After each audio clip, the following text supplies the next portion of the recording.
friend. My expression wasn't much better than yours when I first saw this.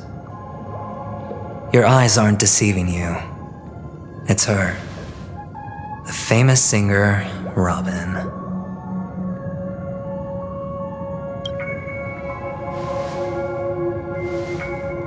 Well, first of all, can I just say that this had nothing to do with me? I'm just an unlucky bystander here. The family can testify for me. If you don't believe me, just ask anyone in the Bloodhound family. They hate me and they hate the IPC, so they'd never lie. This is not where the crime happened. What I showed you was a memory. The most basic light cone manifesting tech, authorized by the Garden of Recollection and owned by the IPC. Did you really think the Galaxy Rangers were outsiders this whole time? Penacony has made a solemn commitment to protect the safety of anyone inside a family dream. Any person in distress will be forcibly awakened and safely returned to reality. What gives them the confidence to make such conclusive statements? Because behind this promise is the harmony. The family's Dreamweavers link up their minds together to construct an unbreakable defensive line. Breaking through this line of defense to create death in the dreamscape. Not even a memo keeper could do that without the family's permission. Who could have done it, friend? The only one is her. The girl who calls herself a Galaxy Ranger. An imposter, an unsought guest, an emanator who hides her true identity. Ifrit's death was a foregone conclusion. And Robin? Her misfortune was staring right at her. Who will be the next to die?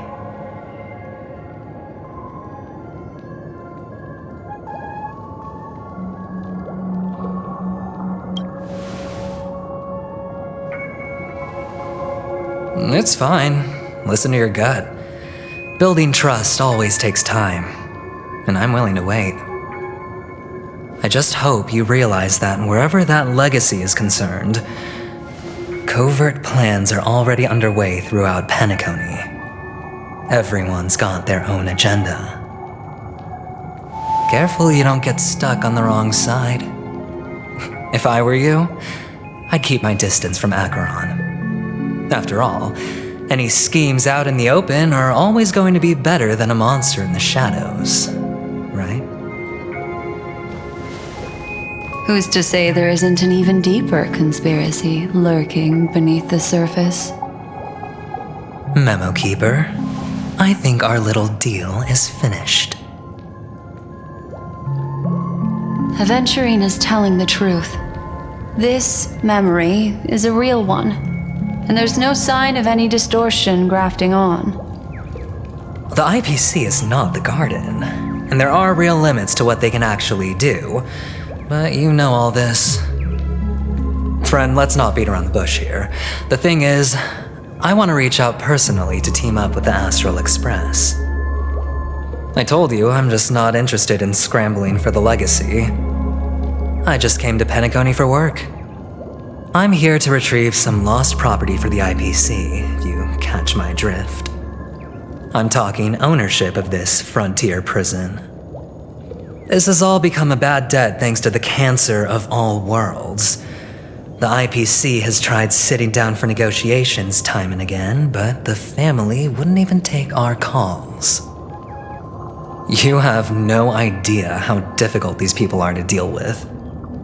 Put it this way, they've hushed up the existence of death before, so they can definitely cover up any news about Robin's death. It'll just quietly float off like a bubble and pop. Nobody ever being the wiser. That's not fair, right? So then, friend, I need your help.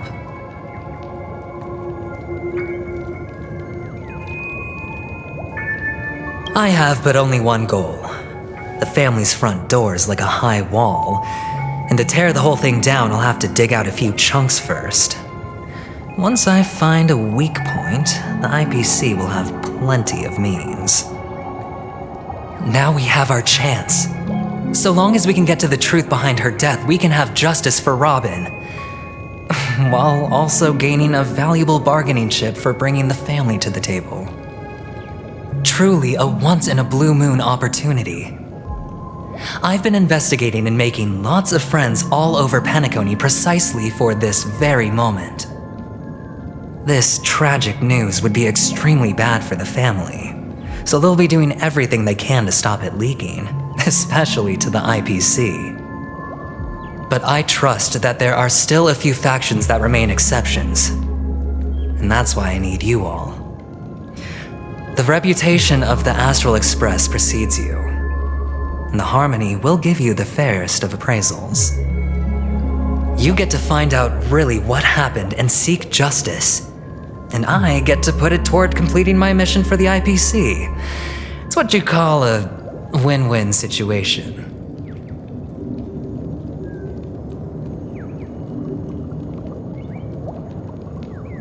Don't worry, just head back and talk things over with your companions.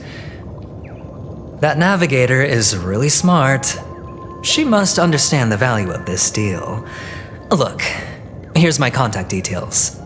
If you come to any conclusions, call me. Oh, and take this. A thorough investigation can always use a little more funding. Don't mention it. So long, friend. I really am looking forward to uncovering the truth about death with everyone. Aventurine just sauntered off. He really doesn't mean to force it, but something still seems off. What now? What are your plans? Black Swan. What is she thinking?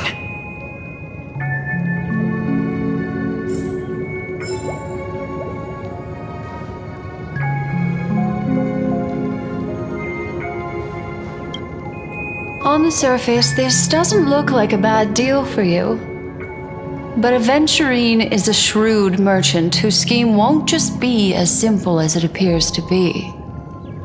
He doesn't know about Miss Firefly yet, but judging by your reaction, he may have noticed something going on and deliberately shifted topics to the truth of death to try and pull you in line with his way of thinking. That's quick thinking and very sound logic. Aventurine is no fool, and working with him definitely has its dangers.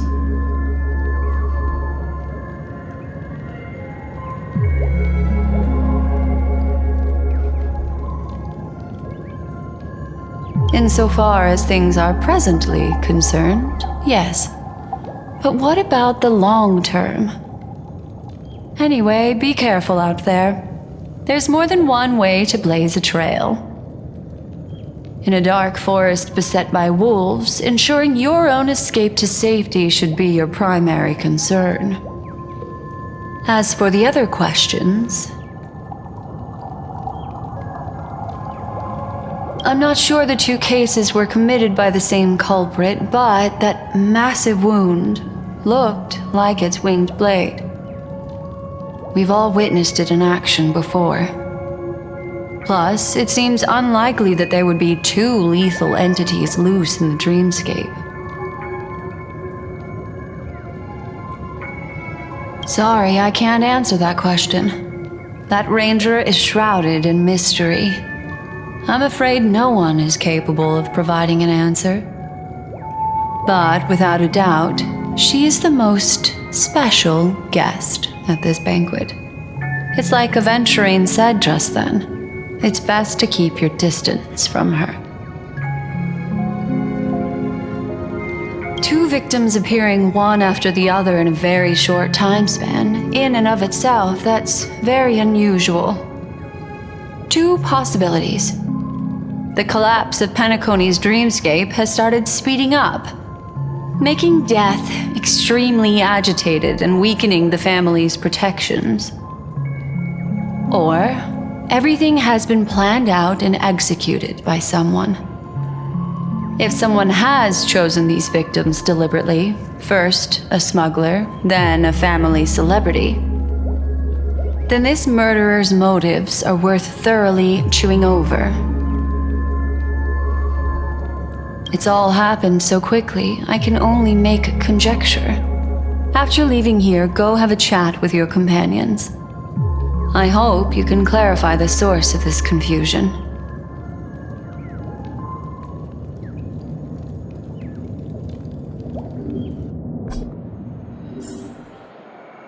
Come, this way. It's a short walk. Don't get lost.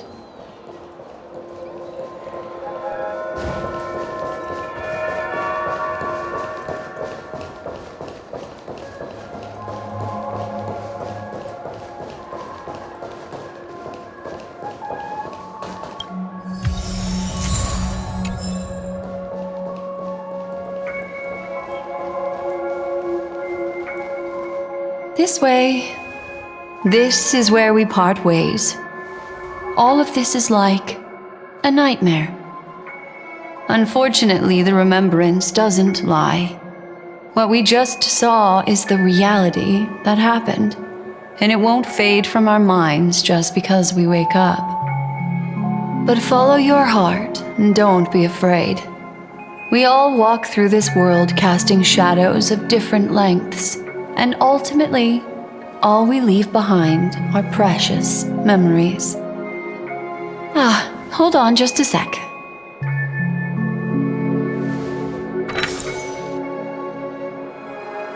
There you go, a small parting gift. If one day you unfortunately fall into the deep waters of the memory zone and there's no memo keeper to join you, hopefully it can guide you on my behalf. I also pay great attention to the ways of the world. Just think of this as an apology from me for hiding something from you. Then, I've something private to take care of regarding that Galaxy Ranger. Let's leave things there, shall we?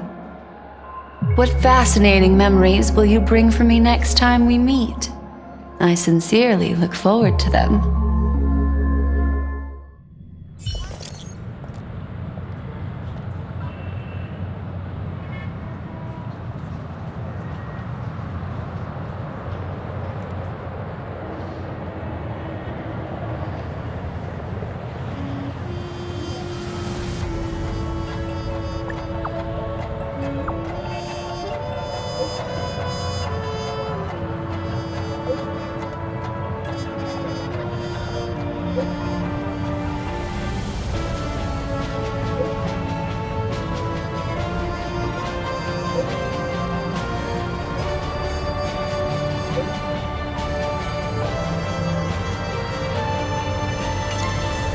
A family rep.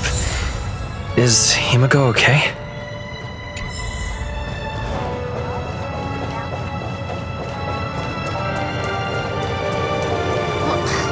Isn't this a dream?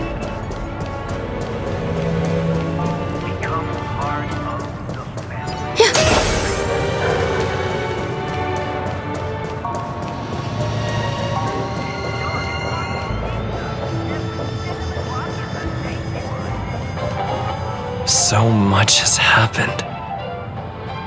I should take a moment to gather my thoughts and wait for everyone to arrive.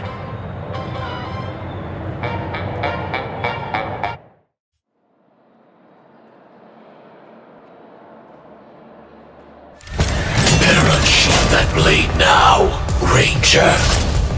Do you still dream, Hunter? Of those slain by your hand?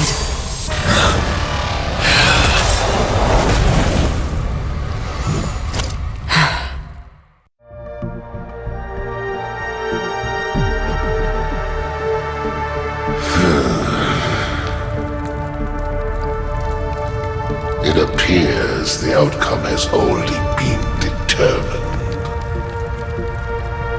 We're still alive, as are you.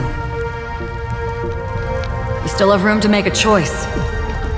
Leave the music box behind, and then go. Choice?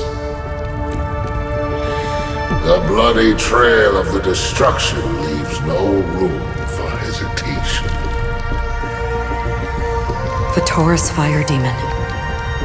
Even if you sacrifice your life for that eon, you won't get special treatment. Ranger, you tread the narrow path of the hunt. You could never understand. We come from the fire, and are born bathed in fire. We spread, burn, and destroy, until all the kindling has burned out and we leave only ashes on the ground. Burning forms the entire life of a fire demon, from the beginning to the end. We are born to die, just to put into practice a profile of another universal truth. All things are created for the destruction. Your companions don't seem to think so. They fight for your chance at survival.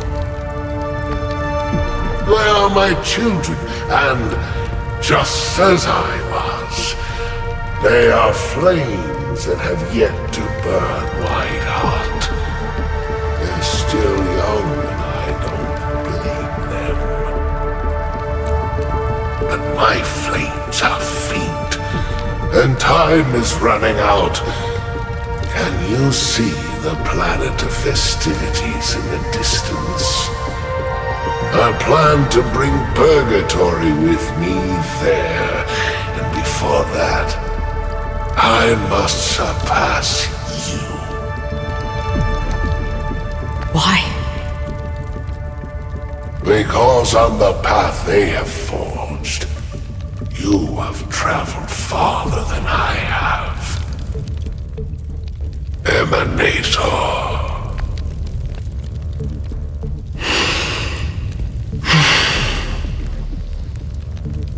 You cannot hide your true identity. Draw that sword, for we shall indeed remain here, bound to fight a decisive battle to the death, for I choose this. Destruction is intense, but brief. To cravenly cling to life is to endure an endlessly prolonged existence. Even if the answer turns out to be your own destruction. What is important is not the answer, but that it exists, just as you exist. Everything exists to be destroyed. Emanators are no different. Just as even sweet dreams may be born of the void, the so-called impossible is merely something that has yet to happen.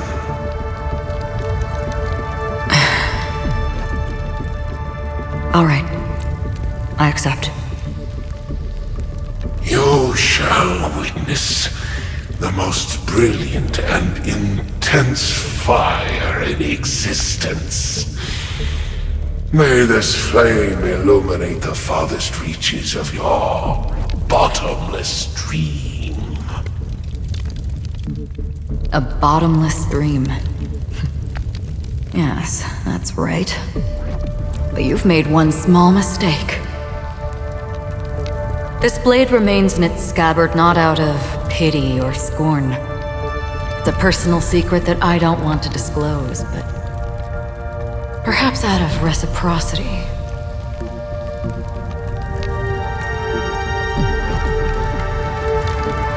I'll reveal the truth to you.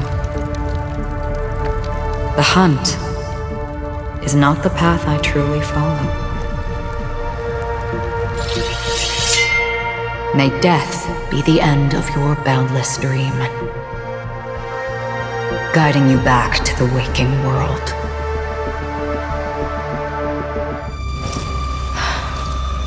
still see them in my dreams. Hold it. Your time hasn't come yet. My time? I've seen many clever disguises that can conceal appearances, but they can never cover up who a person really is. And you're no different. You had no desire to kill the Trailblazer. You only did what you did to drive me and the Memo Keeper away, but why?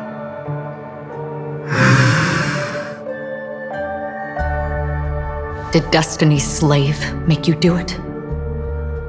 You know, Elio. I thought this is just the kind of thing that'd get written into your script. My script has always been brief. Other than that, anything beyond that is unnecessary. He knows my nature. There is but a single destiny from which no one can escape. And until then, I hold the privilege of choice. However, you appear to be ignorant of this, so it's time for me to inquire. Who exactly are you?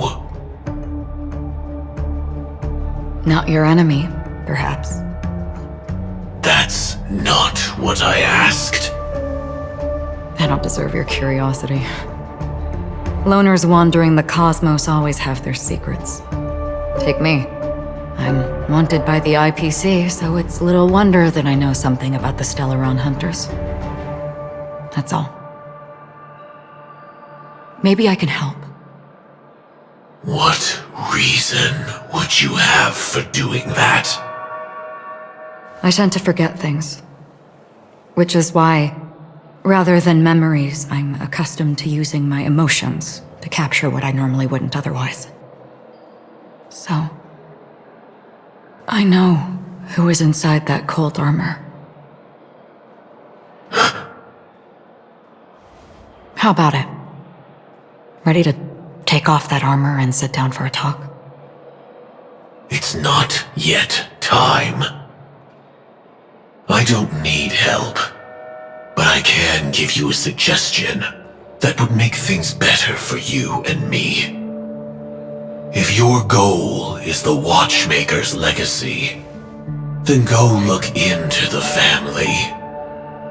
Not only are they covering up the existence of death, but they're burying the past and the truth about what happens inside the dreamscape. Already on it. And the Astral Express is no enemy of yours. I know that. I just never expected to hear you say it. What's next then? The Trailblazer's been taken by Black Swan. Will you go look for him? No need for that. No harm in mentioning that Elio's only given me one instruction. Get all of the Astral Express to track down the Grand Legacy. I tried settling this in an easier and more direct way, but as you can see, here I am, confronting you. I failed.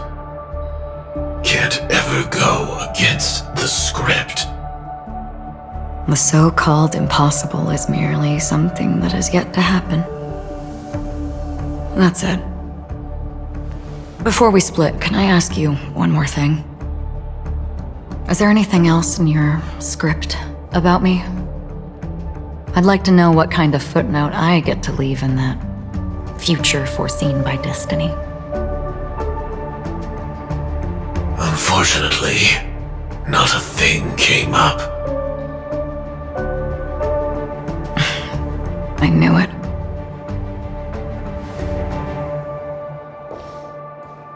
Hang on. I don't. Don't. What?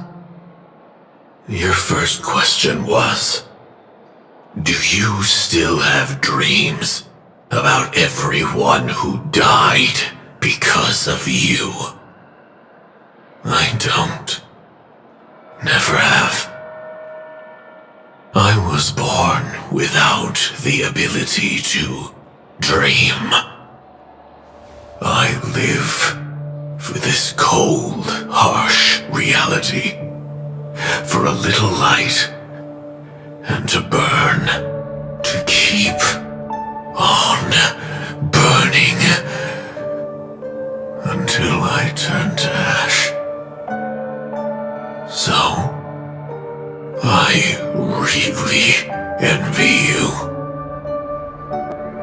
Is that so? Then you're already living in the waking world.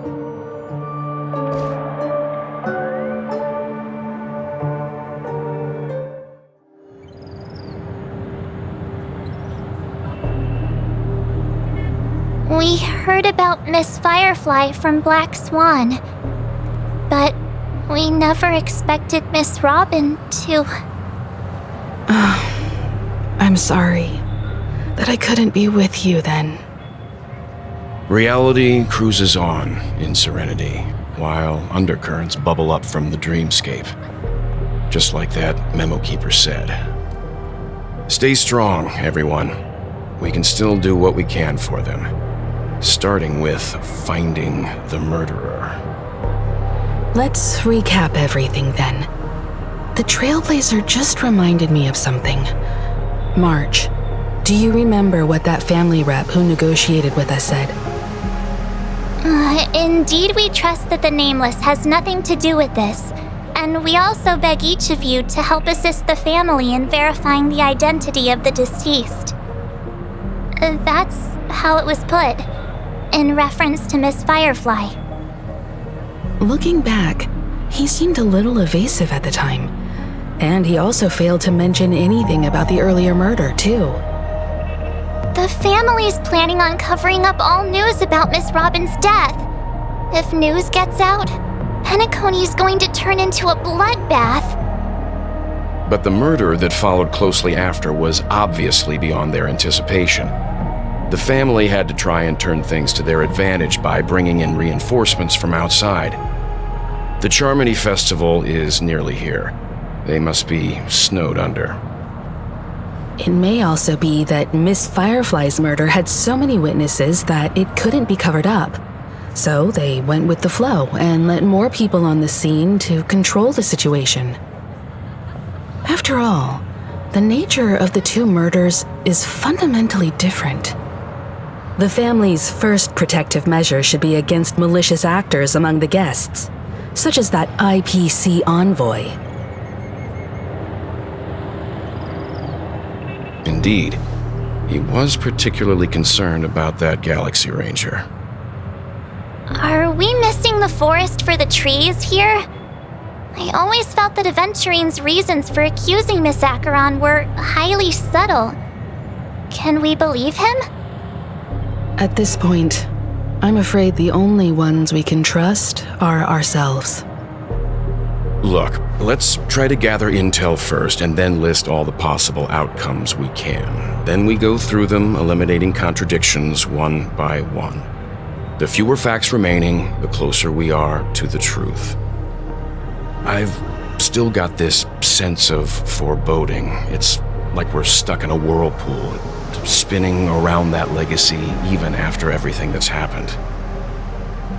This time we're playing the role of a real detective. But before we start, what are we going to say to the family and Aventurine? As I see things, the family harbors no ill will towards the Astral Express. If they didn't trust the crew, they wouldn't have casually commissioned outsiders to investigate a case that's, in all likelihood, a scandal. Plus, this is the family's turf. Teaming up with them should make things easier for us in the future. As for that Aventurine, well, I'd like to hear your thoughts. He's complex. He deliberately slow-played his hand during negotiations while running circles around us all the while. He appealed convincingly to both reason and emotion, It wasn't forced, but the intent was obvious. Still, it's good to have contacts among all this uncertainty. Aventurine showed his skills, and as far as our interests are aligned, he can become a reliable ally. We also need to keep a certain distance from the family. Never let them get too close. Teaming up with the IPC helps balance that out. If either side makes a move, we have the option to pull out. So you suggest accepting Aventurine's proposal to team up? Yes. It's risky, but we can only wait until both sides have played their cards before making any further judgments. I get why, but there's a whole lot of bad guys and girls around here, and I'm worried about getting stabbed in the back. He's been bullied a few times now, and I can't stand it anymore.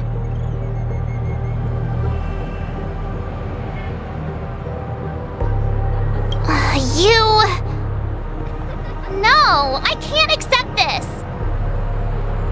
Forget about it. Just let me keep an eye on him. If that doesn't work, we can just turn the tables and use him instead. Then, could you please reply to Aventurine? Everyone, take this time to put together your thoughts.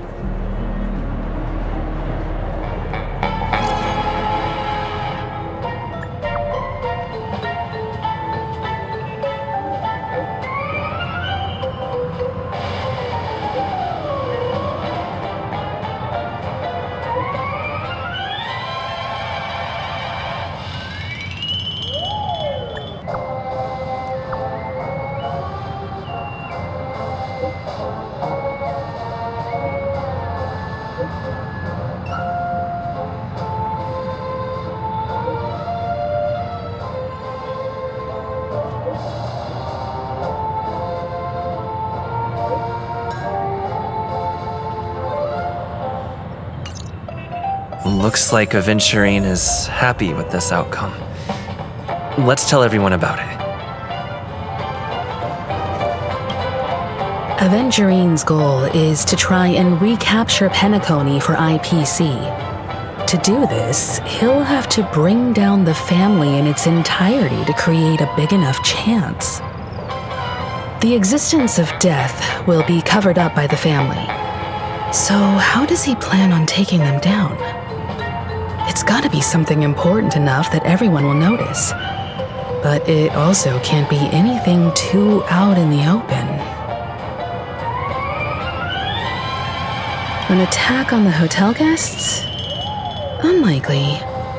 Penacony's guests include quite a few bigwigs known throughout the whole cosmos. People who not even the IPC would dare take lightly. Aventurine is a shrewd merchant, and there's no way he doesn't know that. He's definitely going for the family, and it's just a matter of how. The harmony is strong in Penacony, and almost impossible to take on head-to-head. The fact that the IPC dispatched Aventurine shows that they do not intend to simply play by the book here. Aventurine has devoted considerable attention to her. But this Galaxy Ranger, we know hardly anything about her and can't rush to any conclusions. I was also considering this possibility, especially because he respects you so much and has sought you out before a few times. Perhaps he's also unsure of your intentions and is probing you. I'm just speculating. In any case, we have to be careful when handling Aventurine. He's skilled at reading people and discerning the right moment to strike. Also, he's clearly a born gambler if he's willing to go all in to win.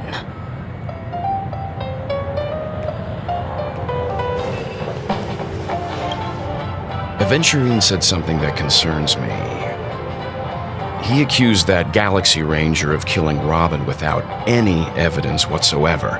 but said nothing about her connection to that memory zone meme or why he was stalking you. It was a groundless accusation, which only serves to make him seem more suspicious. Maybe Aventurine's goal was never to gain our trust. Maybe he wanted to foster a feeling of enmity towards Acheron and make the situation more volatile. 2 birds, 1 stone. However, I asked Dan Heng back on the Express to confirm that story about the Annihilation Gang and the lost messages. It wasn't something that Aventurine made up out of thin air. You've met her many times now. What's your impression of Miss Acheron?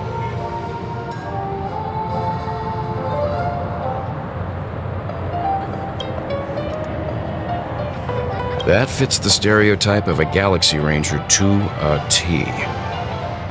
They're eccentric, unpredictable, and fond of being alone. No wonder she's a suspect.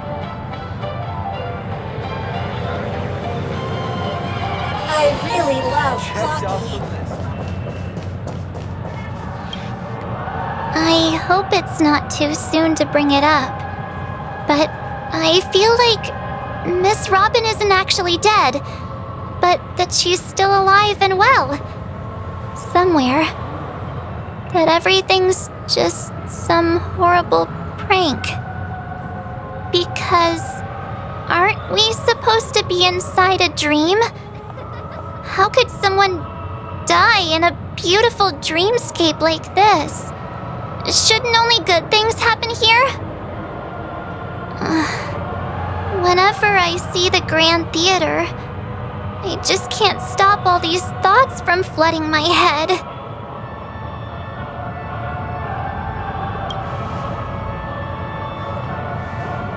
Yeah, of course.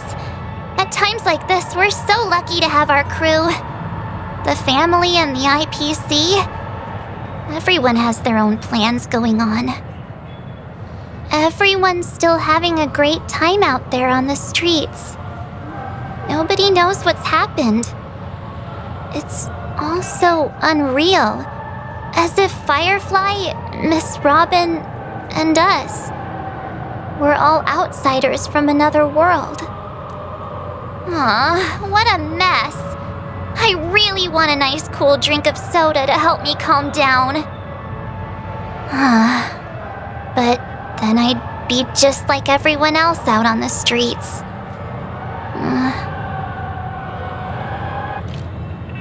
Looks like Aventurine doesn't need anything else.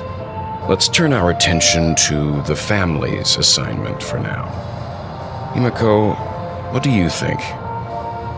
Among our current clues, the 2 murders that he witnessed are the most directly connected.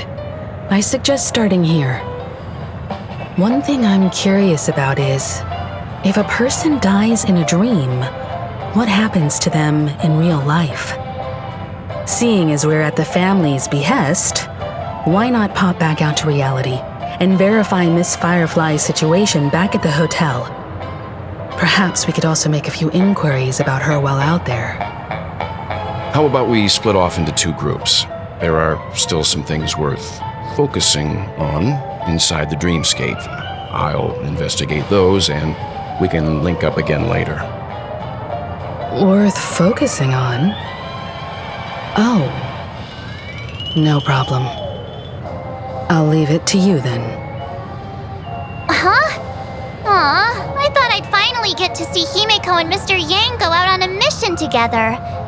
Oh well. Take care then, Mr. Yang. I will. Keep in touch.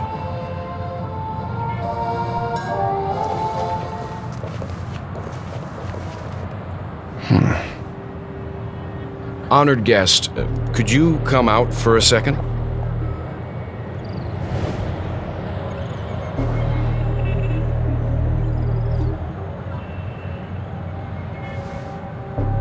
I'd be embarrassed too, getting stared at like that. Forgive me. My name is Welt Yang. I'm one of the crew members on the Astral Express. I believe you've met my colleagues. Welt. Is there something about my name? First, don't you want to know my name? I already do, Miss Acheron. You're a prominent figure in Penacony. What are they saying about me? Some claim that you're the real culprit behind these murders, that the Annihilation Gang's tragic fate at the banquet was a result of your blade, and that you're now attempting to unleash another bloodbath on Penacony. The Annihilation Gang? Ifrit of Everflame Mansion. Tragic fate. That Duke turned his dying body to flames and sacrificed his life as a martyr. He was a determined and heroic pathstrider. Not even a villain should be disparaged like this. And what's more, there were plenty of suspects invited.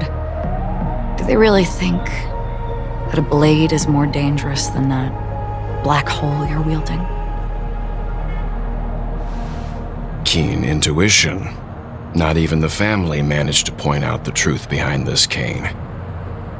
So you must surely know, Miss Acheron, that peering into a black hole is not a wise move. As a potential threat, your knowledge of us has reached uncomfortable depths. Reveal your true identity and intentions. Otherwise, brace yourself for gravitational disintegration. That shouldn't be necessary. But if it makes the Nameless feel less defensive, I'll be happy to abide. Believe it or not, Galaxy Ranger, Acheron, those are the names I go by to this very day. My trip to Penacony is solely to fulfill an old, final request. I'm here for the Watchmaker's legacy. And that's it. I think I've been honest enough. Still unwilling to reveal your true identity? It's not that I don't want to. It's just that I can't. I've come so far, and I can't sum up all of that in just a few words. Everyone has their own unspeakable past. Secrets that they don't want to be revealed. And I won't be asking any more questions, such as why the Astral Express is roaming around the cosmos with a Stellaron on board. Is he okay? That memo keeper didn't do anything, right? He's fine. Let's stick with the topic. Gaining my trust all depends on how much you're willing to reveal. I've run around many different Penacony dreamscapes just to try and find that legacy. And during this period, I came into contact with quite a few guests. In the process, I gradually came to realize the secret of Penacony may be closely related to the Trailblaze. That's why I've come to ask for your help. I don't have enough proof yet, but I'd like to speculate something.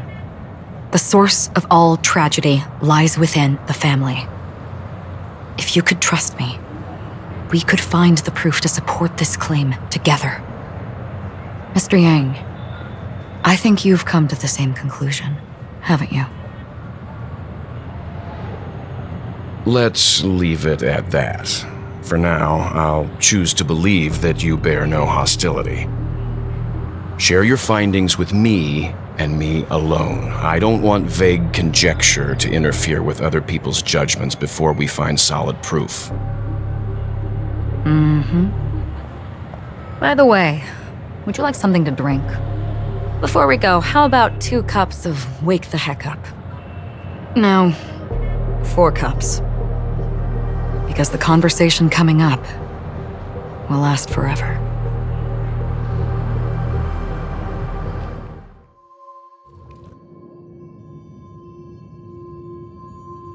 I've been watching her closely for a while now, and the first invitation was in the banquet hall of the hotel.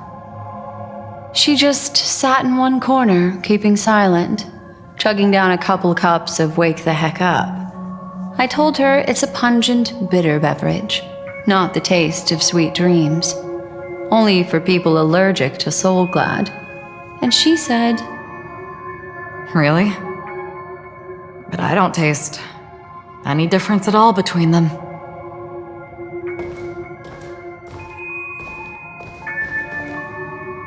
the guest rooms are charmingly minimalist.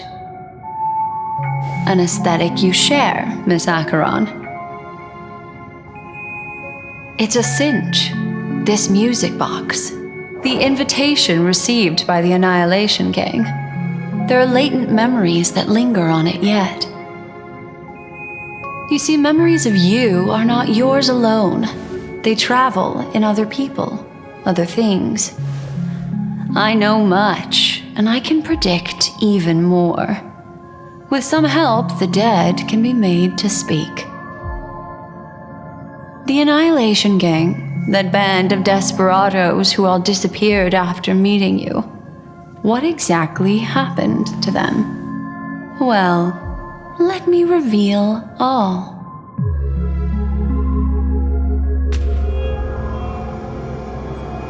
Gradation 12. Dreamscape 12. Father, I dedicate this to you. Well done, Dubra. Wherever they go, shall be met by annihilation. There it is. It's hazy, but it's Ifrit's voice. The other one is probably his progeny. This is the residual memory from when the invitation was first delivered. They were abruptly interrupted. Then, what happened next is... They sought refuge in a land of sleep, merely wishing for undisturbed rest, away from the storms. Children of the flame, this marks your rite of passage. She won't be necessary. I alone am enough.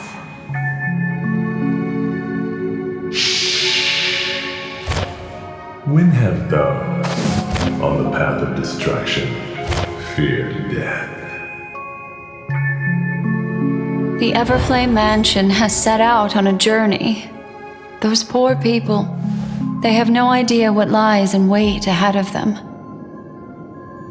Memory recovery is going well, but slowly. She'll be here soon, and time is short. There's nobody else here, so there's no need to be delicate. In fact, I think I'd better go all out.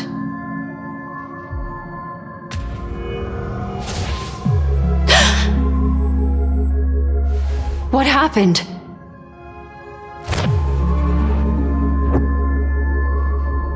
The memory after that is blank. How is that possible? This music box fell into Acheron's hands, and she brought it to Penacony. That's a fact, and that's how it should have gone. But along the way...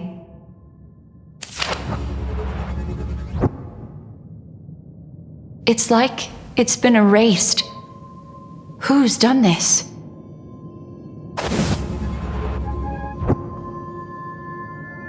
Who are you? Who are you? It's... no. Is this not a memory? Oh, a memo keeper. Do you serve the Garden of Recollection? Or the Cremators? My name is Constance. A pleasure to meet you. We were supposed to meet in Penacony and spend an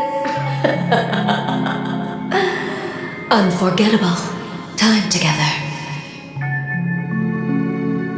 But that seems unrealistic. Dahlia's not welcome on the banquet star, and I don't need a coming-of-age ceremony. And you? I know what you're looking for. Want her secret? I can give it to you, and then you can enjoy the banquet for me. I wish you unforgettable memories.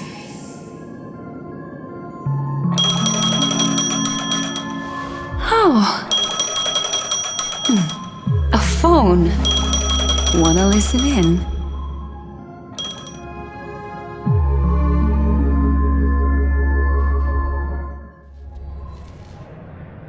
A few days ago, the IPC made an announcement. Under the watchful guidance of the Marketing Development Department, and in accordance with the Interstellar Peace Charter, the independent Sigonian sovereignty has hereby been established, and shall take a legislative seat at the Interstellar Congress. The formation of the Sigonian sovereignty is of great historical significance to the Sigonia system. This move puts an end to the planet's long and bloody history, turning the sensational Kataka-Avgin extinction event into a distant memory. Sigonia 4 is located in an unclaimed zone at the intersection of the Denise, Prothean, and Dorneau star clusters. The planet's surface environment is known for being extremely harsh, constantly faced with the threat of impact from small-scale celestial objects. This is why very few intelligent species have made this planet their home, dividing themselves into several tribes to eke out nomad lifestyles as they struggle to survive the arid desert wilderness. They have developed their own folk beliefs that are independent of the Eon belief system. Sigonia. Sigonia. Ravenous eye of the storm, spurned by all the gods. Land of rock, but not water. Lightning, but not rain. Blood, but not tears. You beat us with your falling stars. You lash us with wind and storm. You chew us up with the cracked earth.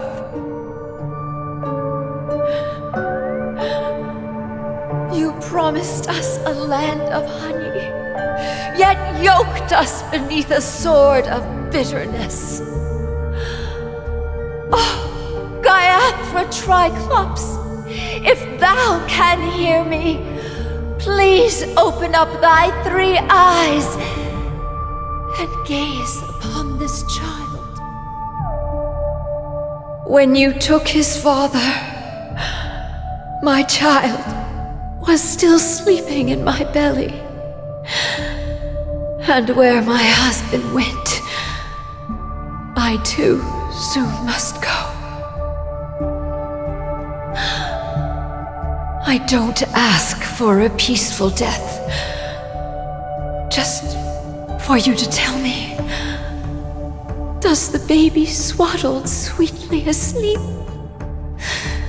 Does he dream of his mother's heartbeat and the sound of falling rain? Please tell me whether this life is all just a fleeting dream. Otherwise, why would this child be born to face impending death? Mommy! Mommy! Mommy! The rain! It's raining! Raining?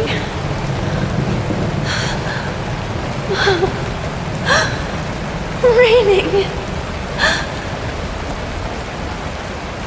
It is raining! It's true!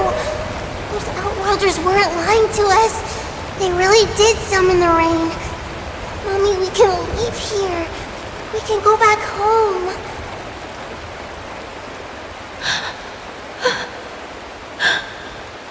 Back home. Gaia. Gaiathra Triclops. You came. Do you hear that? Thank you. Thank you.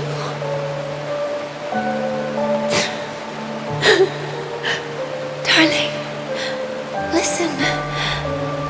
This is the sound of rain. On the day you were born, the sky also sent down a gift like this from Gaiathra.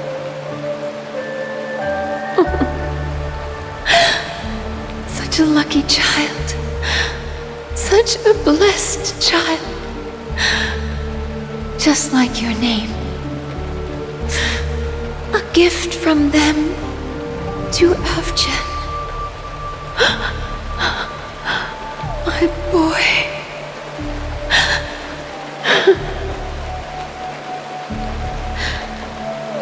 May the goddess Gaiathra close her eyes 3 times.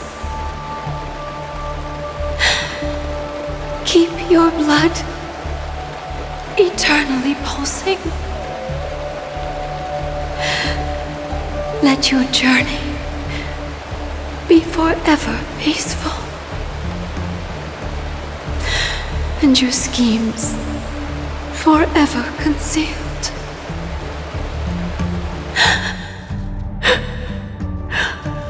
Welcome to this sad world, Kakavasha.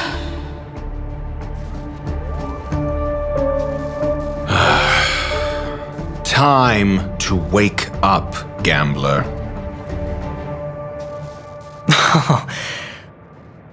Oh, heavens. I must have drunk too much Soul Glad. Didn't expect you to be back so soon. How is it? Find anything? Just as you guessed. Nobody outside knows about Robin's death. There aren't even baseless conspiracy theories. They're still streaming the rehearsal for her ceremony, using a stand-in, I guess. They must be dreaming. Of course. Who could imagine that death would actually descend upon the idyllic dream created by the family? Let alone that the victim would be the female lead of the Charmony Festival. To be honest with you, I didn't believe it. I even tested it a few times myself, until I discovered that I couldn't actually die. Whenever there's any danger, I'm forced awake by the dream pool, and it's all as if everything were just a nightmare. That's why I'm convinced that there are a few big secrets lurking behind the scenes. Then you must have heard about the Memory Zone meme. When I graciously deigned to establish connections with the Oak family on your behalf, they were quite in a pitiful state of disarray. Besides Robin, there was another body. I don't know the exact details, just that it was a stowaway. 2 murder cases? I told you something seemed off about the Nameless. He must have come across the other one. This murderer is a psycho. But I have to admit, the case should be easy to crack. We can leverage the family's malfeasance and let the IPC use this as a reason to intervene. It's just that their trickery runs deeper than I thought. Robin's stand-in was all ready to go. These 2 murders are definitely getting hushed up. What should we do? Let me think. It's too rare an opportunity to miss out on, so I gotta be careful. Incredible, gambler. Have you already exhausted your limited repertoire of tricks so soon? There are plenty of chips, but it'd be best to choose carefully. The most straightforward has to be Robin. Remember? That masked fool once told me to find a mute as a friend. Robin is what she calls the mute. She has lost her voice, and while most people can't pick up on it, you and I cannot mistake that sound. Not produced by any voice box, but rather by the resonance of the harmony. If that girl hadn't gone hoarse from singing practice, there'd only be one possibility. Something was up with the family. Or Robin herself. To get to the bottom of this, I tried every way I could to meet her. But she died. Right before my very eyes. A complete and utter loss. Incidentally, it seems to have resulted in your rather undignified arrival on the interrogation stand. There were eyewitnesses at the scene, and the family, in their graciousness, has tentatively accepted your alibi. However, for the foreseeable future, you shall, regrettably, find yourself under the vigilant watch of the hounds. Well, things aren't looking too optimistic, Doctor. I'm starting to break out in a cold sweat. Do you reckon there's still any chance of a comeback, given how things are? A probability?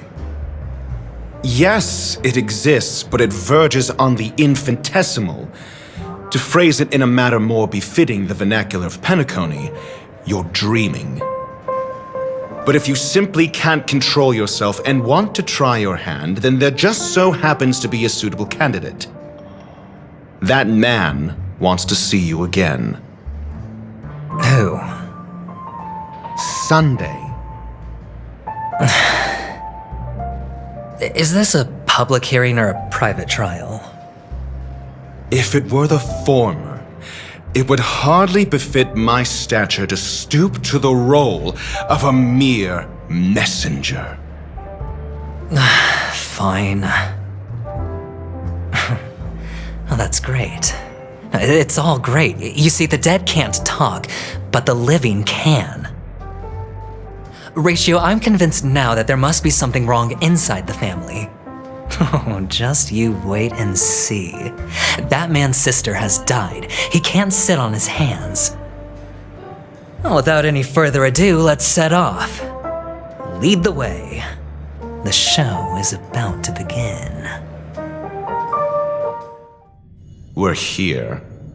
The Duelite Pavilion is the Oak family's fortress and a place where heads of the families meet to discuss great plans for Penacony.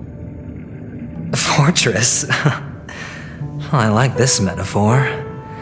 I dealt with the warlords of the Honkai Star system not long ago, and their synchronized orbital manor wasn't this heavily guarded.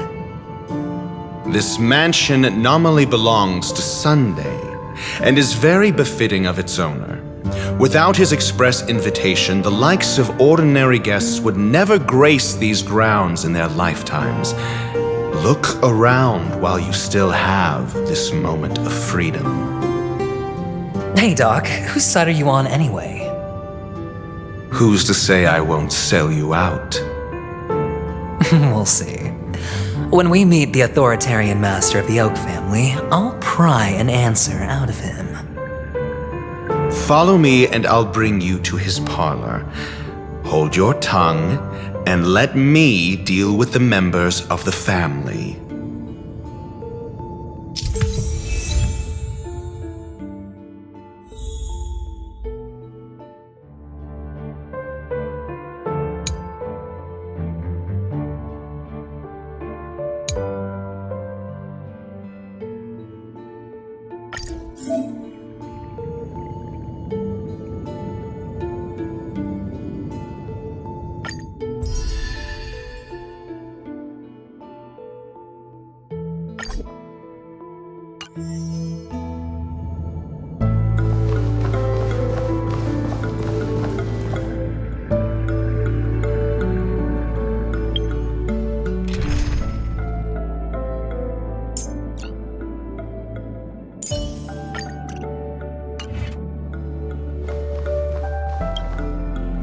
Hey, you two! That's a place of business. No entry! I was requested by Mr. Sunday to bring him the suspect. My name is Ratio. He should have mentioned it to you. Oh, Oh, I remember you. Veritas Ratio. Your punch virtual particle clock is impressive.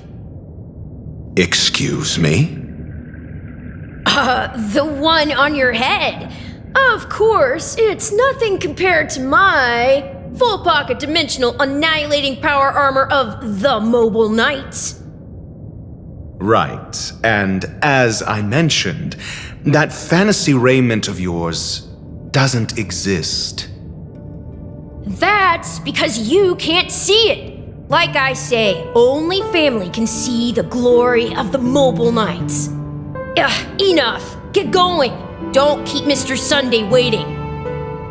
It seems like the idiocy index here is no better than it is out there.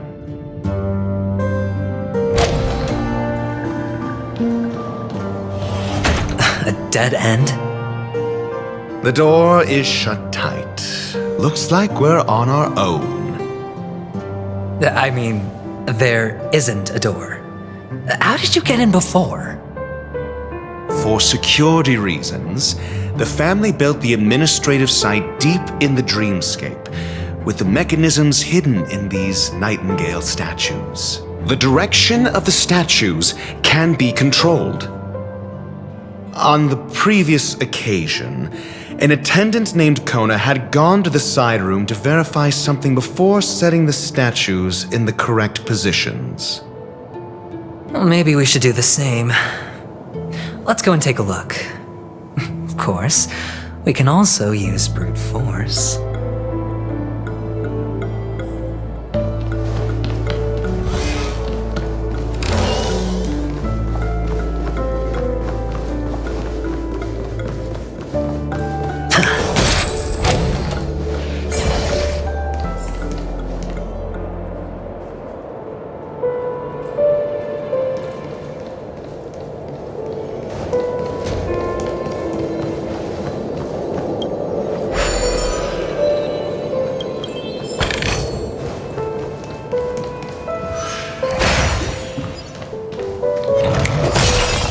Oh, the bigger the risk.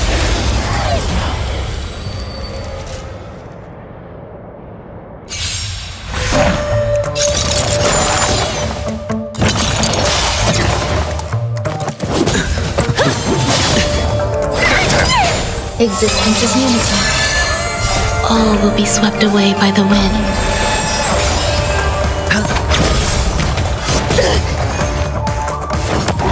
No dirty trick. Watch your head. Your end approaches. Give me strength! Savor it for me.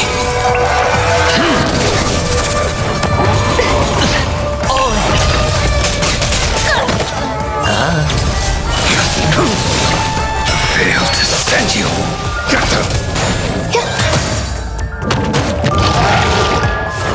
Enjoying yourself? Watch your head.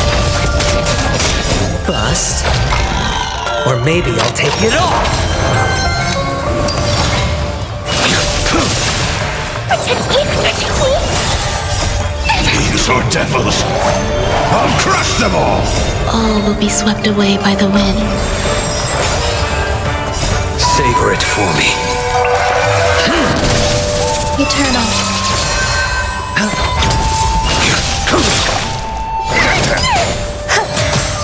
Spin freely. Give me strength! The fight is set.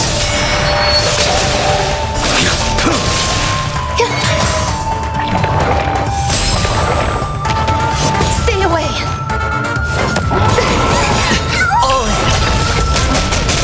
Bust. Or maybe I'll take it off. Watch your head. Get them. It's on me. Existence is unity.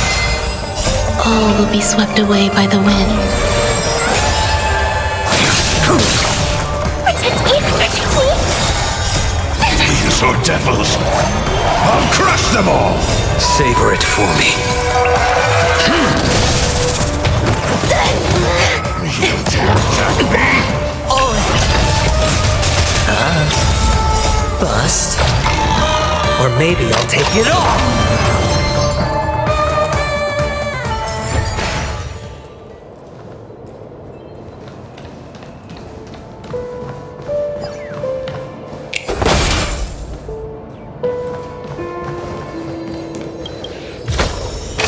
Fortune follows luck, just like it always does.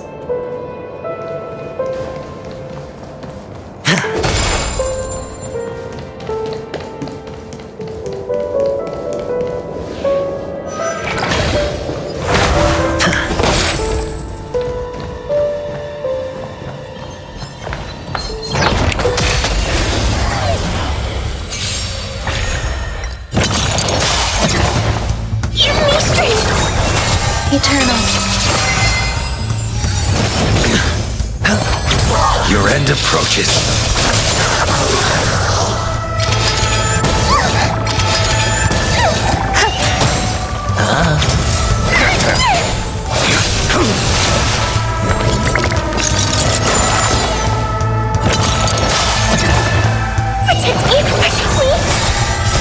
Fiends or devils, I'll crush them all! All will be swept away by the wind. Savor it for me.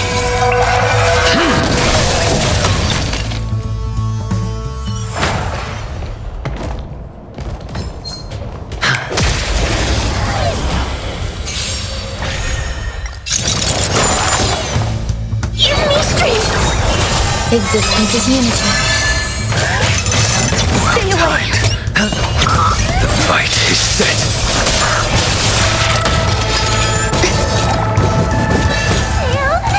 Watch your head.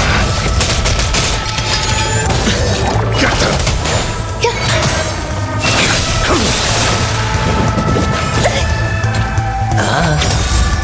Bust. Or maybe I'll take it all. Protect me, It's on me.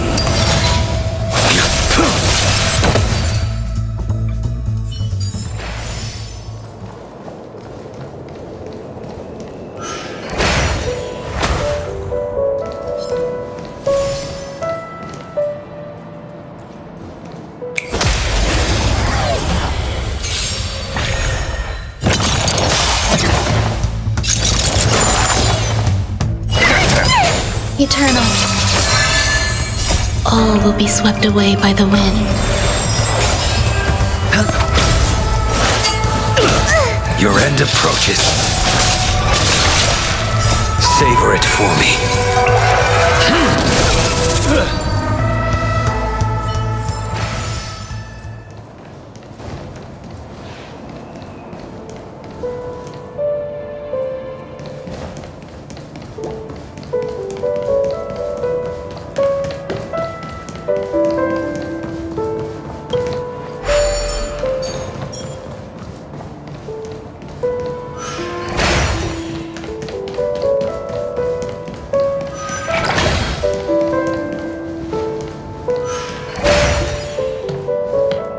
Six nightingales facing in different directions.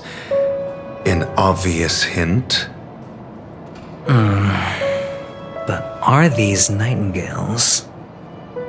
They are. What's wrong? How can nightingales be so huge? They look more like torment eagles to me.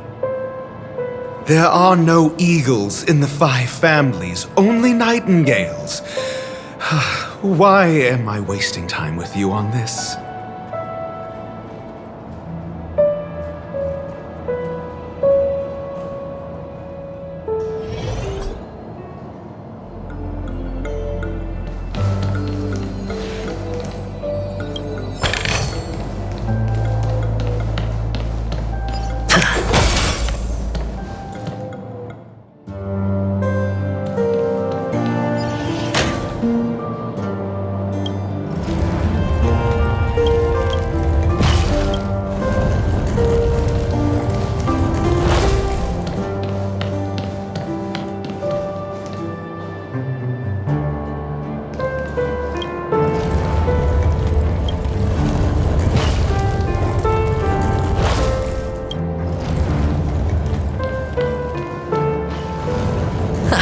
Just as I thought. Here's the correct answer. A truly miraculous discovery. Perhaps I should offer you the chance to join the Genius Society. Really? Well, I thought you'd given up on that already. I was being sarcastic. Can't you tell?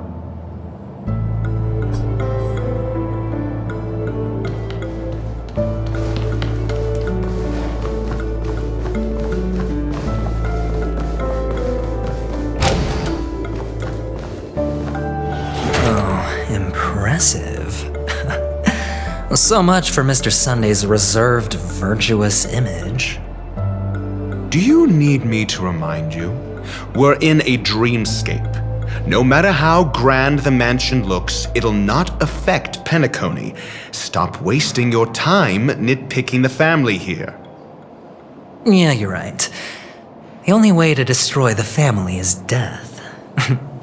Sunday must have thought the same. Let's head down.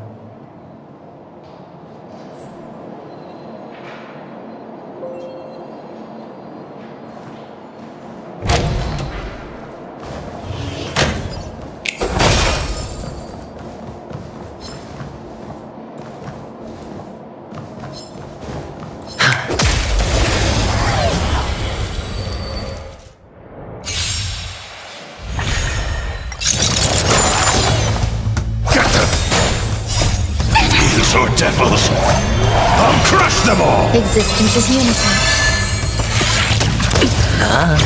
The fight is set. Too little. No dirty tricks. Spend freely. Bust. Or maybe I'll take it all!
This is hardly enough for a seat at the table.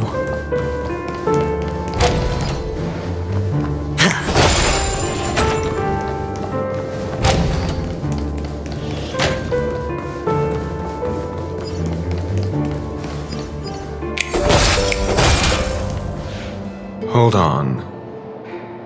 Huh? What's wrong? Are we heading the wrong way? No, but this door is locked. My friend? Did you really make an appointment with him? It's a trial. You got to prove your worth to Sunday before you can speak with him. If I'm not wrong, we need to find a way to open this door in the hall or this place will be our prison. Oh, an escape room. My favorite. Get serious. I've no time for games. Let's head back.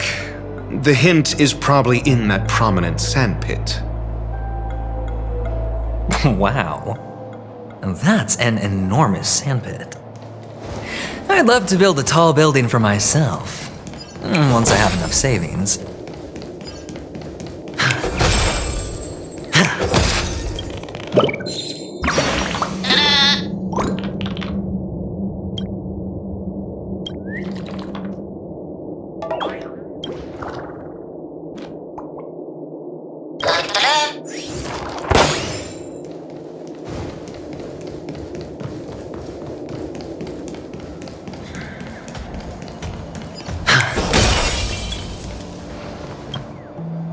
look. There's a noticeable gap in the model. I believe you're right. There wasn't a gap before. That man must have done it intentionally. Well, with your brilliant mind, you shouldn't have any trouble recalling what was here last time. Right, Doctor?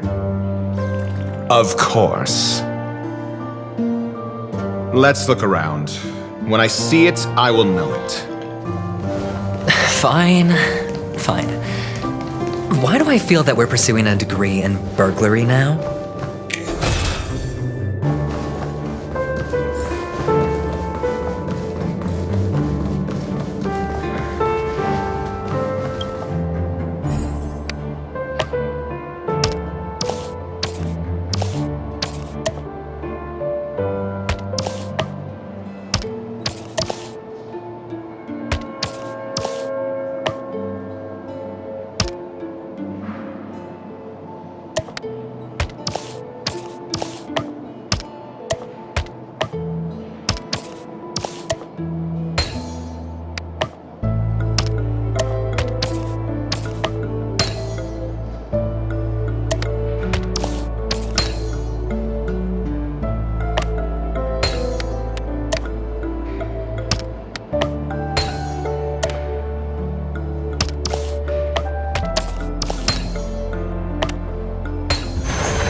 Existence is unity.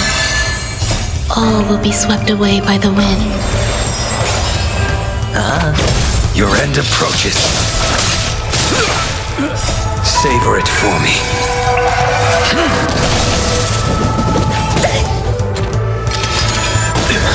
Give me strength!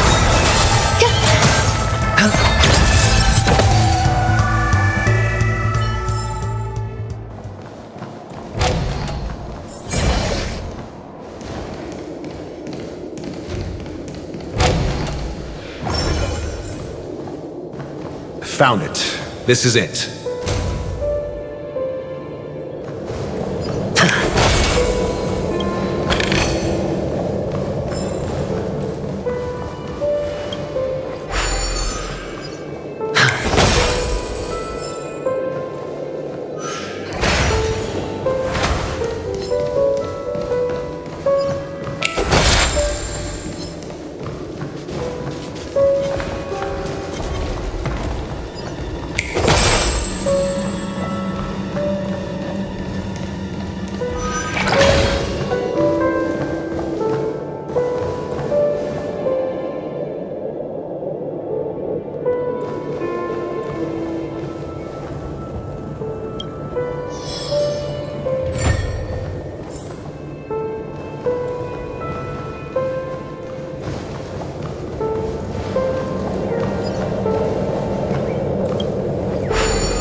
Devils! I'll crush them all! Eternal. Help! Stay away! It's on me. Bust. Or maybe I'll take it all! Watch your head!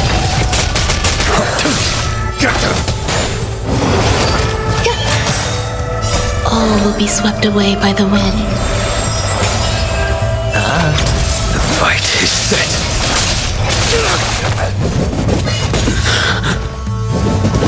Well timed. Savor it for me.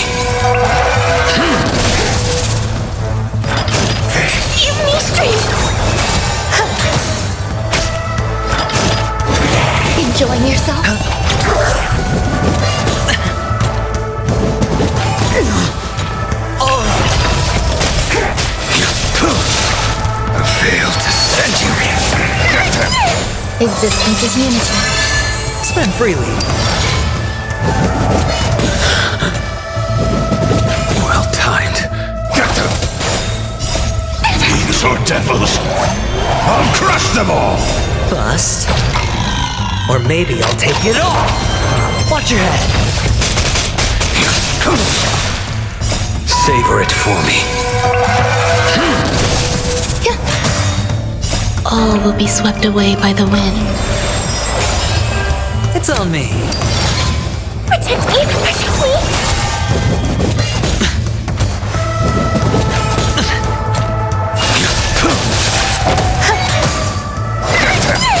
Spend freely.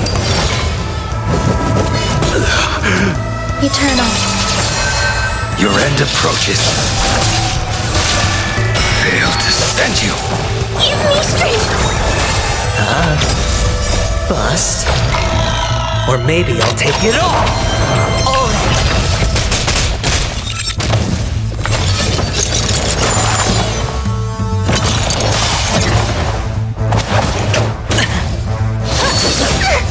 Get them! Fiends or devils! I'll crush them all!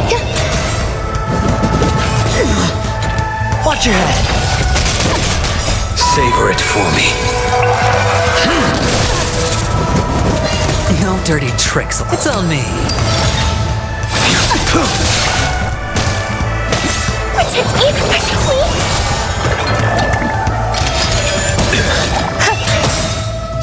All will be swept away by the wind. Bust. Or maybe I'll take it all!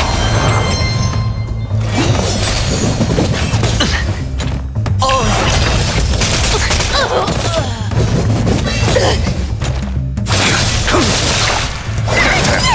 Existence is unity.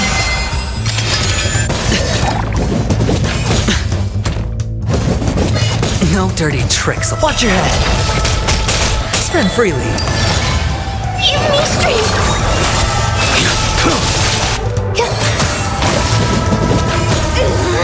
You dare attack me? Bust. Or maybe I'll take it all! Get them! Fiends or devils! I'll crush them all! Savor it for me. All in. The fight is set. All will be swept away by the wind.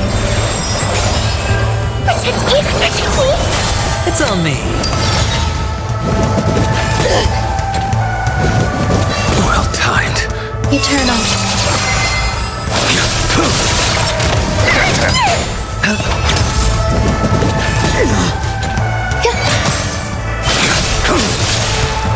Savor it for me.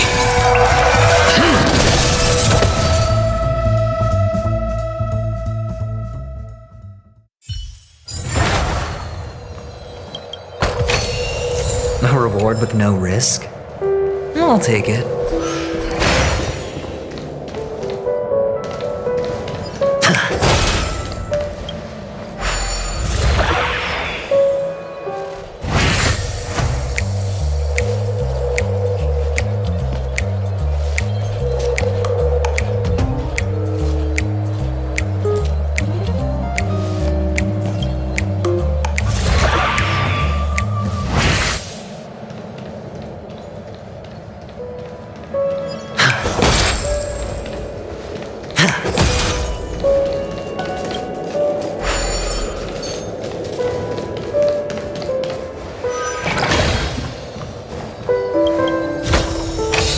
Fortune follows luck, just like it always does.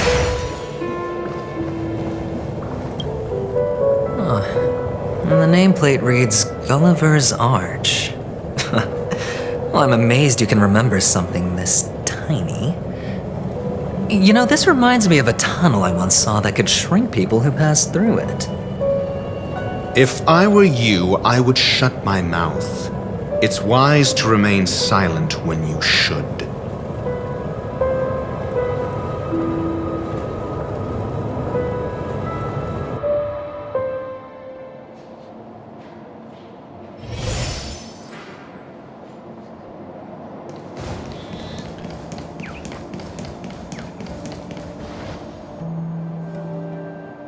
Oh, this reminds me of one of those building toys. You know, with the blocks. I've never played with them before. I wonder if it's more interesting than stacking chips.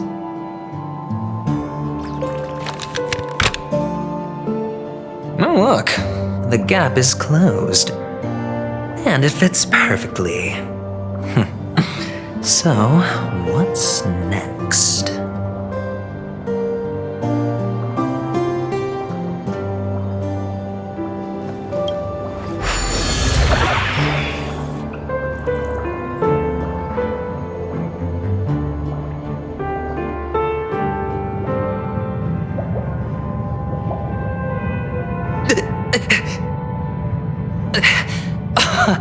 Oh, good heavens.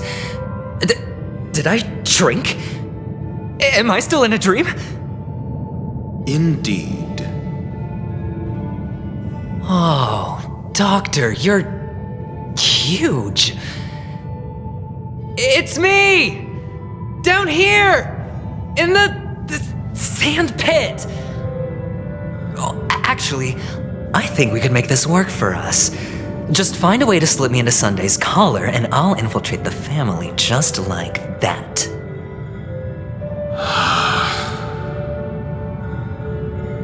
Oh, fine. I was just kidding. Let's find a way to open the door.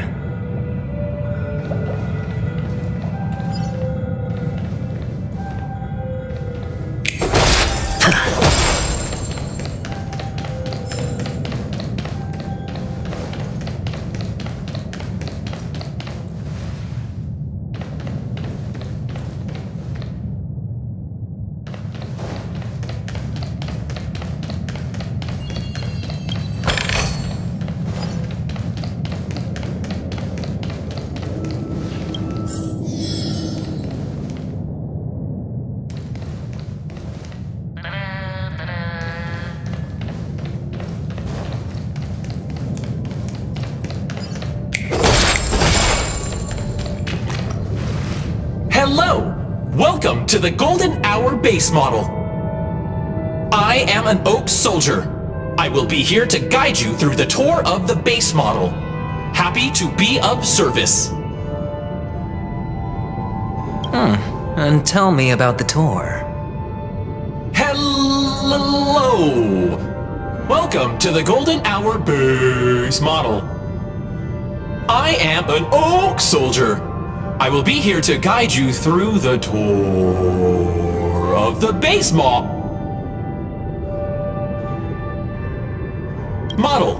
Happy to be of service. Generating guide. Please wait patient.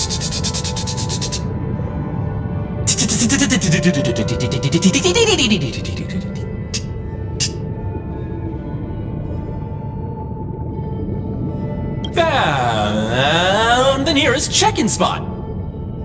Please look behind me. A capsule machine model.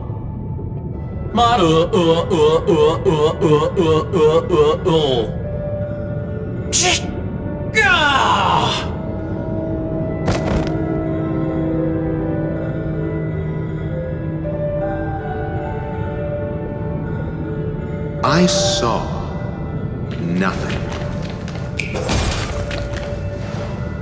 Oh, capsule machine. There's no mechanism on the floor. Could there be one at the top? Doctor, do me a favor.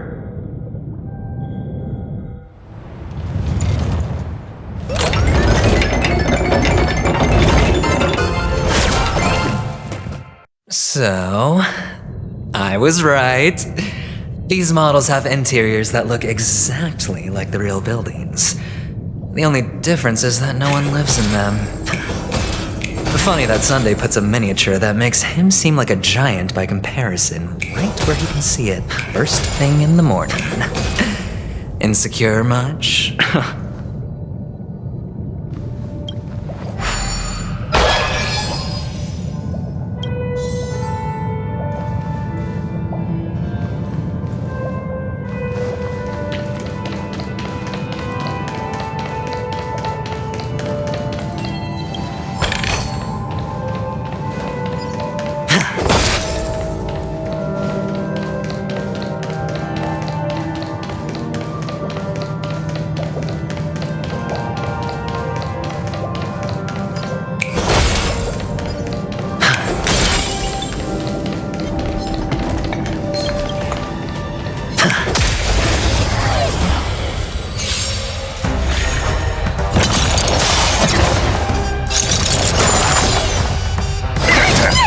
Existence is unity.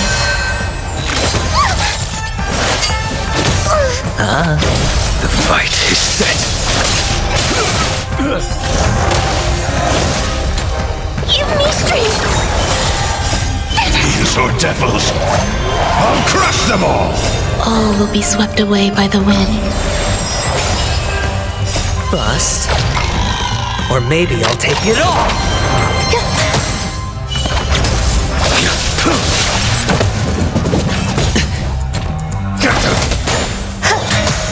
It's on me.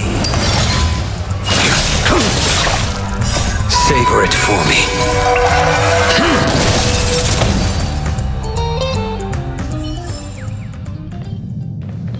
Oh, one of the fragments flew upstairs. I'll need to use the pinball machine to flick myself up there. But it's tough.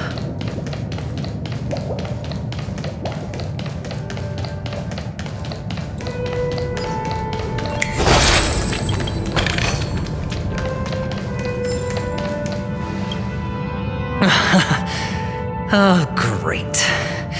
There's another pinball machine base here. And it's empty too. Doc! I'll need your brain power again. There's no need to yell, I can hear you. The pinball machine must be hidden somewhere in the hall, like the arch.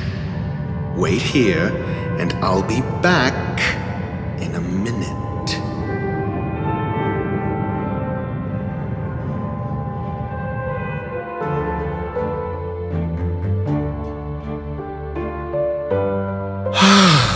Finally, a moment of peace.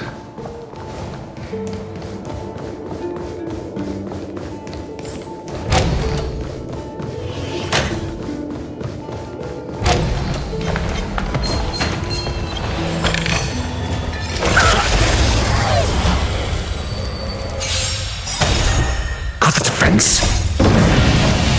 Show no mercy. Answer me. Test. Eternal. Your end approaches.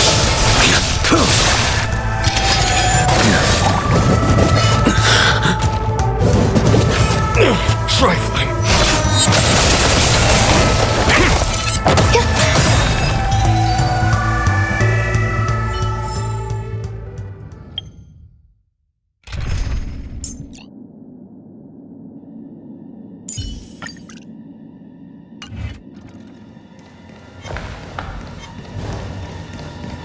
That's it. Pleasant moments of solitude are always fleeting.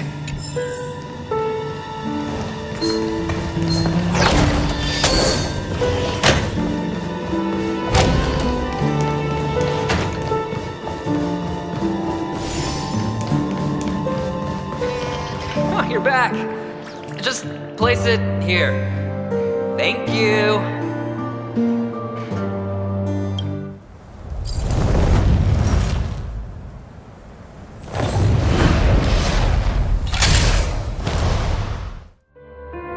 Thanks, Doc.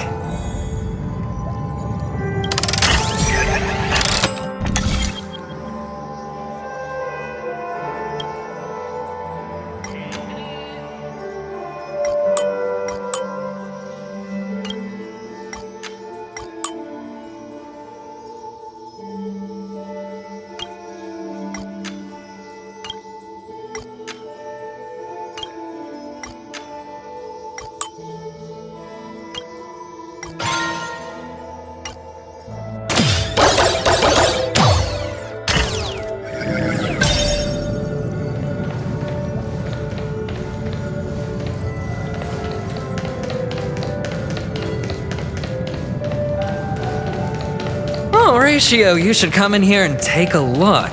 The view here is breathtaking. Honestly, you could easily squash me with just a pinch. If that is your wish, I will do so without a moment's hesitation. All done. Piece of cake.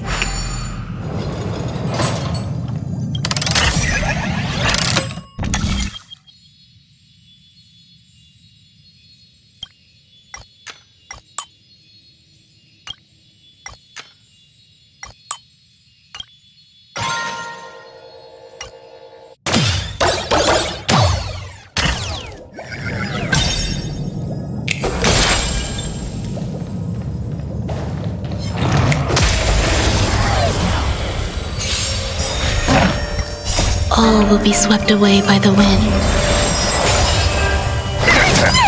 Eternal.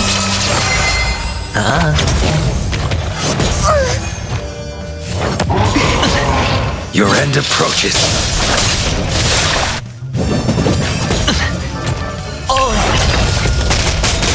Bust. Or maybe I'll take it all! Give me strength! Well timed. Watch your head! No dirty tricks, it's on me!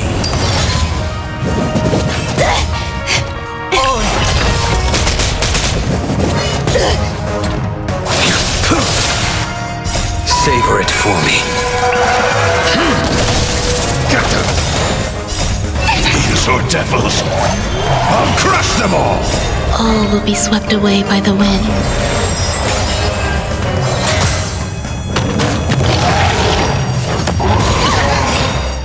Bust. Or maybe I'll take it all! Watch your head! Spend freely. Failed to send you. You dare attack me? Existence is unity.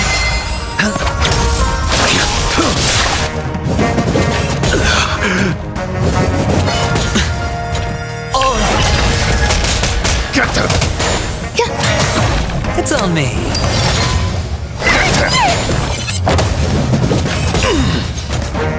Savor it for me.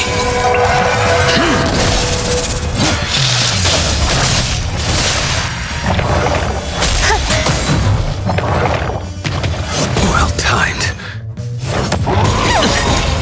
Failed to send you.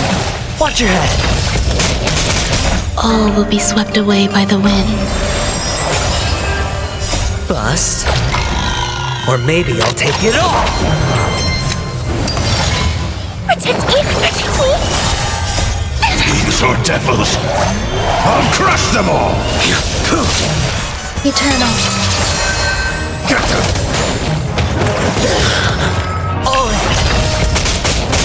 Savor it for me.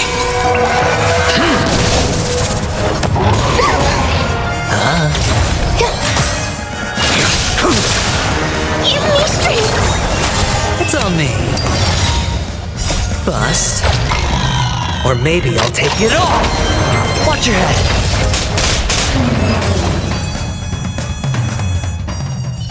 All done. Piece of cake.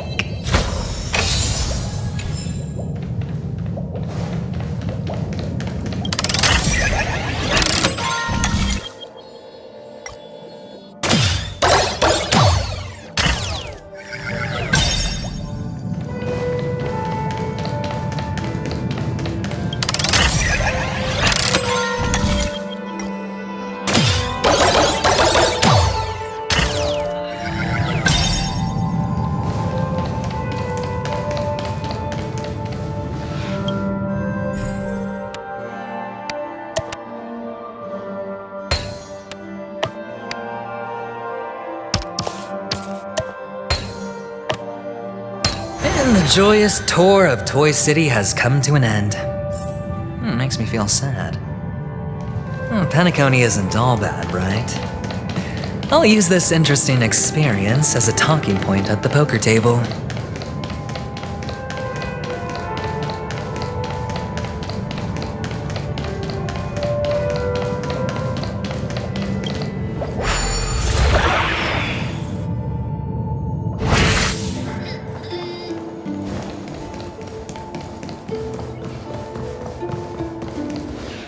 It's a pity you made it out of the sandpit alive. Sunday is just beyond this door. From my limited understanding, he's not someone easily handled.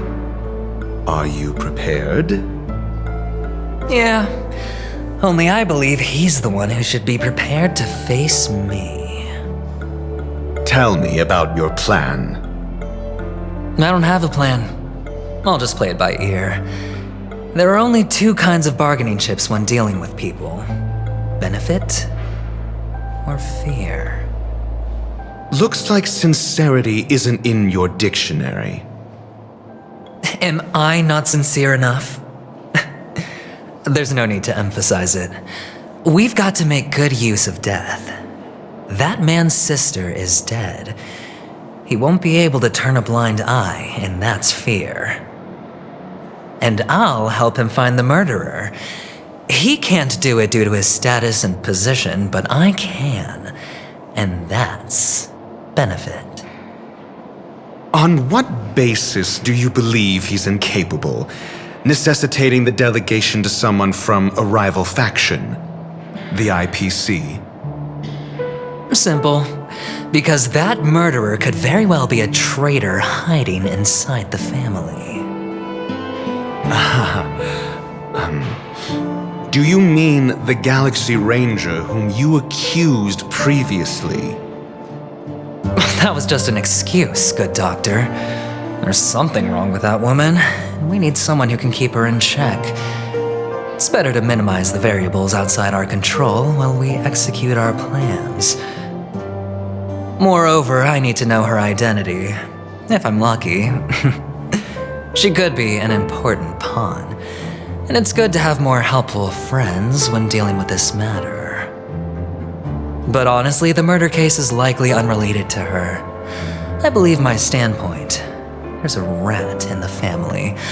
Otherwise, why would Mr. Sunday arrange a private meeting with us?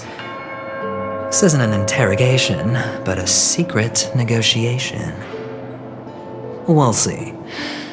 Using Robin's death as a bargaining chip, I'll win back my freedom and power.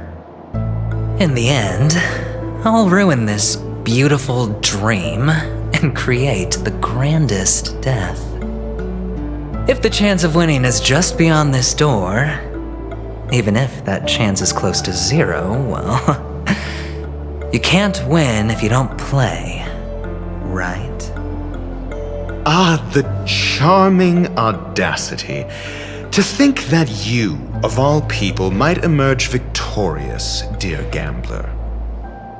3 chips are enough. All or nothing.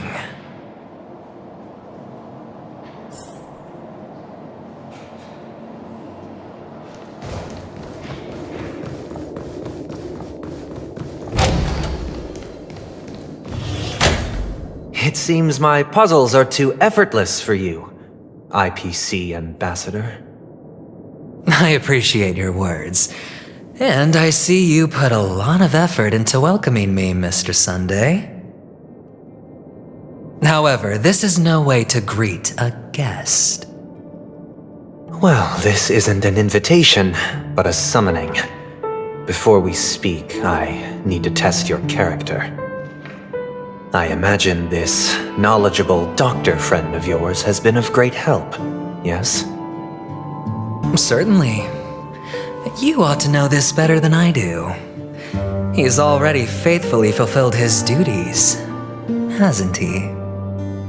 Yes, the doctor has assured me of your noble character. He considers you, like himself, a virtuous person who can be trusted by the family. I have come to know you very well as a person, Mr. Aventurine. You're diligent, generous, and willing to cooperate. The fact that you succeeded in overcoming many obstacles just to meet me gave me the reason to believe in your wisdom and courage. But there's one thing I must ask you. That is, you've used your wisdom at the wrong place to meet the wrong person and put yourself in a situation where you shouldn't be, witnessing a tragedy that shouldn't have happened. You don't look too well. Am I making you anxious? If not, then it means I'm on your side. If I wasn't mistaken, you'd just made a serious accusation against the family. No, you weren't mistaken. For depravity is creeping in around you. Well, there's no need for us to be evasive. Let's talk about your sister. Your sister's talent is unrivaled in the world of show business. As you know, her voice has been out of tune since she returned to Penacony. What's more disheartening she can't sing anymore. Who could be responsible for this? Many suspect the culprit is among the outsiders, but I know you hold a different opinion. Now your noble status has become a shackle, preventing you from apprehending the murderer and avenging your sister's death. You're feeling anxious because you're out on a limb. But don't worry, I'm on your side. I'm immensely honored by your concern for me, Mr. Aventurine. Since you're so selfless and generous, I believe you wouldn't ask for anything in return, would you? Well, naturally, you wouldn't incur any loss from this. I just want to reclaim what is mine. My liberty and the personal items under the family's custody, the bag of gift money, and the box in which the cornerstone is stored. That's right. Cornerstone. I've heard it's a treasured asset of the Strategic Investment Department. A sacred stone that seals the Preservation Emanator, granting significant power, and every liquidation specialist holds one. For an object so precious, it probably comes at an even higher price than other forms of recompense. Well, I'm sure you're aware of the high level of risk I'll be undertaking to bring the truth to light. Mr. Aventurine, when you're out and about, do you always make adjustments to your appearance? Your tie should be on the center line. Your shirt must not protrude from your vest. Your trouser creases should be perfectly straight and always aligned with the tips of your shoes. Of course. But I don't, because it's not appropriate to do so in public. You should make sure everything is presentable and in order before leaving the house. I'm not the kind that takes risks. The cornerstone must be in the custody of the family. No room for negotiation? Please, don't let me turn you down twice. Sure. The gift money is good enough. I suppose you wouldn't mind that. After all, a merchant can't function without a bargaining chip.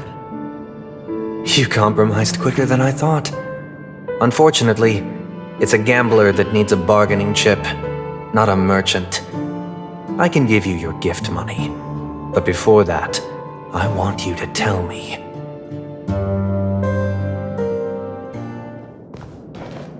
The fact that you can decisively forsake the box you asked for, what exactly is stored in it?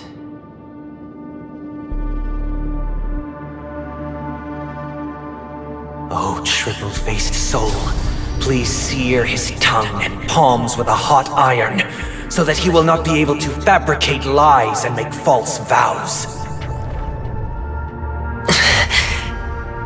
What have you done? Under the light of the harmony, all wickedness is revealed. I implore them to shed their light, and I'll ask you questions on their behalf. Next, you have 113 seconds to prove your innocence and gain my trust. And if I refuse to answer? You can try, and we'll see if the harmony rejects you. Question: do you own a cornerstone? Yes. What a simple answer. You, too, understand that idle chatter leads only to poverty. Did you hand over the cornerstone to the family when you entered Penacony? Yes. Does the cornerstone you handed over to the family belong to you? Yes. Is your cornerstone in this room right now? Yes. Is your memory free from any kind of tampering or deletion, encompassing but not restricted to the techniques of the Garden of Recollection? Yes. Are you an Avgin from Seonia? Yes. You even know about that? Do the Avgens have any ability to read, tamper with, or manipulate one's own or another's mind? No. Does it matter? Do you love your family more than yourself? Yes. All the Avgens were killed in a massacre. Am I right? No. Are you your clan's sole survivor?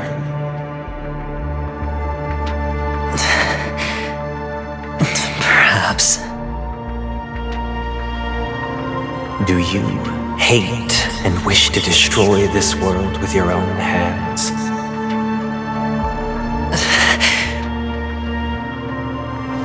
I don't know. Interesting. Now, the final question.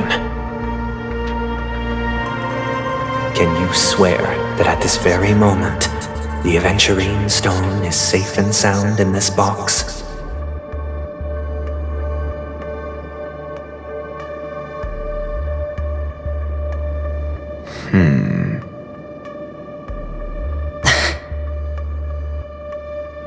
Of course.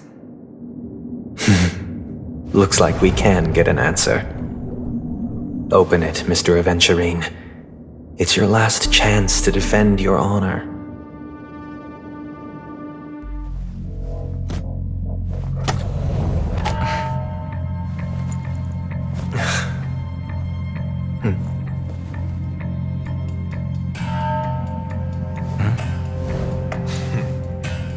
Please.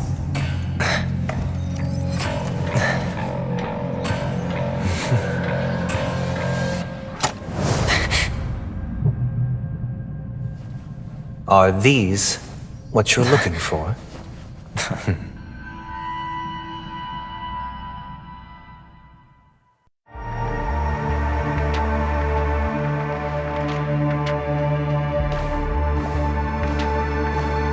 Since you came as promised, learned doctor, does this mean that you are willing to take the side of the family in this farce? What makes you think you can convince me? I've heard you haven't enjoyed Mr. Aventurine's company. I also understand that you're an avid learner who sees the pursuit of knowledge above all. In that case, you ought to realize that a competent scholar knows their position and wouldn't forsake more vital matters for the sake of petty pride. If you agree to assist the family, I'll share our research findings on the Stellaron. You must be quite aware that, besides the family, no other faction is willing to share such information.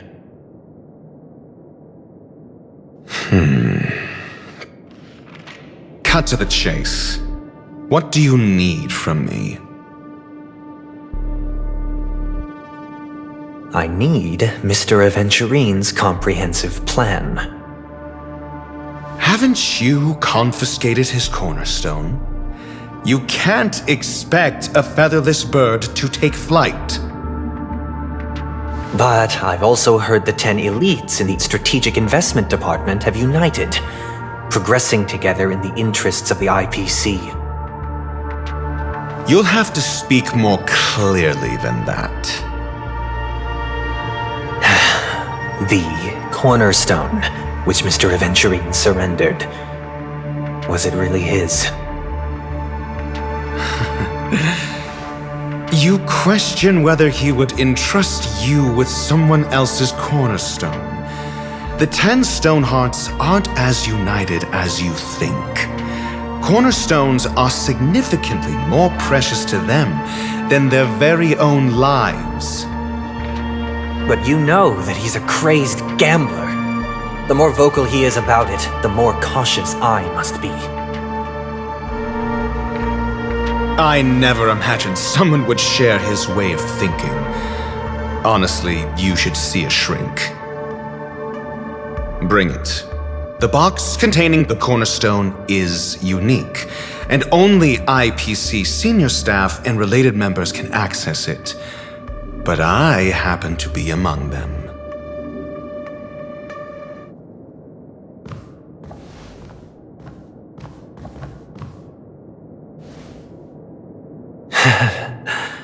I appreciate it.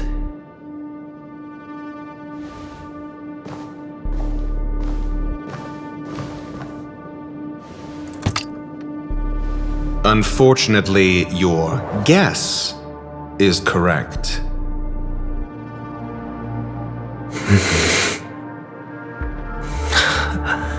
The golden stone. Its color and glow are similar to that of Klapoth's body. This is the very ruse he intends to use to fool you. He won't reveal to you that the 10 Stonehearts chisel their own will into the cornerstones, granting them an unparalleled radiance. And this golden statue is also known as Topaz, not Aventurine, and it belongs to Topaz. So, do you wish to confront him? Not at the moment. I'm more interested to know the location of his cornerstone. The safest place somewhere you'd never think of. Because he never intended to hide it. In fact, that cornerstone has been in your hands from the very beginning.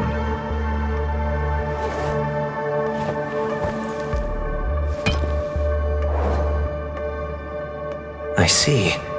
This bag. Mixing a cornerstone, more precious than life itself, with a bunch of worthless jewels, disguised as a gift of money waiting to be confiscated, is indeed in line with Mr. Aventurine's style. Then he makes up some trivial excuse, downplaying the matter, and requests the gift money. This is a gamble, one he's all too familiar with, betting on your single misstep, leading to a total loss. Learned Doctor, I am grateful for your help. The family will surely reward a righteous person like you. As for the villain, I hope he retreats in humiliation. It was all thanks to your friend with a keen eye that I could add a blot of utter failure to your storied career. Ratio, you wretch. Finally shown your true colors, huh? Oh, and just to remind you, you currently only have 17 system hours left to live. Treasure your remaining time, and savor the delectable aftertaste of defeat. You might as well explain yourself a little more clearly. What I performed on you just now was the Harmony's consecration. You were to show allegiance beneath the illumination of their grace. Yet you acted willfully, uttering nothing but falsehoods, transforming the consecration into a trial. I genuinely see no reason to absolve you from it. Is this what the Harmony represents? But is it built upon constraint and coercion? You misunderstand, Mr. Aventurine. Punishment is meant for the irreverent, but I have seen your resilient spirit, and thus I offer you the possibility of a new beginning. Throughout these 17 system hours, you will be unable to escape the dreamscape or contact any of your companions. You only have 2 paths before you, and it all depends on whether you can complete my test within the time limit. Should you succeed, you will be able to coalesce into the Harmony and be with your family. If you fail, you will suffer the wrath of the eternal Centurion and fall into an abyss of doom. Sounds like I'm gonna end up the same either way. I indeed do need a servant to help me uncover the evil hidden in the family from an external perspective. I will purge the evil from the inside and bring the real culprits to justice within 17 system hours. When the time comes, compare your findings with mine. If both our findings align, or if you can provide me more insights, then they will truly be able to grant you mercy and honesty. Shameless hypocrites. You took everything from me and still demand the truth? That isn't fair. Your carnival reeks with the stench of cash. Nothing is achievable without it. This is meant to be an act of personal virtue, not requiring the family's support. Your bag is over there. Do as you please. I believe you can trade this bag of worthless jewels for everything you need. That's what gamblers excel at, isn't it? Off you go, Mr. Aventurine. You are free. I will wait here for your good news.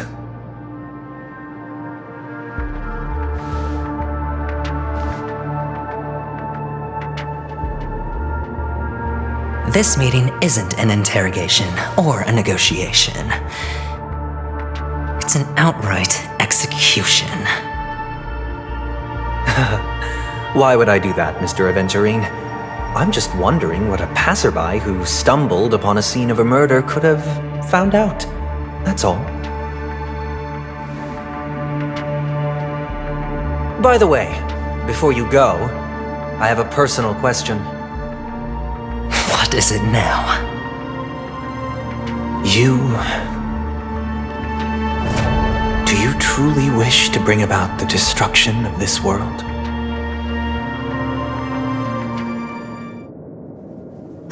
Kakavasha! Where did you go? Oh, are you injured? I got it back, sister. You went to look for them? That's too dangerous. It's just a necklace. It's neither food nor water. We can survive without it. But I can't live without you, little brother. Promise me not to look for those catechins again, okay? Sister, don't be afraid. The catechins are fools, but I'm smart. I played a game with them, and I won. Won? What happened exactly? Tell me. I made a bet with them. The two birds in the desert and me. Who will die first? I won. They suspected me of cheating, but I didn't. I won fair and square. Of course you'd win. You've always been a lucky child. Gaiathra Triclops must be watching over you. But that's no reason to push your luck by going up against those bloodthirsty, cruel catechins. Have you forgotten how Mom and Dad...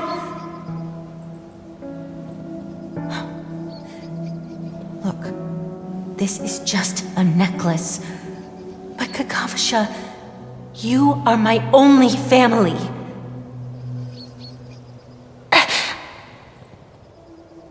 I'm sorry, sister. I thought you'd be happy. Because Mom left you this necklace. There'll be no next time.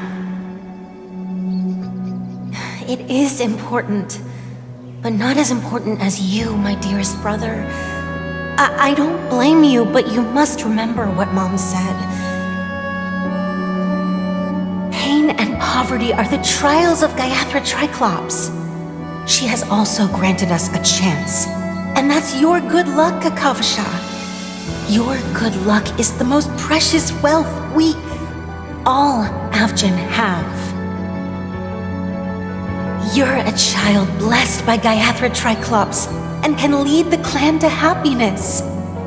So always remember to protect yourself and never resent the pain and poverty you're going through. All right?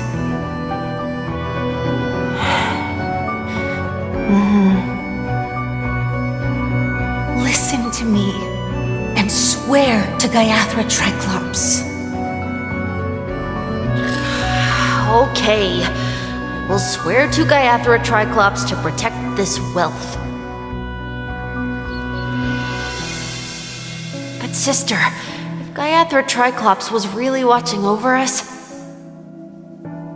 then why did she not protect Dad when he was swept away by the quicksand? After all, Dad went to the Catechins' land only to prepare for Gaiathra Triclops' offerings. And where was Gaiathra Triclops when Mom was shivering in our arms? Mom was still pleading for Gaiathra Triclops' forgiveness under her breath until the moment she closed her eyes. Sister, everyone praises me for being smart, but I don't get it. If every rain pour was Gaiathra Triclops' forgiveness and grace, then how bad were our sins? So much so that we were born in this world of death?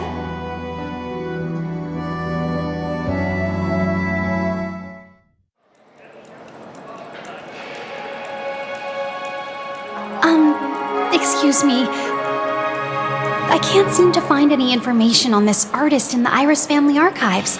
The photo you provided also doesn't show any matches. Just as I thought. I'd like to ask, what kind of traces do people leave when they enter a dream? Are you referring to the records when you enter the dream pool? The equipment will monitor physiological indicators such as heart rate, blood oxygen levels, and body temperature in real time. This data will be included in statistics and handed over to the family for the screening of any data anomalies. Immediate action will be taken once any illegal behavior is detected. Please rest assured, your vitals are monitored in case of emergencies, allowing us to wake you if necessary. This is all for the safety of our guests. Can I trouble you to access the records? I apologize. The hotel does not have access. This information is managed by the Bloodhound family. We can only gain access if there's a problem. Looks like nothing can be found here. At least we know who to look for next. We can ask the Bloodhound family for information. Thank you for your assistance, Miss Allie. By the way, is Miss Robin doing fine? We are looking forward to her performance. Fine? What does that mean? Is there something wrong with Miss Robin? The preparations for the Charmony Festival have been proceeding smoothly, so I guess things are pretty good. I believe she will be able to put on a spectacular show for all of you. I'm sure. Sure enough, no one knows about Miss Robin. I'm not surprised. But that Miss Firefly is truly mysterious. There's no information on her in the hotel system. Even if she's a stowaway, she should have a disguised identity after entering the planet. She's also in the running for the legacy. How is she going to sneak into the dreamscape unnoticed? Is there any other way to enter a dream? Besides the hotel room's dream pool? The Memo Keepers have abilities that are difficult for normal people to comprehend. In the memory zone of Penacony, they thrive effortlessly, a fact proven to us by Black Swan. The hacker girl from the Stellaron Hunters used extraordinary means to unlock the Dreamscape Hotel's seal. According to the scene witnessed by him, it is likely that they are behind Miss Firefly's case. The Garden of Recollection and the Stellaron Hunters. Both are possible, but what about the IPC? Since they want Penacony all for themselves, they're bound to have a plan. Who are you guys? The Bravo team has arrived at their designated position, ready to execute armed evacuation operation. Boss, get moving! Armed evacuation? Boss, are you drunk? What do you know? It's more efficient this way. Just don't let the director find out. Act first, Report later. Understood? Help! Help me! I spent all my year-end bonus on the snowball! I don't want my name on the department's major disciplinary notice! Hey, check it out! That voice. Could it be the IPC workers from Bellabog? To all guests, the IPC will be conducting special operations within the hotel. Please follow the staff in charge of evacuation to the designated safe zones, or compulsory measures will be enforced. I'll request a beating for you lot! You've been told not to drink during work hours. Take him back to the hotel room. I'll organize a meeting later to properly go over how this incident report should be written. Miss Topaz? I never thought I'd run into you on Penacony. Long time no see, Astral Express crew. Aventurine has told me a lot about your happenings. Huh?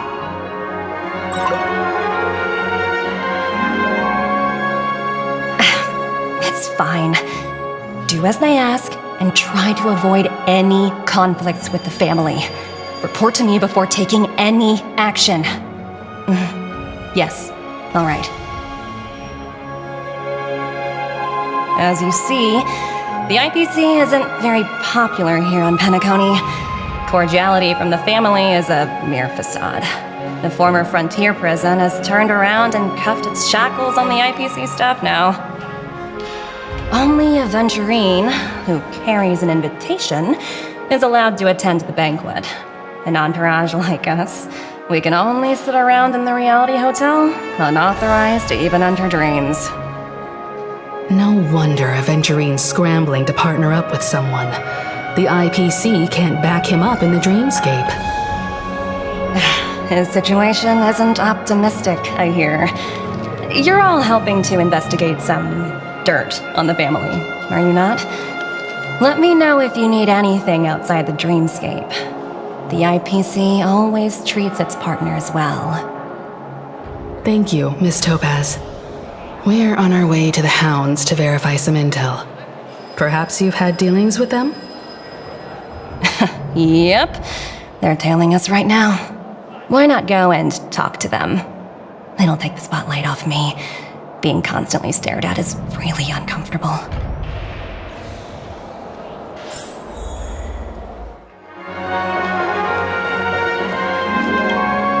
How does it feel to be in business with Aventurine? I bet you're not used to it. That's just his style. All or nothing is his mantra. He's always cozying up to his clients while egging them on to undertake some dangerous assignment with him. But everyone has their merits, so I won't comment further. But Aventurine's luck has always been good. He's always closed all his cases without a hitch and basically never lost a gamble. Which is why, on the issue of retaking Penacony, I'm watching with keen interest.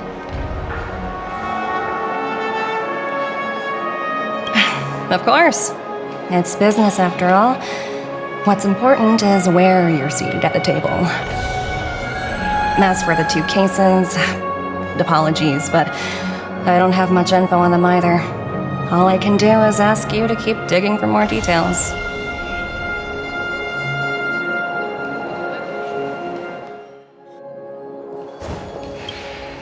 We're carrying out our captain's orders. What do you want? We made a mistake last time, and we're working hard to rectify it now. We don't have time for anything else. Surveilling the IPC executive Topaz, ensuring that she stays put at the Reverie Hotel during her time on Penacony. We've got the right one this time. So that's it. They were the pair who were after Firefly at the time.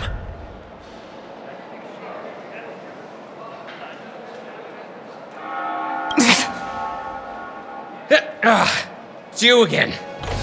Back for more trouble? We're not afraid of you this time. Well, spit it out. Stop bothering us if you've nothing important. So you know each other. Why do you keep running into people you've beaten up before?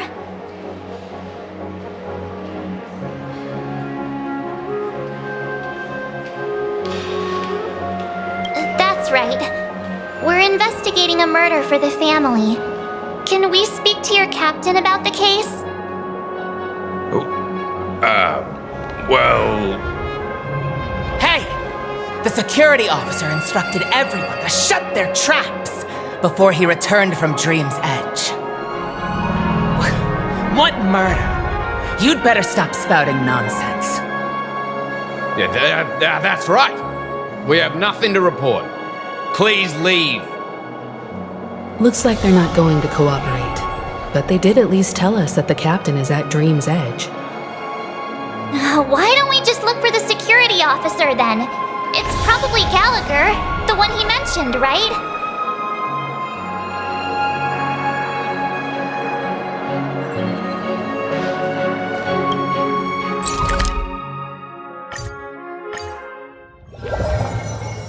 Such tight security. I bet they're stumped by the case as well. Gallagher. Gallagher. Where could he be?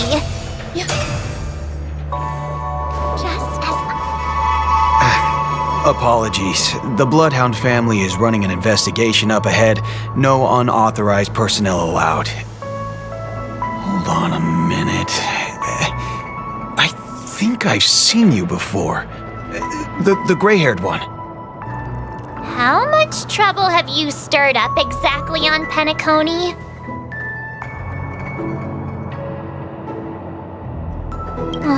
You think you look alike? Wait, are you for real? Not possible. It was you the last time, yelling about some clockwork friendship while beating me up with that silver-haired girl.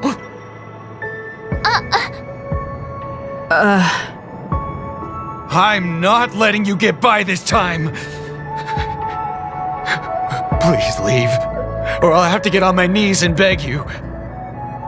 Huh? What kind of heinous crime have you committed now? Hold on, sir. We have documents authorized by the family that would aid your investigation. If it wouldn't trouble you, could we see this Mr. Gallagher? Who exactly is this Gallagher you keep talking about? There've been a few people mentioning this name. Even the one with the gray hair. He didn't send you all here? It was the security officer who dispatched us. That's all I can divulge. He'll do! He's the one we've been looking for! Sorry, no can do. The boss said that since it's a matter of the family's reputation, no one's allowed through. Everyone, please leave. There's really no need for us to make things difficult for each other, right? We're really sorry for troubling you. Let's think of another way. Another way? That's it! Didn't they say something about that... what was it? Clockwork? That got this guy to change his mind? Can you perform it again? That... clocky magic! Please?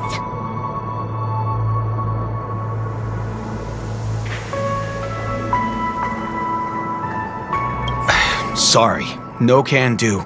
The boss said that since it's a matter of the family's reputation, no one's allowed through. Everyone, please leave. There's really no need for us to make things difficult for each other, right?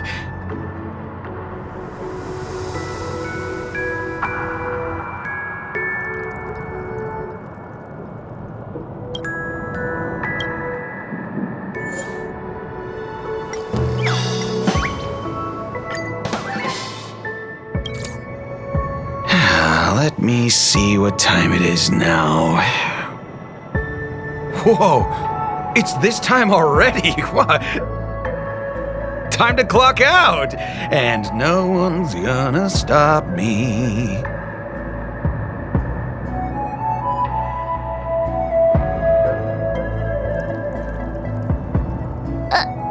What?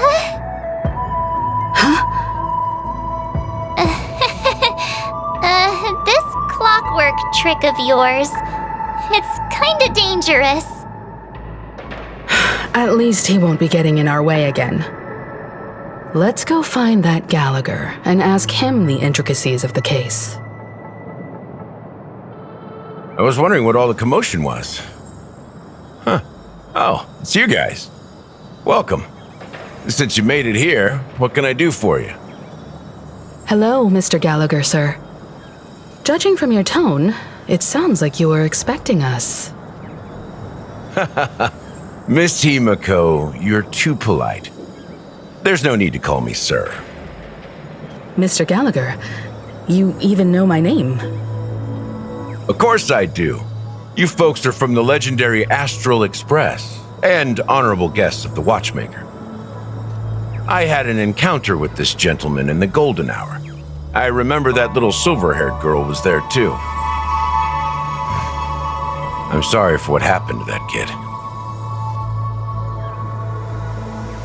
This is also the reason why we've come to visit you, Mr. Gallagher. The Express can't just overlook the death of that child.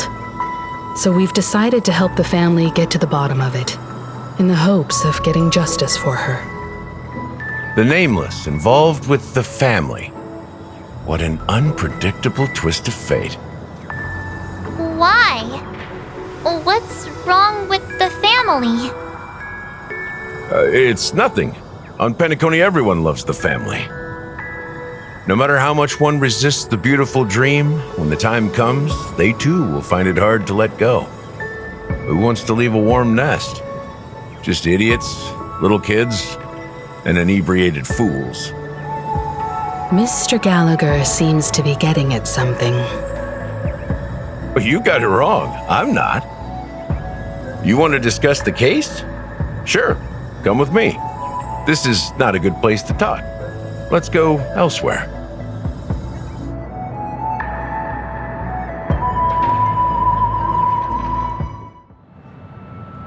Even after that chilling tragedy, this dream is still running effortlessly. Other than the family of the Harmony, it's hard to imagine any other power in the universe that could sustain a building of such magnitude. The family itself is a huge, perfect building, like a living idol. Each member of the family sees themselves as a piece of the divine puzzle, revolving around a singular core and a shared ideal. Under their command, they loyally fulfill their roles, offering themselves while also receiving sustenance in return. Interesting analogy. Perhaps that's why Penacony's beautiful dream has persisted for so long. But the human body has its limits, and so does the divine's. That doesn't sound like the kind of comment a Galaxy Ranger would make. Just pointing out the facts. Mr. Yang will definitely have a better sense of what's going on than I do. Why do you say that, Miss Acheron? The beautiful dream is crumbling. But not because of a particular eon, a particular faction, or a particular visitor. Its collapse stems from a certain inevitability of human nature. The family refuses to acknowledge this, and it has ultimately backfired and become a catalyst. As people immerse their souls in the dreamscape, where consequences and pain cease to exist, and only ease and pleasure prevail, they draw closer and closer to necrosis. Regardless of the perceived bliss, death looms as the inevitable conclusion. Also, this necrosis will diffuse and spread. One piece of the puzzle's mutation will eventually cause the entire building to shake, break, and crumble. In the end, the dreams that people built in the name of freedom became the cage that imprisoned them. I'm sure you've gained a lot from this trip, Miss Acheron. Are you willing to share your findings with me? Of course. That's if I remember.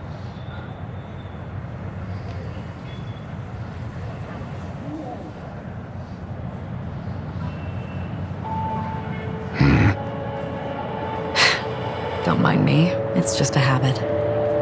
Owing to events in the past, I've become easily forgetful. It's only when this sword is unsheathed that those hazy memories start to become clearer.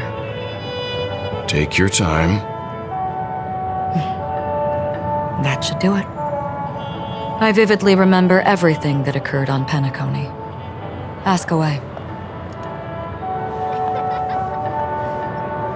The moment of daybreak. I've heard that's where the Dawn Factory, which processes the foundation of the dreamscape, is located. Behind the dreamscape's song and dance stand many imagination factories.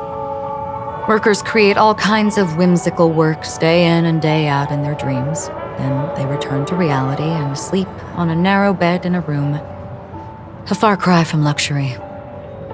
They say it will suffice. Experiencing the bizarre and motley dreamscape is the best reward. There I encountered a young woman who had just come of age, the perfect time to indulge in beautiful dreams. Her greatest wish was to one day move to the golden hour and see the magnificent garments she had woven with her own hands. For certain reasons, her wish was difficult to fulfill. But I managed to bring her a garment. Gilded Hour. It's said to be Penacony's currency center. Yes. It is a fortress-like financial city, the economic heart of the dreamscape. The Pepeshi people of the Alfalfa family are there to keep it running, sending blood that is made from money everywhere on Penacony.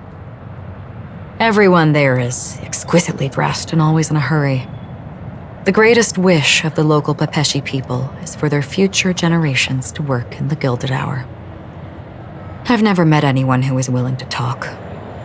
I could only stand at the crossroads, watching crowds of people hurrying like the wind through the jungle of steel, only to deposit the alfalfa credits that they'd earned into the bank's vault. I don't know if they would open the vault door, but before I left, I witnessed a well-dressed Pepeshi person plummet from the sky, while those around him continued on their way, unfazed.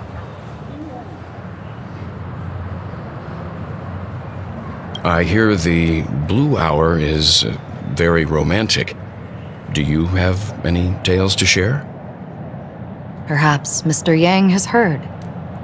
There is a large boat called the Eventide, anchored along the Sea of Dreams, where soft music and dancing persist endlessly every night. I ran into a wizened lady there. She was at the dock, waiting for her long-departed lover to return, waiting for countless hours within time that stood still. In the humid sea breeze, she spoke of her own youth. Like many who desired wealth and love, they came to Penacony to pursue their dreams. Alas, her lover's consciousness was lost in the dark depths of the Sea of Dreams. Finally, she suggested we continue our conversation on a boat in the shallows. I agreed and boarded the boat with her. But she never said anything. Her eyes absent-mindedly gazing at the horizon for what seemed like forever. Finally, we retreated to the beach.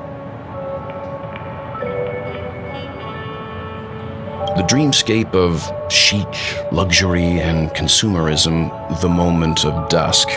My companions have been there too. Then you all must have seen those who are attempting to realize their dreams. Or have realized them, scattering money as if it were dust and betting it on all or nothing. Everything has a price, and everything can be bought or sold. Even dreams themselves. I saw an Infiltrating there who was preparing to auction himself. When someone wins a bid under stipulated periods and rules, he would do the buyer's every bidding, becoming that person's very possession. That Infiltrating had been auctioned off 12 times, and I participated in his 13th. That was the grandest banquet I had ever attended. But never again did anyone cast another glance at him. This time around, there were no successful bids for him. This is what I've seen and heard along the way. Someone once said to me, Penacony wasn't like this a long time ago, nor should it be. I've traveled through the reality and dreamscape of the planet of festivities, watched the tides of night rise and fall when time stopped for people, where the spirits of the rich and impoverished remain forever fixed on their own scales. This is why I think the collapse of the beautiful dream is inevitable. There might be a way to change everything. Perhaps. But if this is indeed the world that people desire, if this is precisely why life chooses to slumber, should we still seek to change it?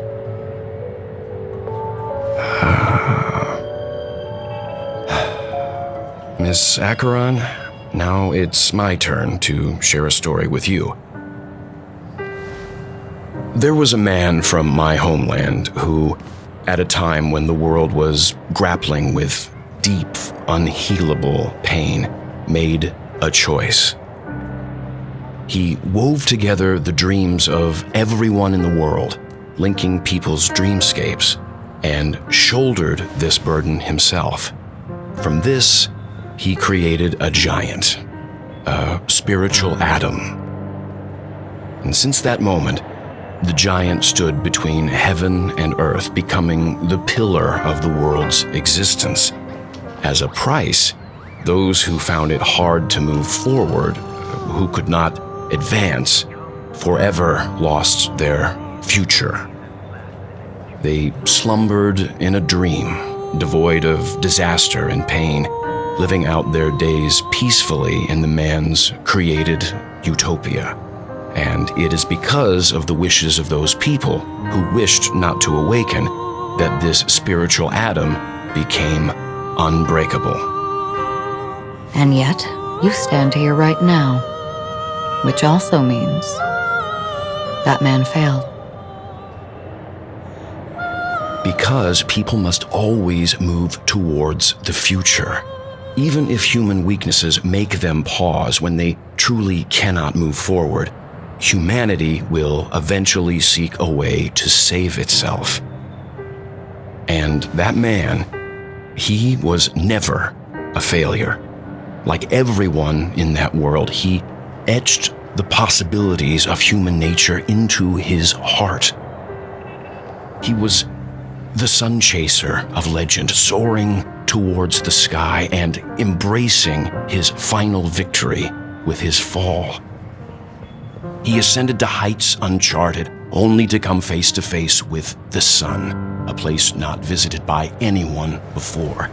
His wings would melt because of it, only for him to fall into the sea. And after that, countless others would surpass him, soaring to even greater heights.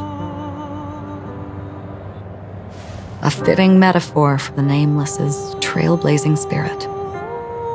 Thank you, Mr. Yang. I know what you wish to confirm.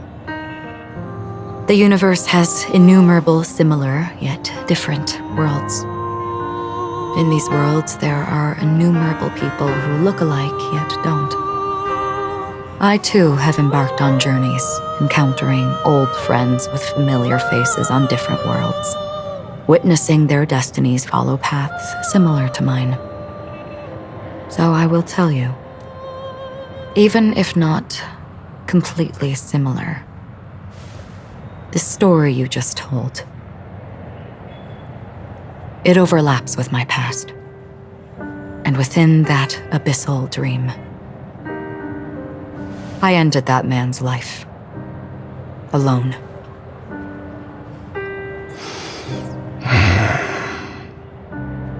I am not who you think I am, nor will my home be as fortunate as your world.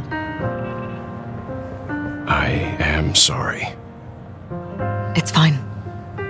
I don't mind, so long as I can alleviate your suspicions. There's something I still wish to know, Miss Acheron. Under that representation of the hunt, exactly what sort of power is it that has motivated your solitary journey thus far?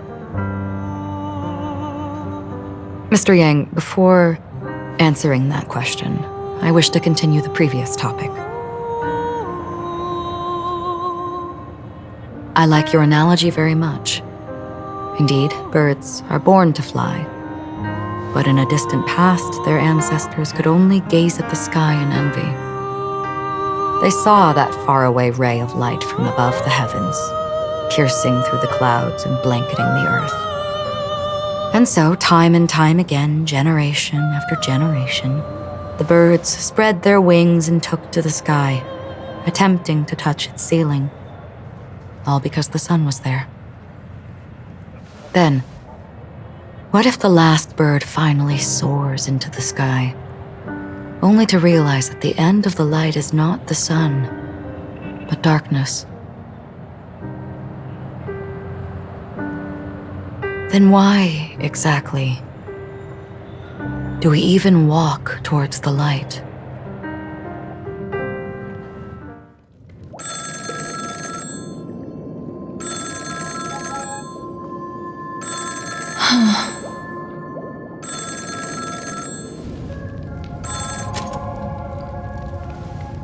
Long time no see. Having fun on Penacony? Acheron? This voice, it's not Constance. Could it be her companion? Though I don't know exactly what you are, or what you're up to, my bullets will find you. Until then, you best find a casket store on Penacony and ask the owner to reserve a good quality casket for you, imposter. Imposter? I see. She gave my whereabouts to someone who's tracking Acheron too. Who are you? Huh? Did I make a mistake? Who the heck are you? I'm the Garden of Recollection's memo keeper. Not bad. This is the kind of tough challenge I like. You that imposter's bodyguard? Never mind. It's fine. I'll leave a round for you. So get that forehead clean and wait for me. I don't know what you're talking about, but you know Acheron, the Galaxy Ranger, yes?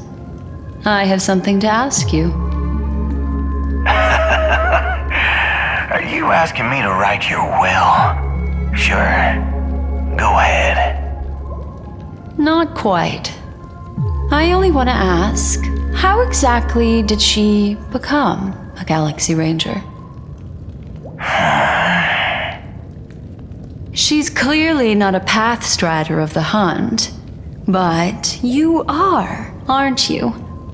Tell me, what's Acheron's deal? Sure. Heck, never thought I'd come across an ally. What a stroke of luck. Well, I'll be on Penacony soon. Memo keeper, go buy a bottle of Donna's white oak and warm it up, and I'll raise a glass to you. That lady's passed. Well, nobody knows. But if all you want is a simple answer, sure, you best get a chair and take a seat. That woman, named Acheron, is an emanator who should not exist.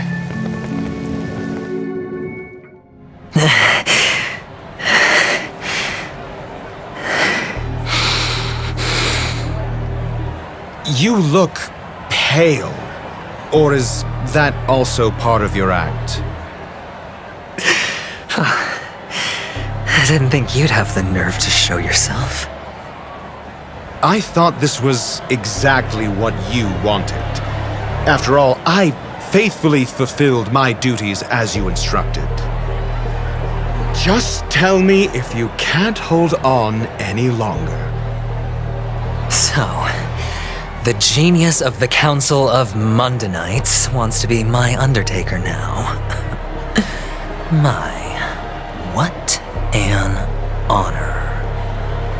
Yes, and I'm pretty sure the people at the Strategic Investment Department would love to be notified of your death in due time. But let's not forget, you won't be seeing them, because I'm the manager of this task. Great. Then tell your people that Aventurine is ready to go in 17 system hours. Oh, you've got a lot of nerve. How exactly do you plan on completing your task while your hands are tied by the Harmony? My conversation with Sunday convinced me that there's a traitor in the family, and that they hold the secrets of Penacony. So, I took the opportunity to set everything in motion. I even managed to recover the gift money. Things haven't gone this smoothly since I walked through the doors of the Reverie. Now I'm only one step away from victory. Let's just wait and see. Sounds like a very elaborate way of saying that you failed. That's all I can say. Have you forgotten, Doctor? You betrayed me. Go. Do what you must. I look forward to the sight of the IPC fleet surrounding Penacony. You've achieved what you desired, haven't you? That's true, but what's your plan? Did you conceal an orbital support beacon in that gift money bag? Well, who knows? Maybe that's why I'm handing out cash even when I'm about to bite the dust. You are indeed a gambler. An insane one at that. Maybe I am. Who knows? Fine. Here, take this. Open it when you're on your last legs. You'll thank me. What's this? Medical advice?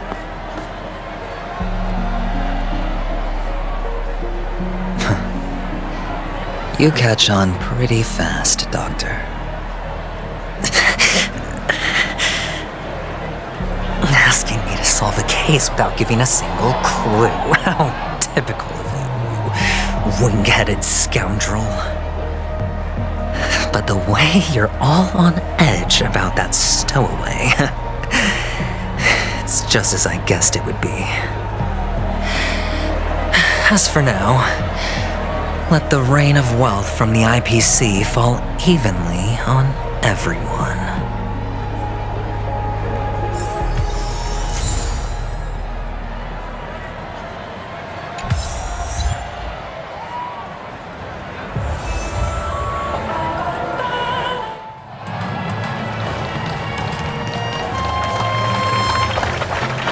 Would you be willing to support my performance? And keep the Song of Beauty alive in the cosmos? Wow, how fabulous! But why would you give such a wonderful gift to a random stranger like me? Well, you see, I can't bear to see anyone in this sweet dream suffering from poverty.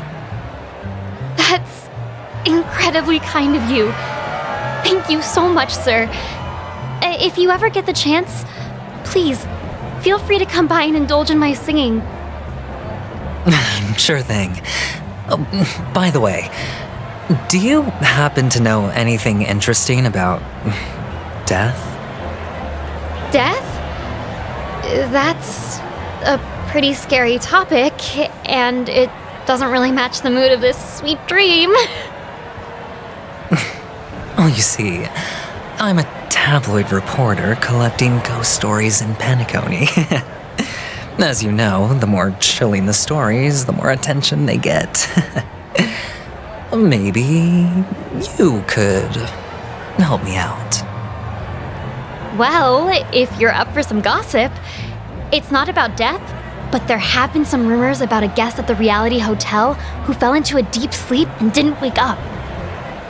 It was like they were in some sort of coma. Nobody knows what caused it, but luckily the customer eventually regained consciousness. Well, all customers are under the protection of the family, after all. Thank you. This will make for a very juicy headline. May Shibe protect us. Unexplained coma. That's actually what happens to your body if your brain dies in a dream. But unfortunately, the customer ended up waking up in the end.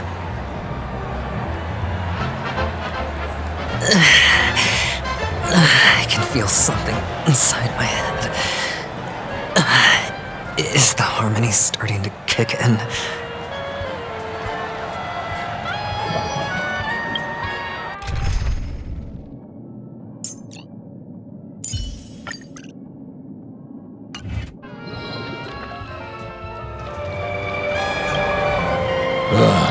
The world has truly lost its way.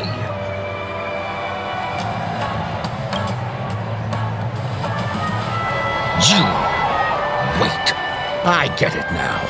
This is some sort of prank show, right? You must have some cameras set up around here to film yourself doing good deeds, right?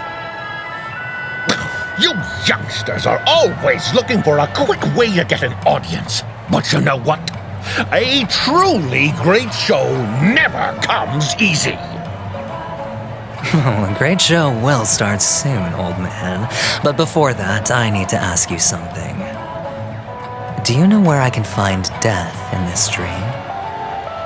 Ah, I see.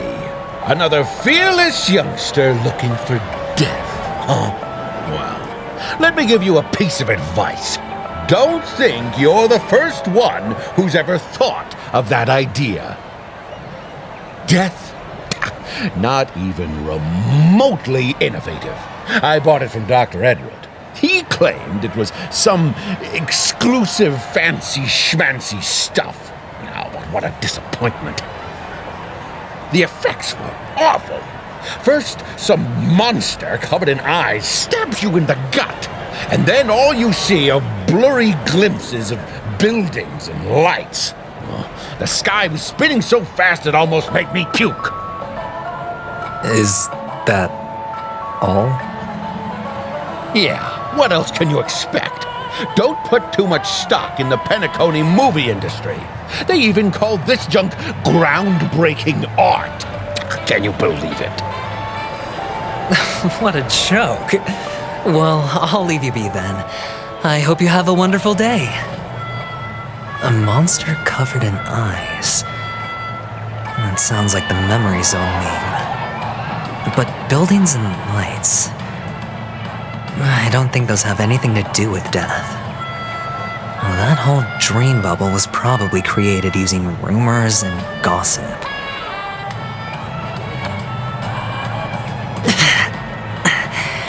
The disturbing voice in my head.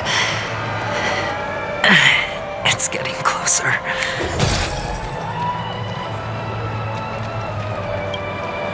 A sip of liquor, a blissful reprieve, to drown 1,000 sorrows, let worries leave. I know I have what it takes to become a poet. Oh? You're giving these gems to me? Didn't expect to meet such a generous soul in this place. Or are you just pitying me? Well, it really doesn't matter. As long as I have Soul Glad, that's enough. This is just a dream after all. You really shouldn't drink so much Soul Glad, my friend. It's not good for your health. Oh? Maybe I really should quit. But not before meeting the Devil of Soul Glad. The Devil of Soul Glad? Care to elaborate? Yeah. It's a seahorse with a long neck. They say it loves to appear to drunk people, especially the ones who are passed out on the side of the road. How funny. Yeah, very funny indeed. Thank you.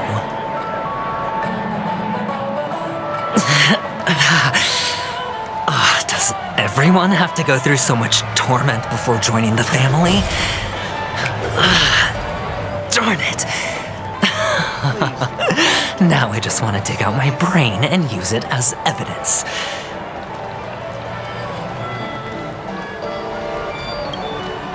Take care, my friend. If you ever find yourself in danger, remember that the hounds are always ready to help.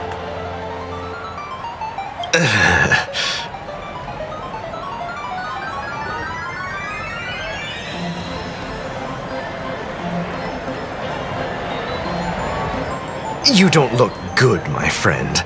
If you need assistance, I can contact the hotel and have them wake you up forcefully. That won't be necessary. I have some business to attend to. But thank you all the same. All right then. If you ever need help, don't hesitate to reach out to us hounds. Well, actually, I do need a favor. As the most outstanding hound in Penacony, have you come across any stowaways recently? Stowaways? How could there be stowaways in Penacony? We've never had anything like that before. All right. Good luck with your work then. What was I even thinking? Family would never share intel with the IPC.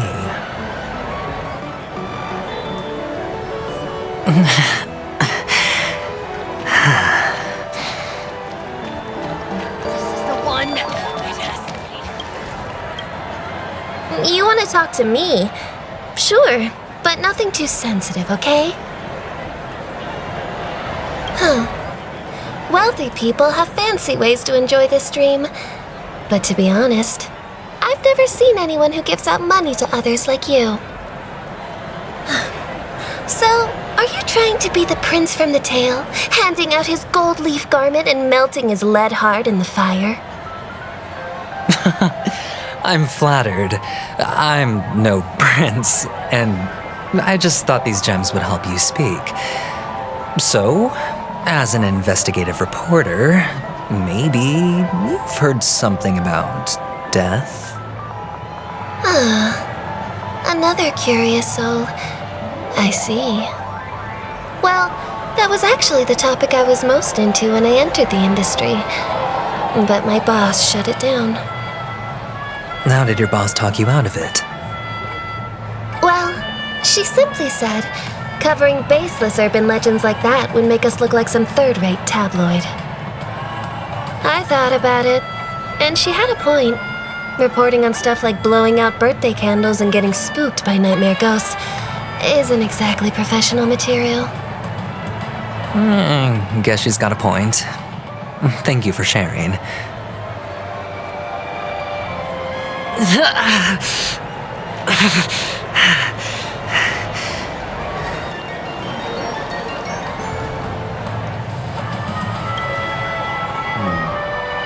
Were you wanting to talk to me? Sorry, I thought you were checking out something behind me. Is this a gift? For me? Are you sure this isn't some kind of mistake? Yes, it's for you. Just take it. Is this for real? Someone is actually giving me a gift. Not for my parents, but for me. Thank you. Thank you so much. Oh, it's not much.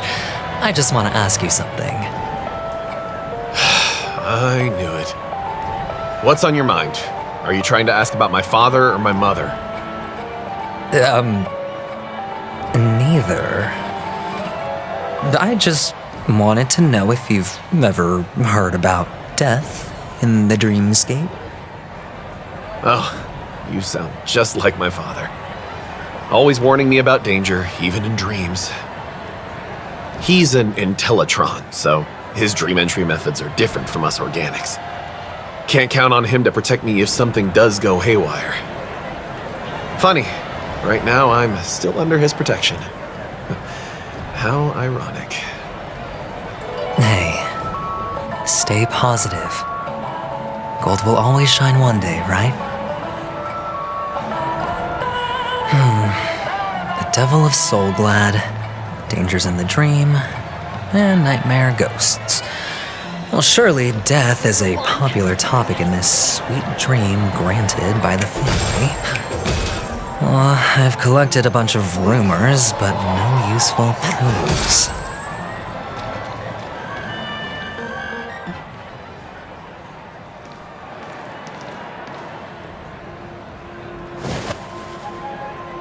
Remember what I said.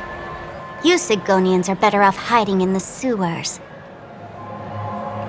Look at you, snooping around and sticking your nose everywhere. Is the smell of death so enticing, my fine fellow? Oh, it's you, masked fool. I should have guessed it. You're the imposter who appeared on TV after Robin's death, right? I heard you got caught by the family. I gave you a clear clue. Befriend a mute. Simple and straightforward, you know? And what did you do? You messed it up and ended up as their prisoner. I told you to make friends with a mute, not become one yourself. You really let me down. What do you mean? You know better than I do. Who watched the little songbird that couldn't sing perish right before their eyes? You did, Blondie. No, I mean... What did you mean by becoming one myself? Well, it means you'll soon end up like her, unable to speak ever again.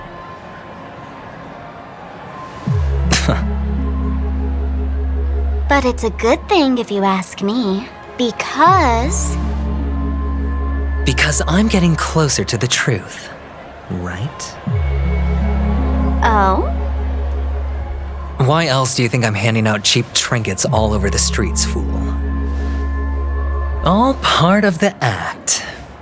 Fool's bait. The more pathetic I seem, the more likely you'll come sniffing around. So, now that I've drawn you out, will you reward me with an answer for my efforts? Why should I help you? Don't you want to see Penacony descend into... chaos? Well, I can make that happen. I just need an answer to one question. Back then, when you asked me to find a mute, did you really mean Robin?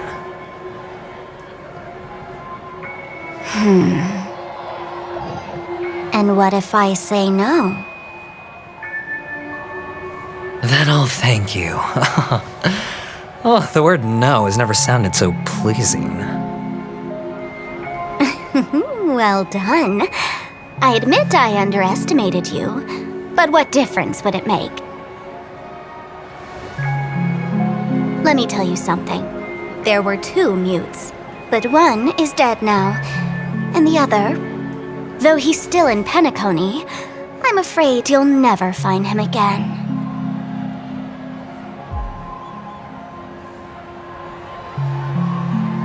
Now I'm completely sure that I was on the right track from the beginning and never strayed, fool. Right now, there are only 2 things missing from my grasp: the meaning behind the truth and the means to expose it. How impressive. That's quite a fancy way of saying I haven't learned anything so far. Not exactly. I've gathered enough clues to prove its existence. and that's enough for me. As for the answers to my questions, I'll find them within 16 system hours. Oh, really? Only 16 system hours? Well, let me lend you a hand. Here you go.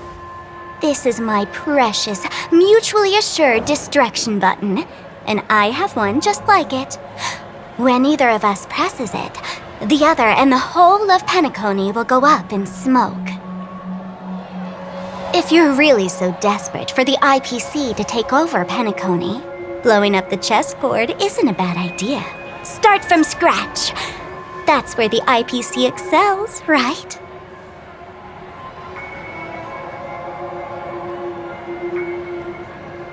Just press the button when you're at your wit's end. And of course, feel free to reach out to me for my hospice care, too. Oh, a deadly button, huh? Well, I guess the family didn't take your threat seriously at all. Otherwise, how on earth did you manage to bring it in here? I have my own ways. That's all you need to know. Well, I'm afraid I'll have to decline your offer. Who knows if your little gadget will actually work. By the way, I have no plans to search for the other mute friend you speak of, but it's good to hear that he's still here in Penacony. I'll handle the rest myself. I'll orchestrate a grand finale for the downfall of the family. And at the climax, the walls will crumble, people will wake up, and those who couldn't speak will find their voices again. When that time comes, go ahead, press the button, light up the sky with a magnificent fireworks display for me. Catch you later, fool. You're still talking big, but sure, if that happens, I'll stay true to my word. Just don't let me down now, okay?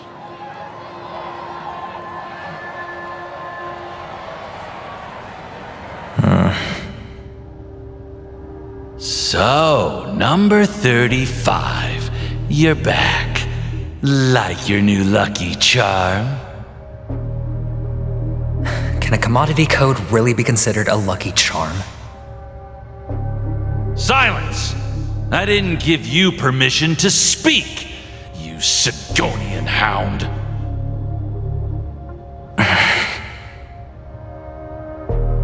The guys in black didn't say much, so I've no idea what you did to save your skin in that massacre back in the day. But I figured you must have had good luck, so I bought you. From now on, you and your good luck are my assets. Are we clear? Your first task is simple. In addition to you, I've purchased 34 other slaves. Go and play a game with them. You came out alive after 2 days. It proves that you are the real deal. You're insane. Testing out if you're a good product. Aren't you worried that the money you spent on me will go to waste? I've got stacks on stacks, Blondie. The slave market is never short of self-righteous brats like you. But you look good, and that's why many customers are betting their fortunes on a scrawny brat like you. So go along now and don't let your master down.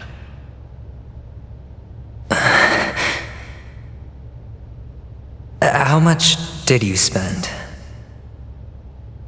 What? My price. How much did you pay for me? Huh. You really want to know? Well, it was 60 tanba. No more, no less. I'll take my chances. 30 tanba. If I come back alive, you'll give me 30 tanba. Deal? Are you trying to strike a bet with me? Oh, you've got some guts. Yeah, sorry, but that won't do. Don't forget your place, slave. You're not qualified to be at the table. You're just a chip, a life thrown away in someone else's hands. Either you come back with more chips for your master, or you never come back. It's all or nothing. Don't embarrass me, my lucky hound.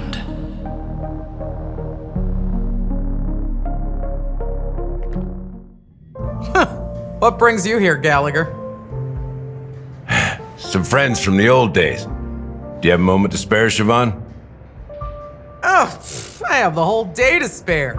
Ladies and gentlemen, welcome to Dream Jolt Hostelry. This bar offers a wide variety of drinks, but we draw the line at Soulglad. Why settle for ordinary when you can experience extraordinary? We're dedicated to serving up nothing but pure joy and laughter. What would you like to drink? I'll whip it up for you. Oh, look! A lady as cool as Serval!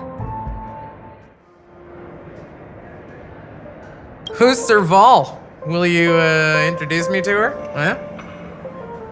Oops. She's heard us. Just spare them, my esteemed bartender. I'll take over the bar today. I'm getting up there in age, and I need some practice before I forget the skills that used to put food on my table. Where did you stash the ingredients? They're all under the counter. Since our guests have traveled from afar, shouldn't you whip up some special drinks? That's exactly what I had in mind. Hey, my friends, do me a favor. Go around the bar and bring me any ingredients you fancy. The discussion might take quite some time, so I'll prepare some customized, non-alcoholic drinks for you. In the bar? But aren't all the ingredients right there on the counter? Why, we're in a dream, my lovely lady. You can help yourself to anything if you wish for it. Comfort, hunger, confusion, or even boredom. It's all within reach, right at your fingertips. Oh, did you hear that? She just called me my lovely lady. Even in reality, mixing drinks is more than just throwing ingredients together. A bartender needs to capture the bar's atmosphere, master technique, and spin a tale of mystery and anticipation. Only then can a perfect drink crafted with a customer's life story be created. In other words, what you get from your drink is down to luck, so don't overthink it. Indecisiveness has no place when it comes to enjoyment.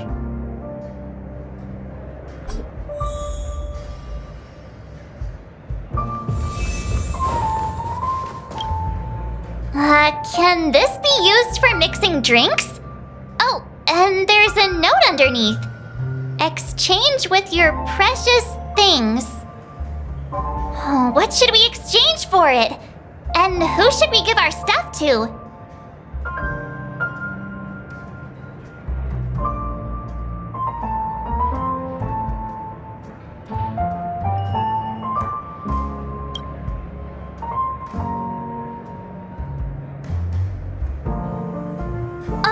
Whoa! The words on the note are changing. Happiness belongs to the noble. Does this mean we can take it? Doing good deeds does pay off. Thank you.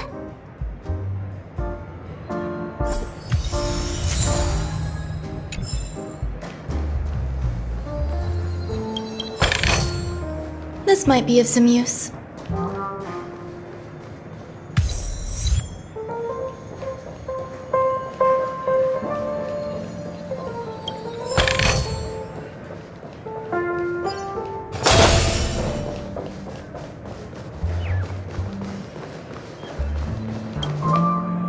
check out this bottle!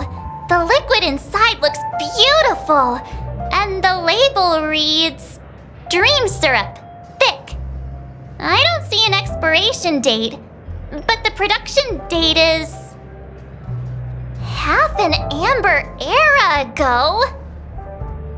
Ugh, drinking this stuff can't lead to anything good. That's for sure. That's true, but this really doesn't seem fresh. Did you find the bottle of syrup I've been hoarding? Don't worry, it's all just a dream and it won't upset your stomach. It's been aging for years and should have a refined taste by now. Feel free to have some. It's perfect for entertaining lovely guests like you. Then we'll keep it for now. That's quite a stash. Not sure if it's enough. Stay out of my way. I'm looking for Siobhan. Huh? What's all the commotion about?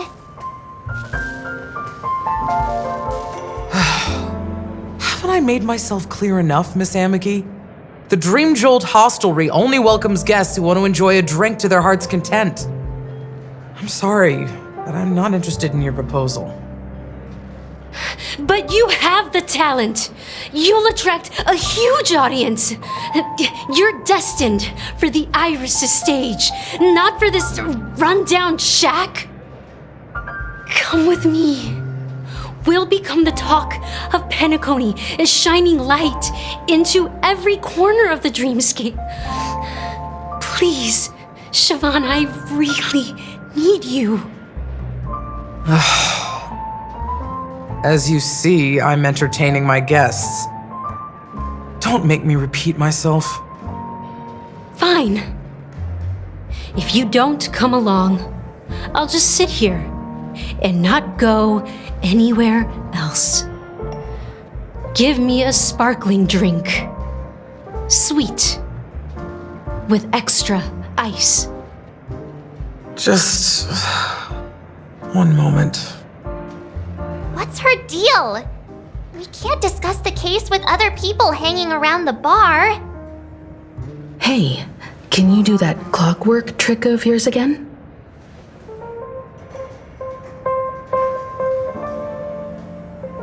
Time is running out.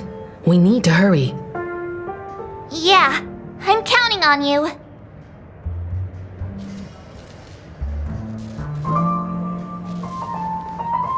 You're one of Siobhan's guests, right? What can I do for you? If you're here to convince me to leave, please stop it. I'll never leave until she accepts my proposal. I just don't get why she won't leave this place. This rundown shack with no customers whatsoever.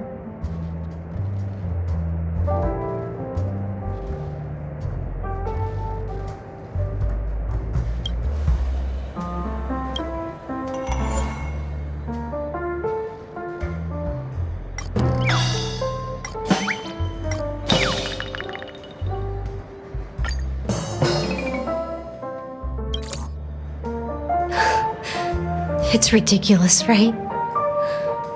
Our paths were never meant to cross, yet I'm still holding on to her. I'm too timid and shy, longing to shine but afraid of stepping into the spotlight. I need her guidance because I'll never be able to do anything alone. You don't know Siobhan's past, and you have no clue how radiant she used to be. Even among the talented Iris family, her skill was unmatched.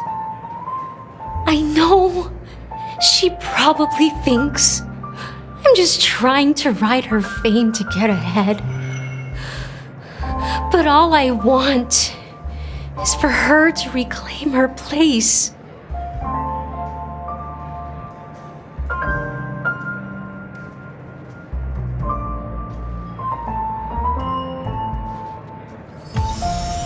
still not leaving. Maybe I'll have to try again. I just don't get why she won't leave this.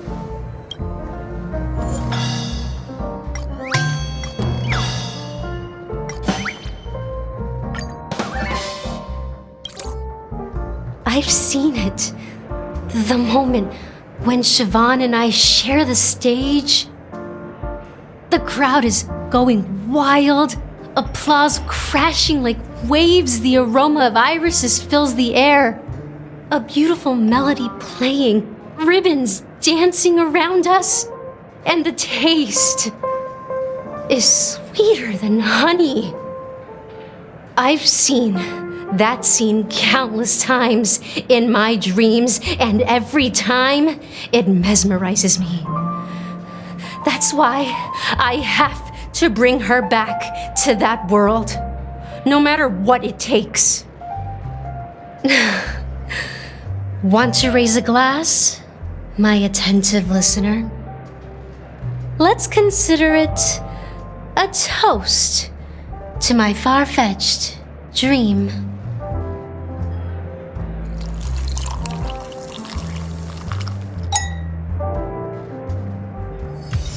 She's still not leaving. Maybe I'll have to try again. I just don't get...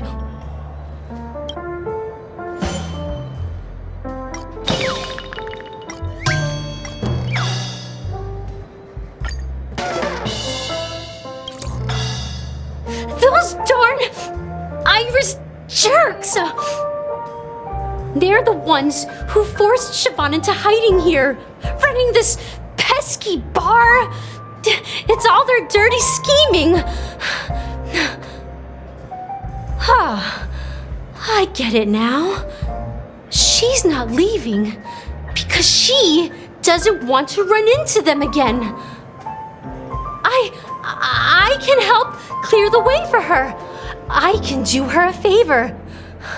I'll go back and write a letter to the Dream Master exposing the crimes committed by the Iris family. Siobhan will definitely appreciate it. Well, talking to you has got me feeling a bit down. My thoughts are swirling, making my mind clear, and bringing tears to my eyes.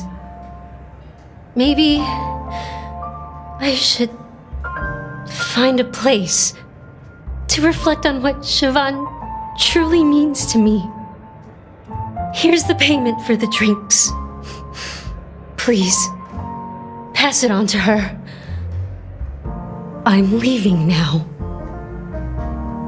Amaki has left? That's good for her. Radiant dreams may be enticing, but they're nothing more than dreams. Her drink is on the house. Please keep the money. When you're ready, go to Gallagher. I can tell he's itching to show off his skills.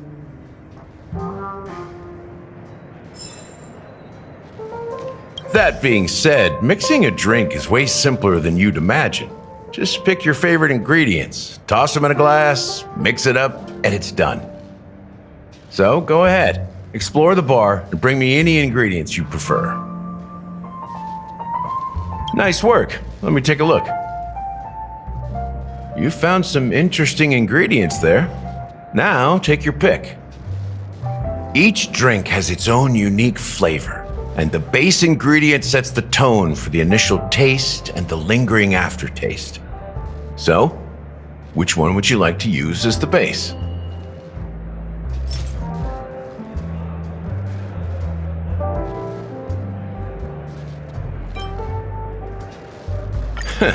You won't find a sweeter drink anywhere in Penacony, and that's what today's dream seekers crave. Now that you've chosen the base, it's time to pick the adjunct, the ingredient that'll create a marvelous chemical reaction with the base. It should give an unforgettable taste without overpowering the main tone. So, what's your choice for the adjunct?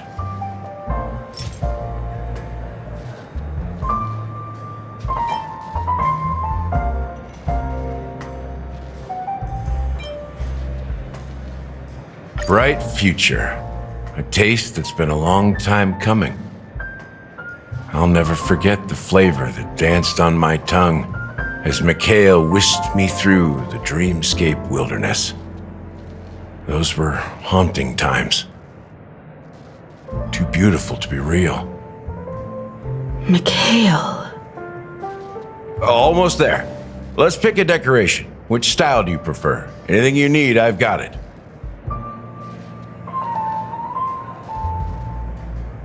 The IPC's favorite. Ambitious, aren't you? Well, it's done. Here's to you, Dream Seeker, with this glass of El Dorado. To golden dreams. Well done, Gallagher. You're not over the hill yet. So, are you satisfied? Oh, the flavors! They're way more sophisticated than Soul Glad. The richness and layers of these flavors are a masterpiece, especially with the adjuncts. I can taste the spicy and sour notes with a hint of sweetness. I'm not entirely sure what it all means. Maybe Mr. Gallagher can shed some light on it. Well, if you're expecting a profound answer, I'm afraid I'll disappoint you. The imagery it implies is pretty straightforward. It's just a glimpse of what this dream truly tastes like. Nothing more. Does this true taste have anything to do with that, Mikhail? Yeah, that name does sound familiar. When you got knocked out by that masked fool girl, I think I heard someone calling that name. Do you remember?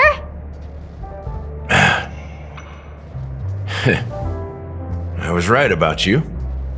You guys seem to know quite a bit, and now there's no reason to hide anything from you anymore.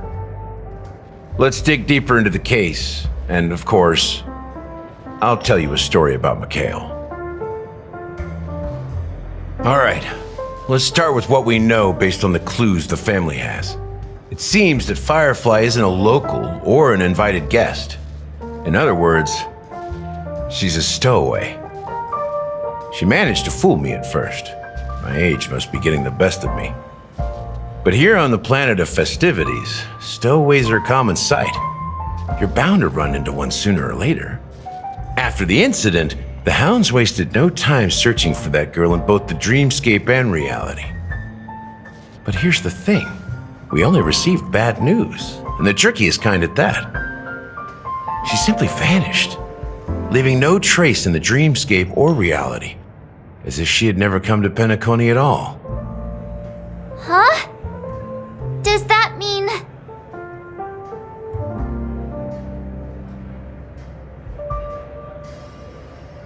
That's impossible. The problem now is not that she's dead, but that it's as if she had never existed in the first place. Let me be frank. This case, actually, is unlike anything the Bloodhound family has dealt with before. Dealt with before? So, death does happen in Penacony, if I understand correctly. You've witnessed it, so there's no need to hide. Even the shiniest city has its dark side. We're all adults here. Surely I don't need to explain too much to you. Confronting the family based on that alone would be naive. Death may occur in sweet dreams. So what? Such events are highly unlikely and only affect a tiny number of people. If you really want to delve deeper into this case, you need to understand the true problem with the family. I guess it's time to tell the story of that Mikhail. You're very perceptive. The Astral Express has received that music box too, right? Do you know the secrets it holds? There's a message. Witness the impossible in the realm of dreams. Find the legacy of the Watchmaker, father of Penacony, and thus the answer to the question, Why does life slumber? That's the exact wording. Hey, why are you laughing? Wait, did you write it? It's quite poetic. No, but I'm the officer in charge of this case, so how could I not know? I'm sure you must have noticed that this message didn't come from the family.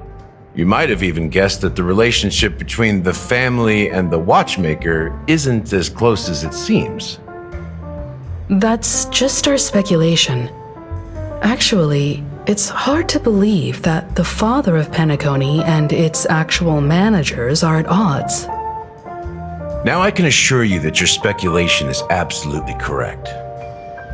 The family has considered the Watchmaker an enemy for a long time, but the hounds haven't been able to track him down, as he seems to be living only in the characters and stories he created. Let me ask you a question.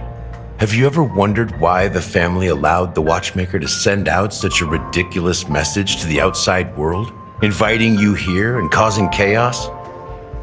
So, you want to seize this opportunity to expose the Watchmaker? Well, now you understand why the Oak family authorized the Nameless to assist in the investigation, but kept you in the dark, right? Because the Watchmaker is not the legend of the land of the dreams at all. He's the most shameful stain in the history of Penacony, and he's the root cause of all the anomalies in the dreamscape. You don't get it? Well, I mean, Mikhail, the betrayer of the family, he's the Watchmaker.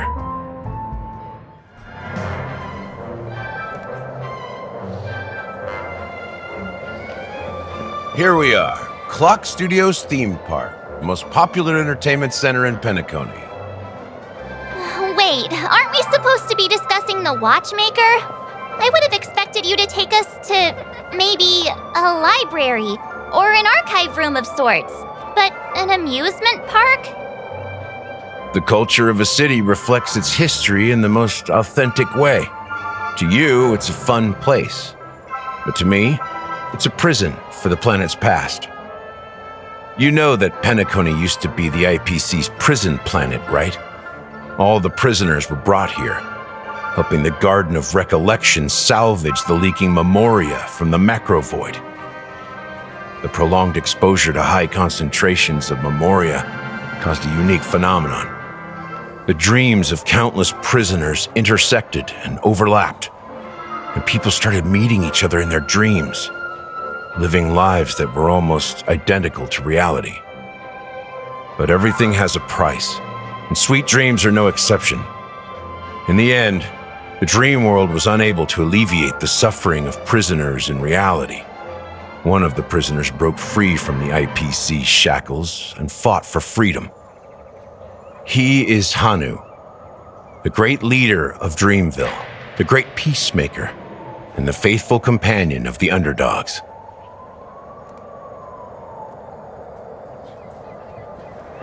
History is always written by the winners. However, it's undeniable that Clocky is an animation that draws from Penacony's actual history. These characters not only exist in Dreamville, but also in the distant past. Once you realize this, you'll understand why we're here. There are so many members of the Bloodhound family around here. They just received a lockdown order, supposedly from Sunday himself. Who knows what it's for? What's going on? So many of them. I've never seen anything like this, even when they're tracking down suspects. Well, it's a masterpiece from the family, after all. Besides the followers of the preservation, the family members are the best at creating mind-blowing marvels. Let's find a quiet spot and continue our conversation. View here is great, right? We can see everything from here, including Clocky. If all the characters in the animation are based on characters in reality, then Clocky's counterpart is definitely the Watchmaker. In the animation, he's Hanu's partner and one of the founders of Dreamville. Does that mean the Watchmaker was personally involved in that war and sided with Asdana? It was a monumental war for freedom. Hanunu fought alongside a motley crew of masked fools, nameless, history fictionologists, mourning actors, omen vanguards, even visitors from beyond the sky. In the end, they emerged victorious. Among them was the person who would eventually be known as the Watchmaker. But if you do the math, doesn't that mean the Watchmaker was around for several centuries? I'm not sure, but Mikhail was already the Watchmaker when I met him, so maybe he inherited the title. How old are you now, Mr. Officer? I'm 13. No way. Not even close. Hanunu freed the frontier prison, but peace still eluded him. With limited resources, threats from the outside world, and internal conflicts between major prison districts, the future of Asdana was uncertain. It wasn't until the Watchmaker approached the family with the idea of turning the prison into the planet of festivities that Penacony finally gained its name and glory. Thus, he became known as the Father of Penacony. But didn't you say the Watchmaker betrayed the family? And you said you were his companion, so that means you... No, I'm not his companion, but rather one of his many children. But I am indeed a traitor. Not to the family, but to Mikhail. What did you do? I did nothing. And that's the worst betrayal of all. Just like you, I had close companions. We dedicated ourselves to Penacony. But the Oak family, they set us up. Mikhail was too old to protect his children anymore. So we left the family to find our own path. We were branded traitors of the Harmony, even though the true traitors were someone else. While they continue to praise the Watchmaker's name in the world, behind closed doors, they condemn him on a pillar of shame. Nevertheless, we wanted to clear his name. We intended to find the real traitor, the one responsible for all this, and restore harmony to Penacony. But we failed. Too much time had passed, and the land of the dreams had become deeply corrupted. After countless fruitless pursuits, I gave up. Like a lost dog. The family accepted me and made me an officer, supposedly as a form of forgiveness. But it was actually a punishment. Since then, I've been completely cut off from my partners and my past. As for Mikhail, I heard he died in obscurity, in a place where no one could find him. That's when I realized that the Penacony I once knew would never return. We're truly sorry for what happened. But this is not the end of the story, right? Apparently, someone has inherited the title of the Watchmaker and has been secretly working against the family all this time. Unfortunately, after all these years, I have no idea who that person is, or if they're even real. Or just Mikhail's lost soul haunting the dreams. So, do you understand why I'm spilling all this info? Because I believe the girl's death must be connected to the Watchmaker's legacy. And at the end of all these mysteries, we will find the answers we are seeking. If it really is Mikhail's ghost, I want to meet him. if only for the last time. For those who despise me could form a line from here all the way to the entrance of the hotel. But those willing to look me in the eye and hear me out? Let's just say, there won't be many. I've told you all I know is a sign of gratitude. Thank you for listening to this old dog, bark and all. Something just happened at the theme park. Now if you'll excuse me, good luck to all of you. How ironic. What's so different between the stowaways projected by Penacony today and the dream seekers once hailed as pioneers several amber eras ago? Gallagher does have a troubled past, it seems. While Firefly's whereabouts remain a mystery, his stories shed light on our suspicions about the true identity of the Watchmaker, his connection to the family, and the power struggles hidden behind sweet dreams and death. Exactly. Gallagher suggests that the real traitor is someone else, probably within the Oak family. That lines up with what we've gathered so far. Firefly got involved in this mess because of the legacy, and now we're sure that Aventurine's accusations against Acheron are baseless. You're really into Clocky, huh? He's just a fictional character, not a real person. Speaking of which, that Clocky who only reveals himself to you is quite intriguing. It's a shame we've never met him since then. Now that we've confirmed a lot of our suspicions, let's take a moment to think about the clues we have. Send a message to Welt and see how things are going on his end.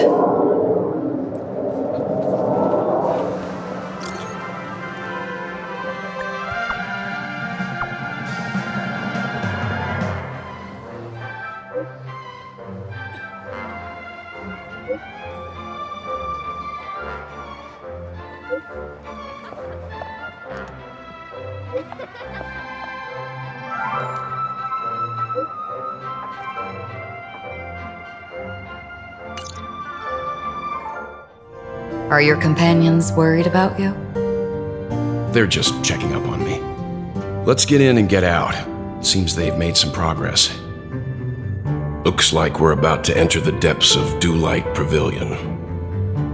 It's been a smooth ride. Almost too smooth for a heavily guarded mansion. Let's see if there's anyone waiting to greet us.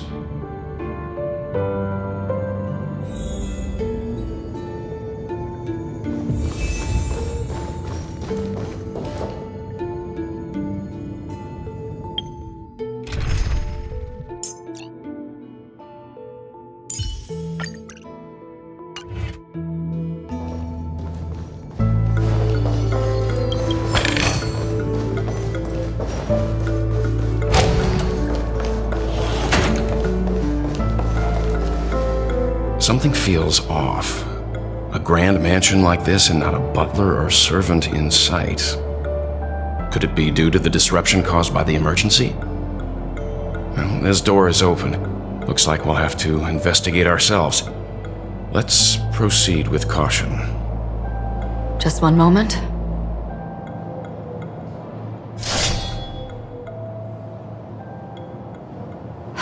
Light.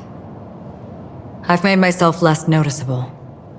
The crew can explain their presence as authorized by the family, but I can't come up with any excuses for being here. I see. What an interesting technique.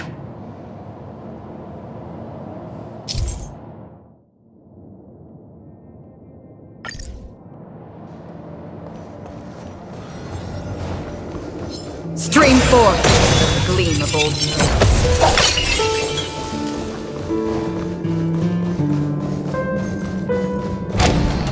The model in the sand pit. It's the golden hour, isn't it?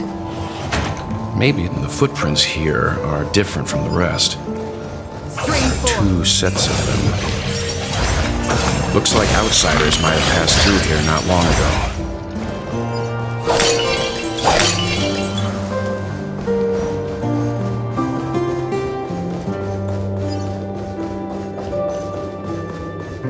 Stream 4! The gleam of old flame. While there aren't any people in this mansion, they've set up quite a few mimetic guards to patrol this place.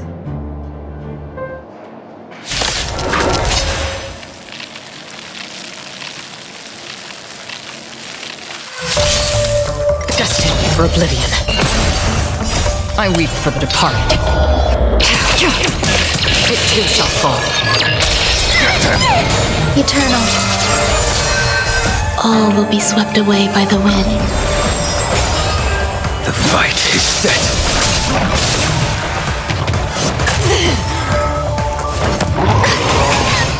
Still waters of oblivion. These are devils. I'll crush them all. Savor it for me.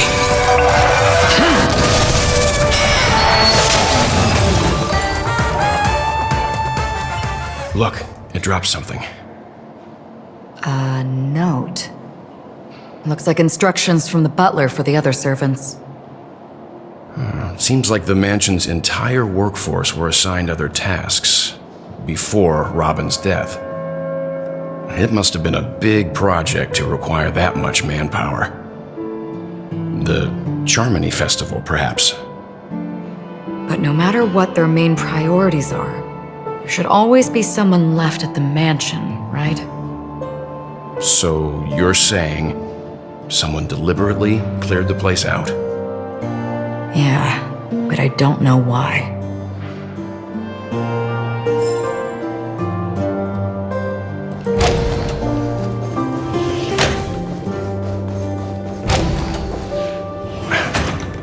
No one here either.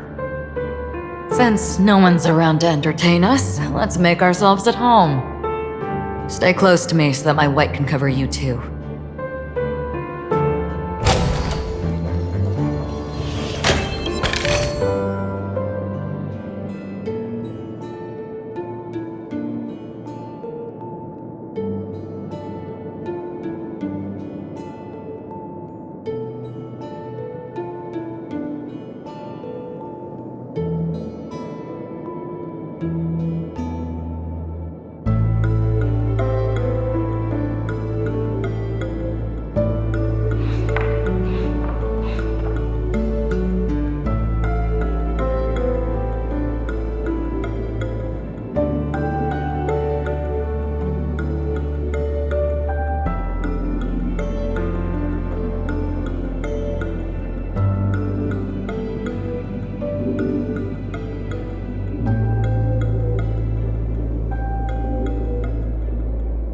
As soon as I and the rest of the crew arrived in Penacony, Mr. Sunday and Robin showed up to greet us.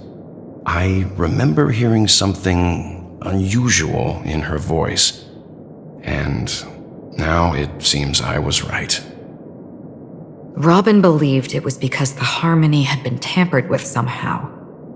But as far as I know, there aren't many entities capable of interfering with the power of paths. Meaning? If there really is a traitor within the family, that person must hold a high position or possess unimaginable strength. That would explain why Mr. Sunday has been having such difficulty in catching the traitor.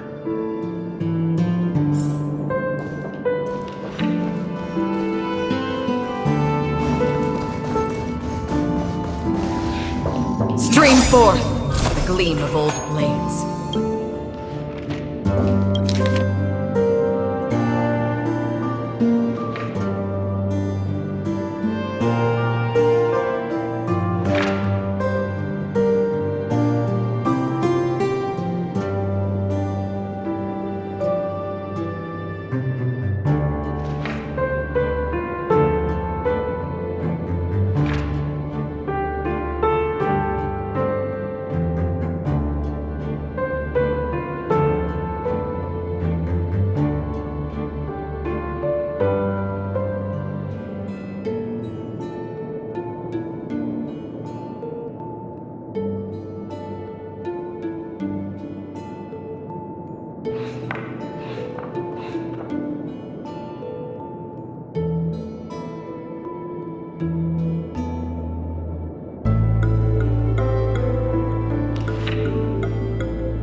information about Robin, Firefly, and the other victims.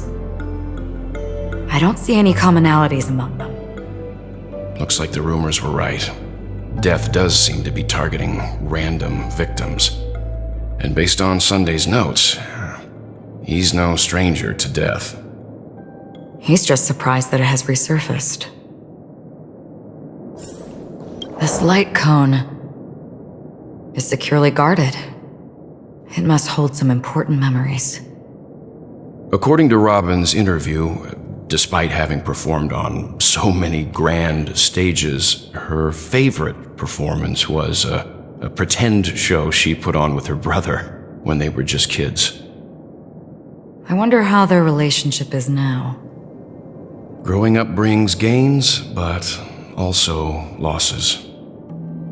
Yeah, time has a way of smoothing things out. The beautiful dreams of youth will eventually fade away.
Mr. Sunday has done some serious research on his suspects. This traitor must have been causing trouble for the family for a long time. They all seem to be insiders, but I haven't met any of them. Huh? Wait, these characteristics.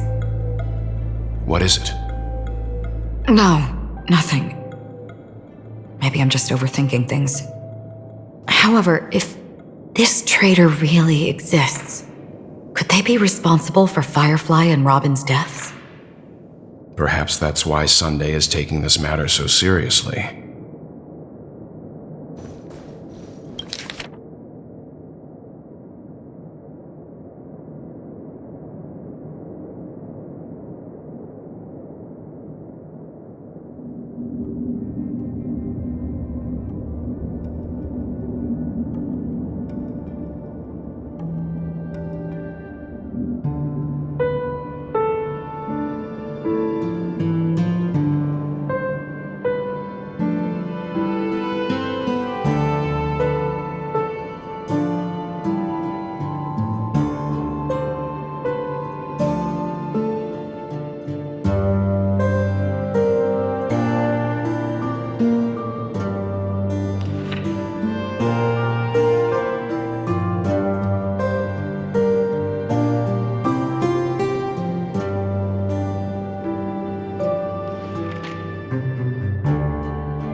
It seems neither the Dream Master of Penacony nor this old Odie is happy with Sunday's recent performance.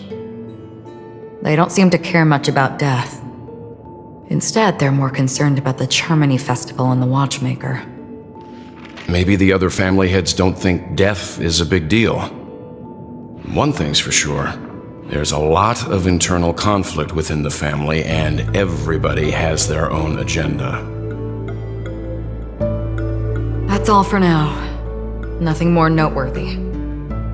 Before coming here, I had all sorts of scenarios in my head about dealing with the family. I did not expect an empty mansion. Watch out! Someone's approaching. I don't think trespassing on forbidden areas is the way to be a guest, Mr. Yang. And... Acheron? The Galaxy Ranger? Our apologies, Mr. Sunday. Nobody came to greet us, so we entered without permission. I hope you can forgive us.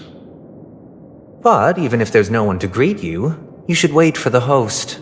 Don't you agree? Even without the famous Galaxy Ranger. As far as I know, the crew has officially accepted the family's commission, so coming here will be unnecessary for you. On the contrary, that's exactly why we're here, to ask you about the case and gather more information. We don't want any loose ends. Well, since you've come with goodwill, I have no reason to show you the door. Rest assured, he hasn't figured out that we went through those documents.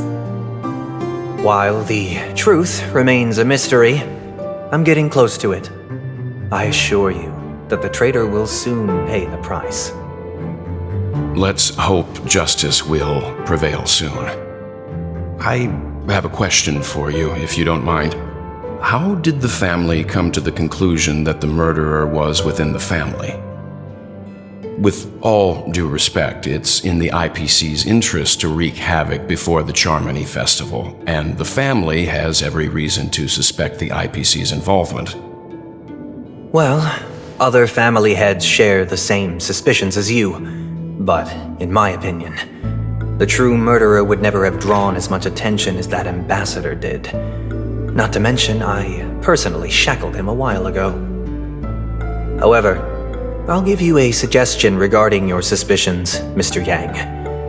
You should be more cautious of Aventurine. While the wicked can't break through high walls, they can plunge their evil dagger into the heart of the righteous.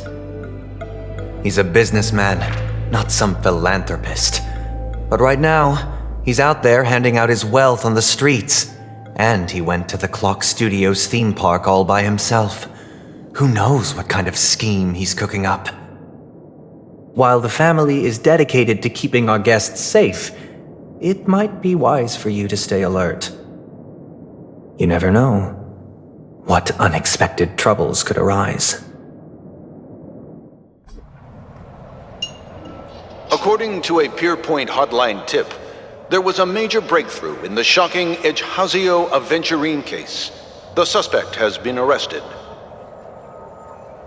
This fraud case has been linked to many departments within the Interastral Peace Corporation and the Intelligentsia Guild, causing a large drain in manpower and resources, resulting in the IPC taking a massive loss. The case's main suspect originates from Seonia 4 and is one of the survivors of the second Kataka Avgin extinction event, who does not carry an interstellar refugee travel permit. As per Strategic Investment Department Head Diamond's sentiments, the IPC has appropriately relocated the suspect in the spirit of the Charter and will continue to conduct further investigations as to the motive of the suspect. What pretty eyes. Tell me, do they shine in the dark?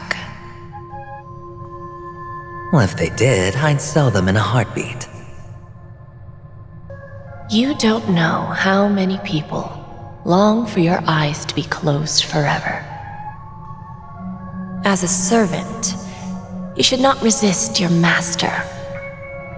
Yet, you went and killed that man anyway. No lawyer has the audacity to defend you. Perhaps you ought to represent yourself. Not difficult, but definitely pointless. You're pretty confident on your eloquence. Did you also think that when you lied to the Intelligentsia Guild? Ask and you shall receive. You wanted the perfect construction material. All I did was offer a possibility. It was just a small wager. If your luck holds out, the IPC will dig something up from the golden sands of Ejhazio. Maybe even the Sand King's remains. Pity your luck has run out. I'll admit that. What I'm more curious about, though, is why such a grand scheme failed to benefit anyone in the end, including the perpetrator himself. Madam, I already have what I want. To be brought before you for the next high-stakes gamble. Then let's talk about the second gamble. Tell me, what are you prepared to wager this time? My life. I bet you won't send me to the gallows. What do you want, then? I want your Lenore to meet with me. I have something to say. And then what? I want cash. It can't be that simple, can it? It is that simple. 30 tanbas. The remainder of my market value. 30 tanbas. No more, no less. With this money, I'll climb to even greater heights than you. Grasp even more riches than you. I wager you won't give me this chance. Which is why you should call him here.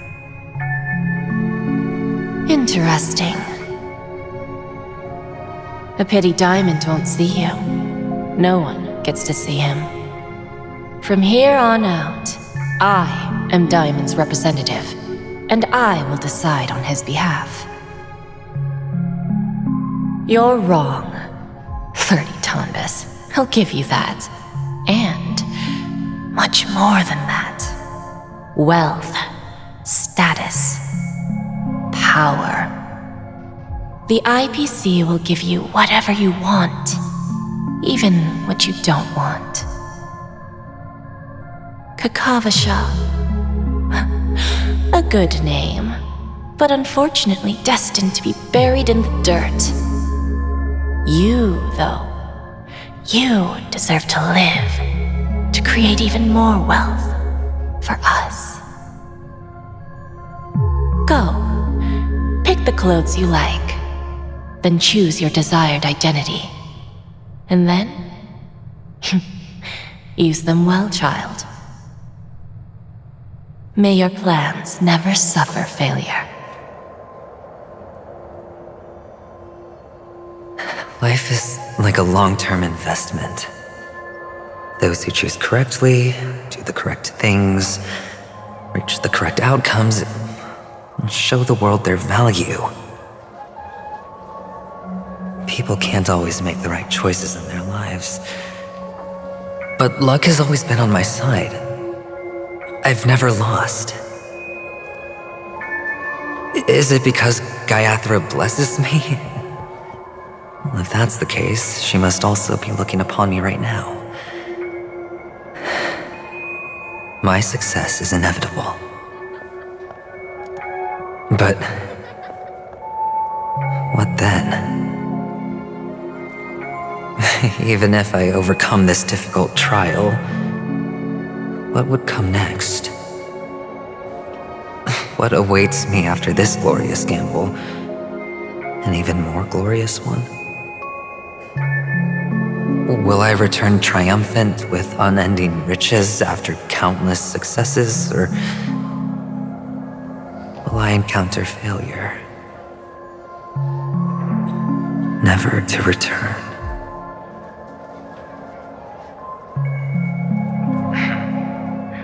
I'm pretty sure you already have some ideas. Lowly gambler.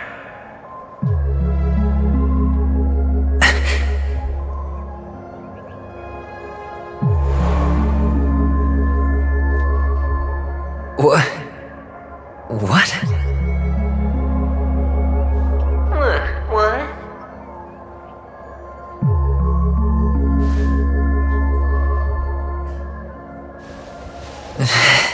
dreaming, or have I gone completely insane? Perhaps both.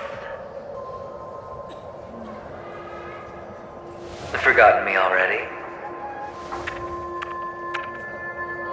When you were strapped to that electric chair by a mannequin warlords, who was it that gave you the idea? Fine. I may be crazy, but I'm not stupid. Get out of my head, newborn of the Harmony. The Harmony? Oh, don't play the fool. It's not the first time we've met. No need to be so polite. I'm you, and perhaps even more aware of yourself than you. Of what exactly you want. You're dying. And you still want to drag a bunch of unfortunate fools with you through death's door. That's why you're here, isn't it? A grand unveiling. You really think you can pull it off? Why not? Well, you may have fooled everyone, but you can't fool yourself. I can show you. Before you're entirely gone, I'll be with you for the last stretch of your road. Let's have a heart-to-heart while we walk.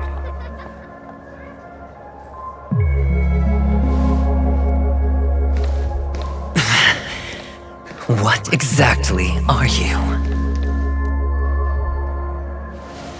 Most people in this world spend their entire lives just to reach one outcome. And I am that outcome. Kakavasha, I am your future. First I'm hearing things, and now I'm seeing them. Great. Am I going to be elevated into the Harmony's Emanator next? Why are there no guests here? What's that featherhead doing?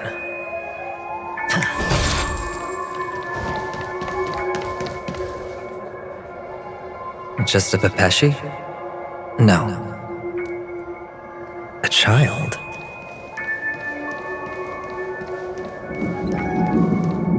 I thought minors weren't allowed in Golden Hour. Hey kid, you okay? Are you lost?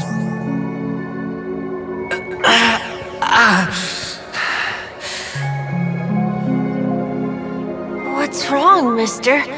You don't look well.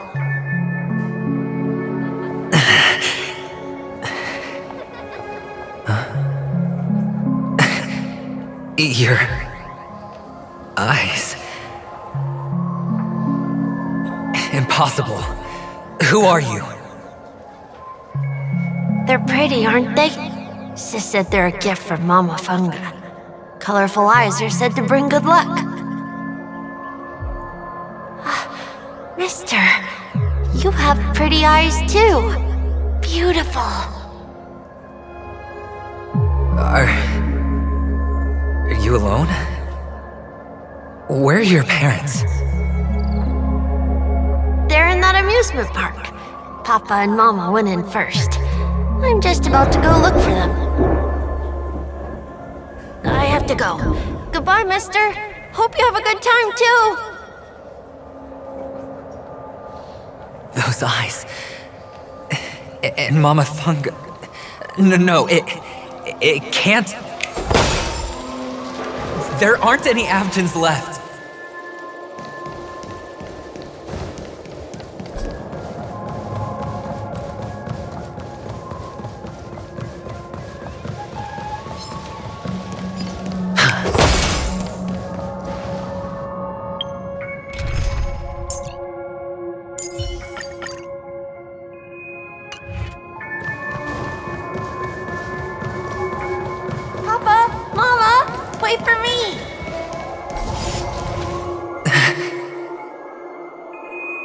Only on Penacony, am I right? What are you still doing here? Well, you've known all along. The family truly showed leniency to everyone who came seeking help. Why would there be a need for such high walls and deep moats? However, people don't see it like that. Especially since the flavor of the drink syrup is so alluring. You will receive no charity on Penacony. And relying on your own strength alone to topple high walls? Not a likely fate. Which is why, once you step into the hotel, you remove your high hat and beg everyone you come across for help. Like a hyena scavenging for scraps in the desert. Because you know that opportunities are fleeting. Well, when you put it like that, even Ratio's a teeny peacock analogy sounds pleasant. Well, you know how rare it is for me to give you the straight dope, so listen while you can. It's good timing that you mentioned the doctor. I'm especially fond of what you and he have in common. The conspiracies, calculations. Especially the part about the finale, a magnificent act of betrayal. Oh, when everyone thinks this way, who would even suspect that it was another trap you've meticulously devised?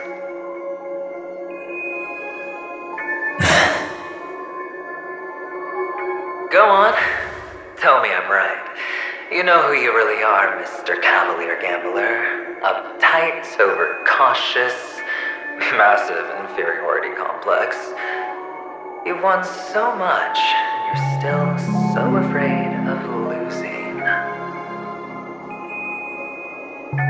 They only see your big bets, your bravado, the full house, the straight flush. They don't know the other hand is below the table, clutching your chips for dear life. It's a heck of an act. No wonder the tavern sent you an invite. You're a natural kid. You don't stop at fooling the audience, you fool yourself too. Well, the best way to prevent others from seeing your true colors is first being able to fool yourself. Of course. I know you all too well. But it's strange. Why did you decline that invitation? You had the chance to embrace elation. Was that not what you most wanted? But you chose the IPC instead. For the preservation? I doubt it. Do you even have anything in common with the preservation? Oh, I thought you knew. Didn't you say you had me pegged? We're done. Either stop talking or disappear from my sight. That's fine. But who exactly is about to disappear here? Well, it's not going to be me, anyway.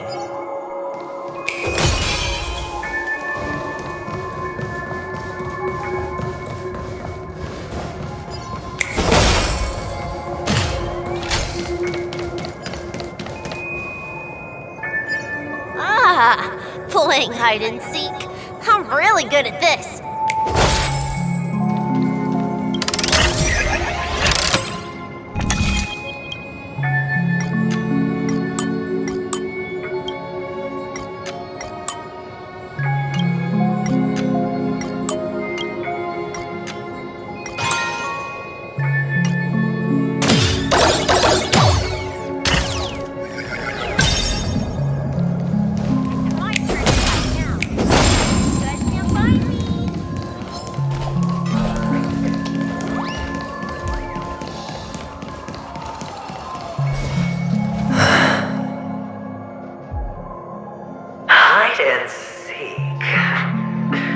What sweet childhood memories. When Mama said goodbye that day, how many catechins were like jackals hot on your heels? I know you won't forget that sound anytime soon. Those shrill cackles. You had to hide right under the noses of those savages. You and Big Sis, playing dead, drifting in all that bloody water. Completely ruined that shirt. Shame. Wasn't that the last one Dad left behind? It wasn't ruined. I've always kept it. Come on. It's a rag. It's not like you can ever wear it. Now you don't have to hide. You probably won't even deign to get your pretty outfit wet in the rain. Well, your social capital has changed after all. I've never changed. On the contrary, now you're the one who does the hunting. The last round of hide and seek, and you get to be it. You should enjoy it.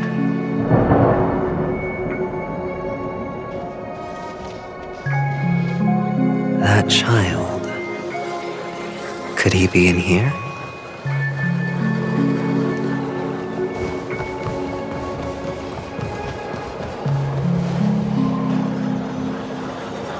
Is this...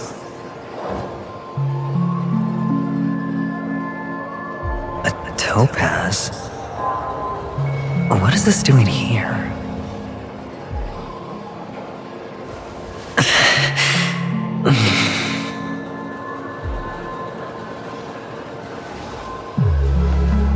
What does her cornerstone wrench at your heart, son? I was merely curious at why it was here.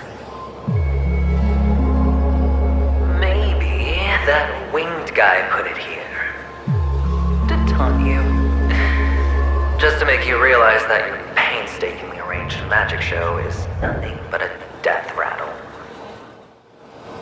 The cornerstone's hue is the same as the radiance of Clipot's body. I've got to give it to you. I've heard a lot of baloney, but that lie deserves a prize for sheer nerve. If he were just a little bit smarter, the jig would have been up right there.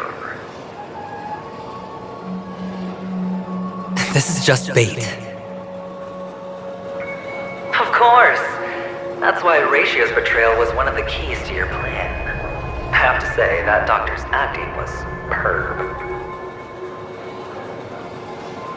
Or maybe he wasn't acting at all. All the better for you. Sunday didn't become head of the Oak family by acting sloppy. He's obsessed with control. You have to give him enough detail to satisfy his meticulous nature, but not so much that he gets suspicious. Which is why you had Ratio seek him out and leak the plan on purpose. To prevent the other party from suspecting anything. The intel you gave to Ratio was all true. He spoke the same to Sunday. Finally, Sunday took the bait, found the other cornerstone, and before you know it...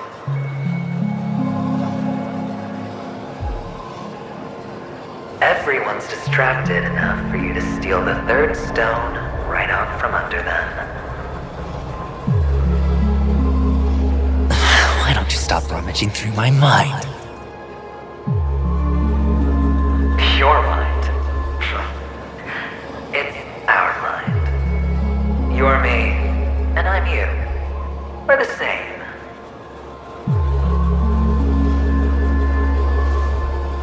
The best way to prevent others from seeing your true colors is to first be able to fool yourself.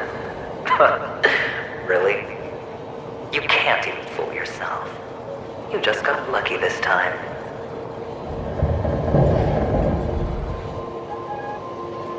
This is the other cornerstone in Sunday's hands. Rather beautiful green. Just like you. Smooth. Cunning.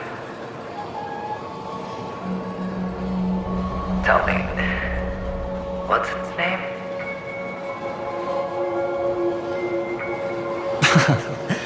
Why are you even asking me? Must I do all the work? Aventurine is the stone of luck and trickery. That's what she said when you received the stone, wasn't it?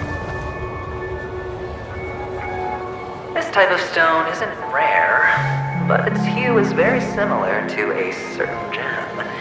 In fact, it's often used as a substitute. And that more precious gem is...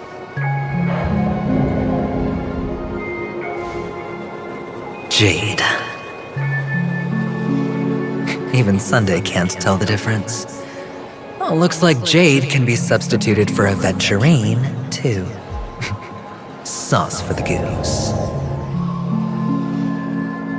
Aventurine, Topaz, jade.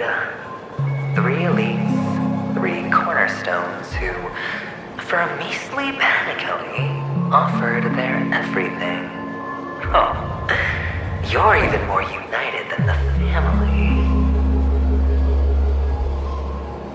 As I've said before, 3 chips are sufficient. All or nothing.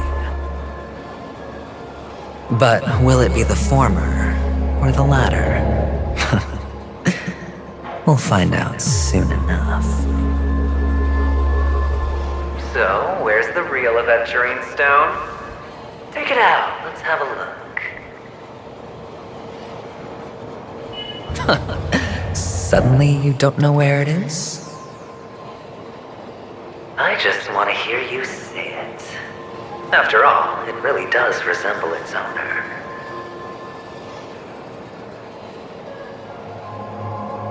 As you wish, then. They never went anywhere. They're right where they belong. Piled up with these cheap baubles. You smashed the Aventurine stone before you left? Oh, just look at it. Shattered. Just like your life. Poor thing. A humble pebble coated in the most lustrous sheen. I take it back. This thing is far more precious than your life. You're absolutely clear about the consequences of doing this. Blasphemy against Clipoth's body. You think the IPC will let you get off scot-free?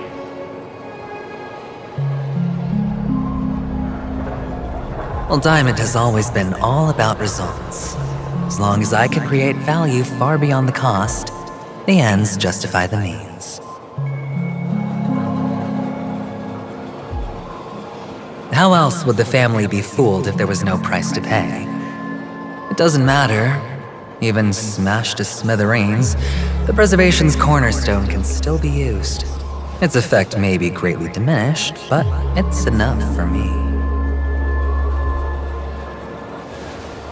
Now I'm really curious. Why does every step you take involve reckless risks, and the choices you prepare for yourself always come with a strong impulse for self-destruction? Do you truly believe that the greater the risk, the greater the rewards? I wouldn't have guessed you'd be so loyal to the IPC. There is so much you don't see. Which is also why you'll never see how I'll win it all. That is, if you can do what it takes. We'll just have to wait and see then. The cornerstone is gone. Another illusion of the harmony. Huh?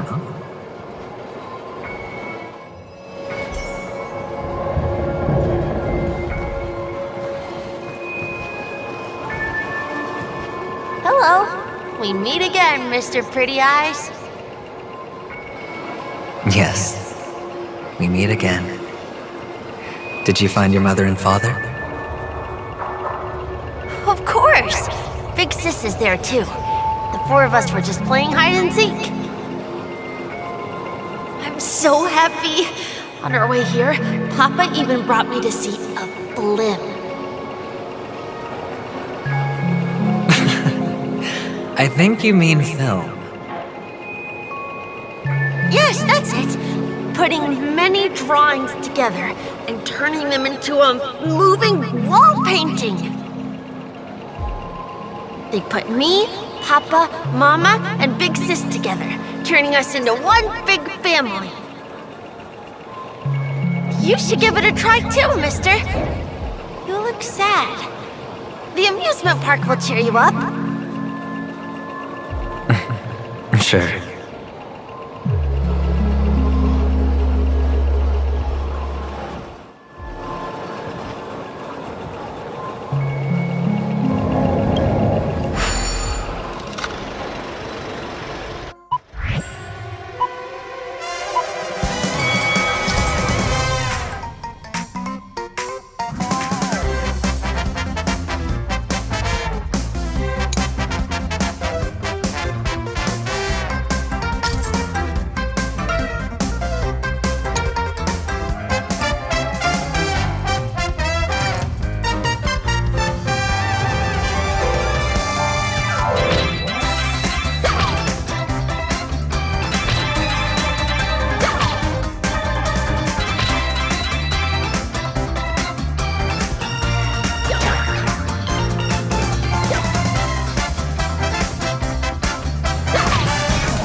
How's that? Not a bad score, eh?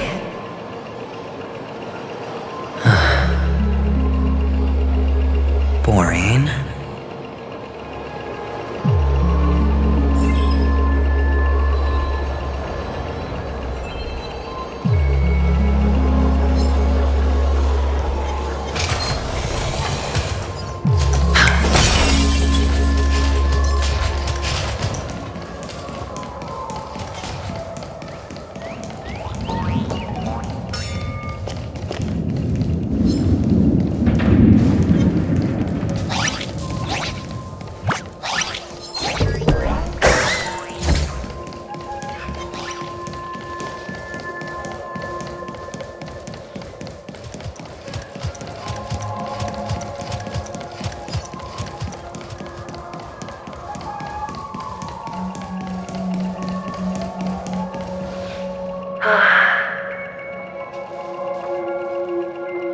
Why aren't you talking? You've piqued my interest. I'll admit that there are still aspects of you that I don't completely understand. Well, you sound sincere this time, at least. Well, sincerity is one of my traits that everybody likes. And I have precious few of those. Moving on. See that maze over there? I'll know everything about you before you reach the exit. Our quaint journey through this amusement park still isn't over, and I wouldn't mind stretching this out at all.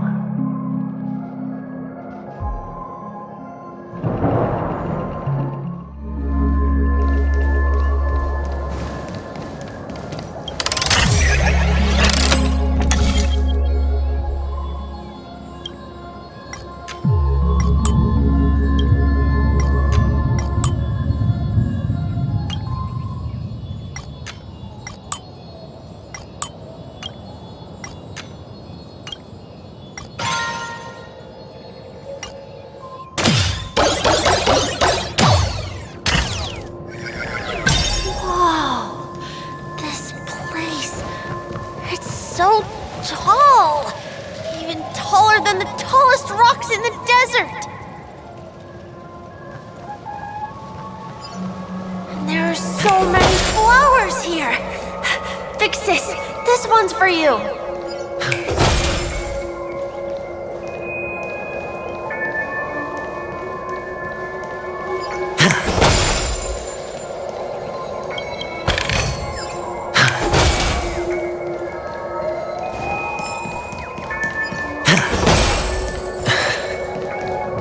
A dead end? Oh, is this the wrong way?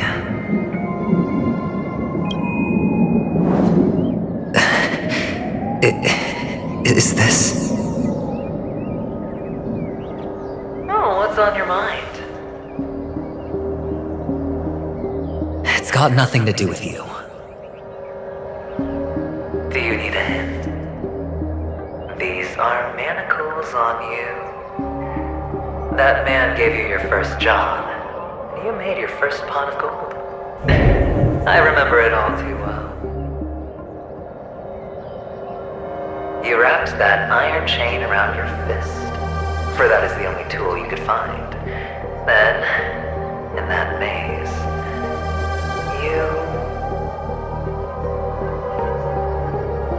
Shut up!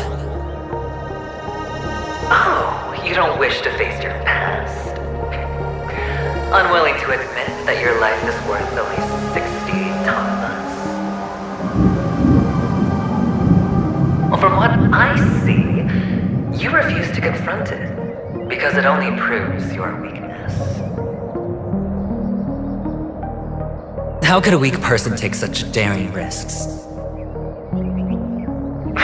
That's right. You love the thrill of danger. But you refuse to let go of meaningless sentiments. Even in this beautiful dream, the only thing you dare allow yourself is death. In your hands, those who follow you could have become joker cards. They're far more useful that way. It's not like this is the only place the family ever cut corners. You could have had tons of action if you weren't so all or nothing. All it takes is a meager sacrifice. I bet Opal would have resolved this without a fuss. A pity you're not him. Well, you wouldn't be in this state if you could just get with the program. And why couldn't you? Out of professional integrity. Those techniques you mentioned are highly efficient, but it's not that I don't know about them. It's more like I couldn't care less. Get it? What fun is it if the fight isn't fair? Fair? You assume your opponents would fight fair in the first place. The odds are obviously not in your favor, so how are you just breezing by? Did that masked fool's words awaken something in you? Well, she gave me an answer that could turn everything upside down. Everything? You mean it could make all the cards on the table just disappear?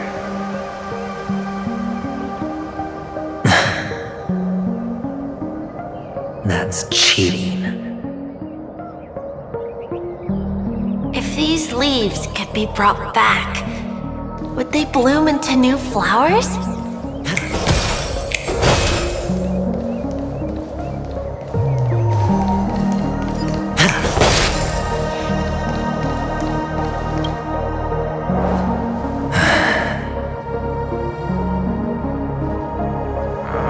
Your expression right now is hard to put into words. The lucky charm Mama left you is made from gold. Why did you never consider selling it? You obviously could have lived a normal life like Big Sis that way. Looking back, that was the better choice. Mama only left us with 2 pieces of jewelry. A necklace and a lucky charm. There won't ever be a 3rd piece. That's That's what you always say, but you actually regret it, don't you? That you didn't sell them. You can zip it if there's nothing to talk about. I know. You must remember what Big Sis told you. You're a child blessed by Gaiathra Triclops, and can lead the clan to happiness. So always remember to protect yourself and never resent the pain and poverty you're going through. The words still ring in your ears, don't they? You're a good kid, so you definitely won't have forgotten. So, you surely won't forget how tragic her last moments of life were. How the piercing laughter behind you felt like it was drilling into your heart. You ran away without looking back, just as she told you to. Tisk, tisk. A lifelong regret indeed. Enough! Do you not have anything better to talk about? Oh, shut me down like a champ! Well, I guess when it comes to mind games, this isn't exactly your first rodeo. I think I finally get you. And woo! You are nuts! In the end, I'll ruin this beautiful dream and create the grandest death. Well, you stuck to that start to finish. Think about it. There's a Stellaron in play, the fabulous Robin loses her voice, 2 unsolved murders, cryptic messages from a masked fool, and a chance to go head-to-head with Sunday himself. The only thing to pique your interest is one word. The last word. A word that's right there at your fingertips. Death. But whose exactly?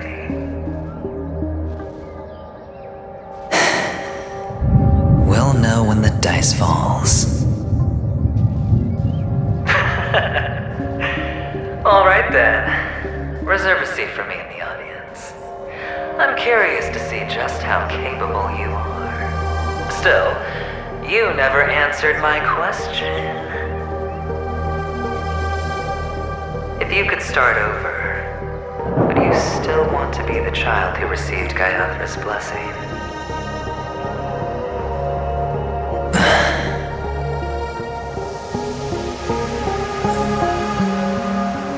It's so quiet this time. Is he finally gone? Or am I the one about to disappear?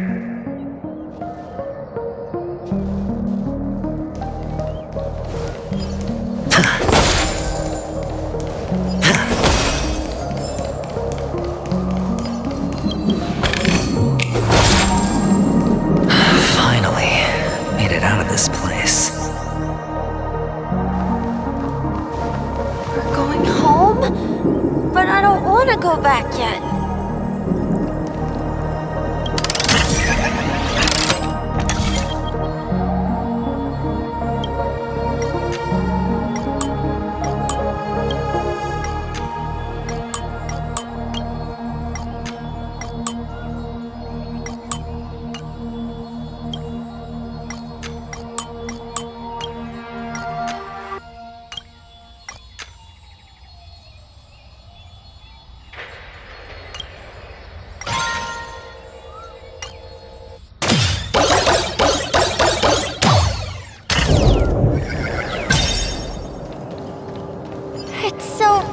Here. I want to stay here forever.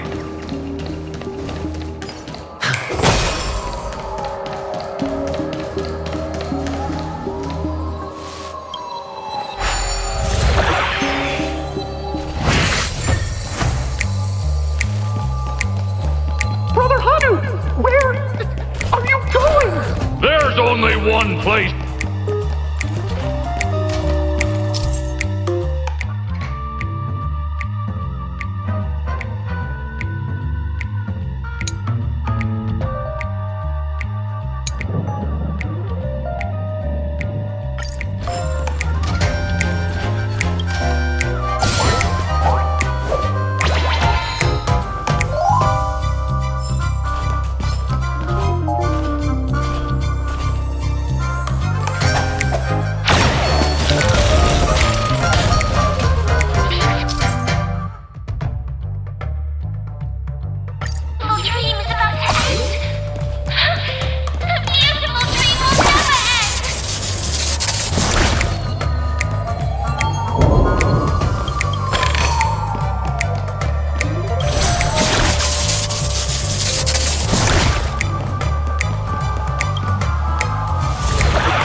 hear the sound of leather shoes.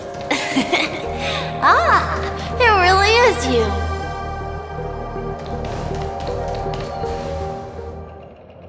I don't know why, mister, but you always give me a special feeling that makes me more curious about you.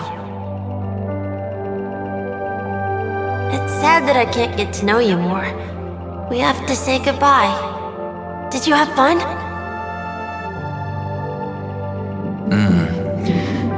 You're going back? Yes, I should go home. The day's getting dark, and it's going to rain. I don't want to worry the others. You're home. Where is it? What a strange question. It's where Papa, Mama, and Big Sis are. In this dream.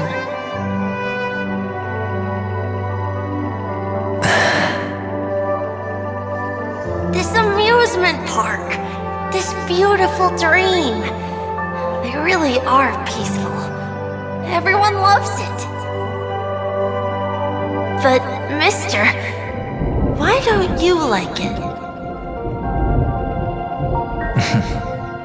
Because they're not here. Where are they then?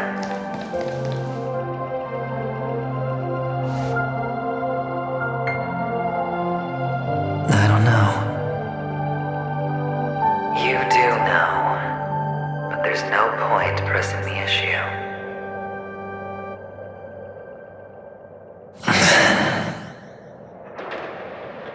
Admit it. You're tired.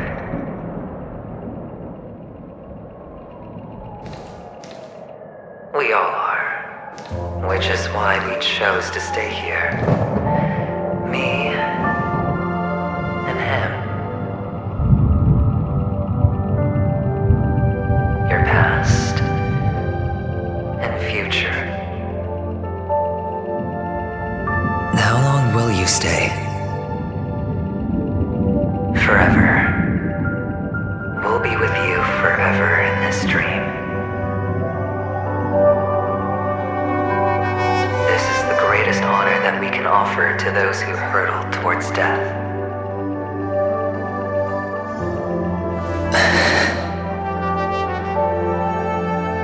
The road less traveled is less traveled for a reason. But you've never gone in any other direction. Your own life is the chip you're most eager to lay down. Always has been. You don't care who the real murderer is, and the Watchmaker's so-called legacy couldn't be more boring. What you want, what you need, is to be the smooth operator, the solid gold deal maker who doesn't waste a drop of sweat, even when he's up to his neck in danger, deep inside family territory. You want to be polished up, cuffed with red-hot chains, and spotlit center stage.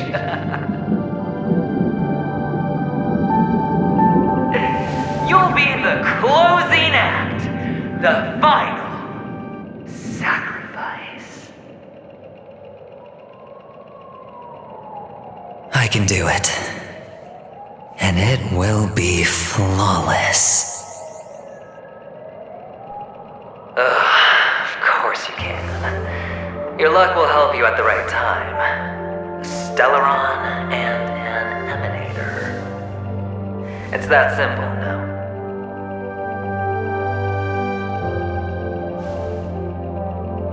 That way, the IPC will earn a place at the table.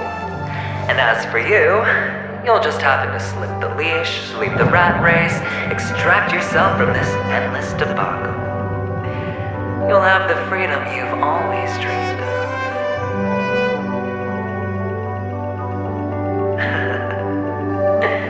This isn't the first time. You've been an escape artist from day one.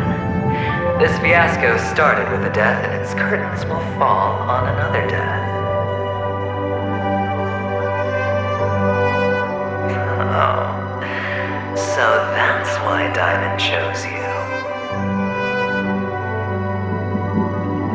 just after Penacony. No matter the means, no matter the price. It's not personal.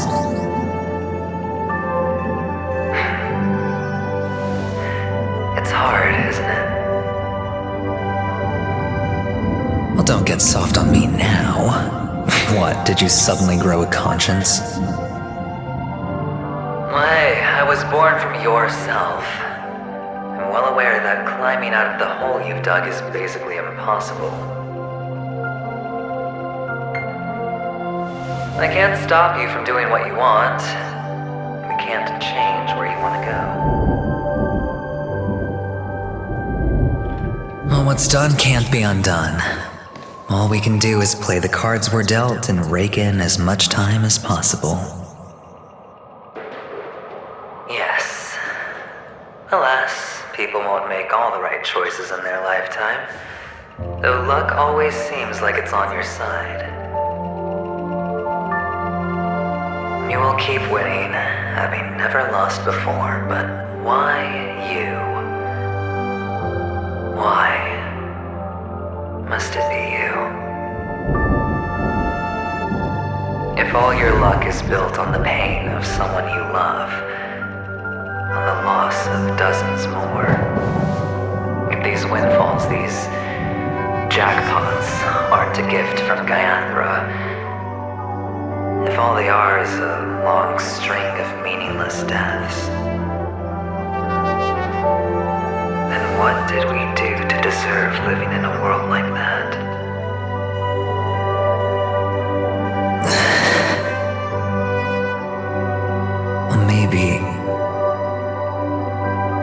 Maybe when I get to where I'm going and look back, I'll know what the trip was all about.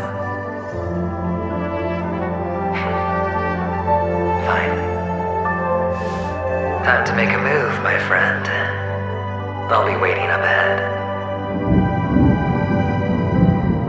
Say goodbye to the kid before you shuffle off.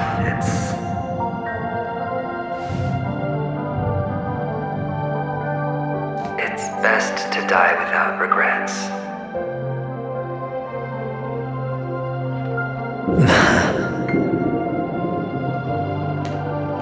And now, only we are left. Can you take a photo for me? I want a memento. Sure. Come on.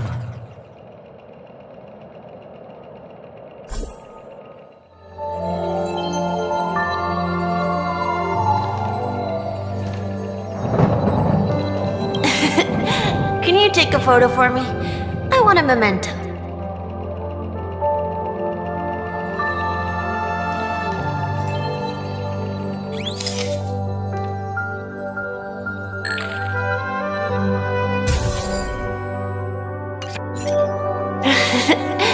How nice. Now I can see what I look like too. Look at the lens when you're taking a photo the next time. Your expression will look more natural. Sure, I will. Then, mister, are you going back too? I can't leave yet. I still have a show to do. Oh, you're about to go on stage, aren't you? Let's go then. I'll take you to the stage. Sure. So you're an actor? No wonder your clothes are so stylish. I'm actually a merchant.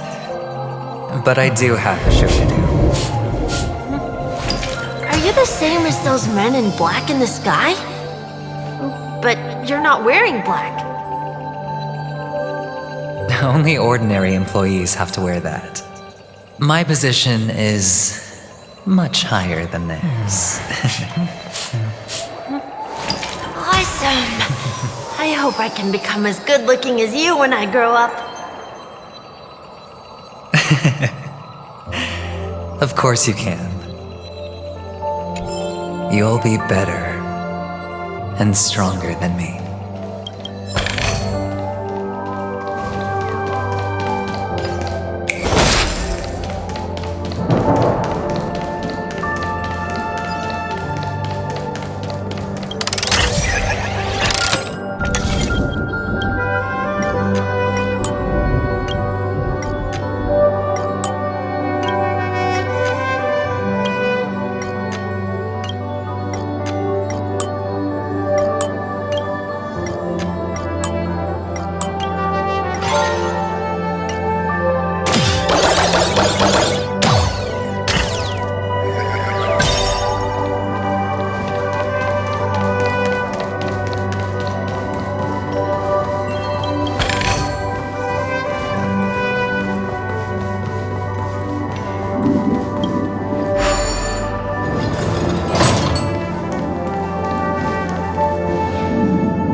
This curtain is the grand stage.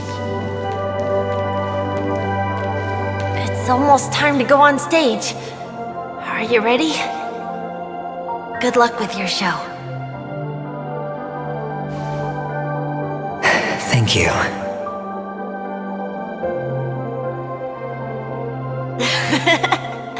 You still seem pretty nervous. Let's put our palms together. If you receive Gayathra's blessing, you'll feel more relaxed. Putting our palms together is a simple ritual. By putting our palms together and reciting the prayer to Mama Funga, she will bless us. If you're not familiar, I can guide you. It's all right. I know how to do it. Of course I know.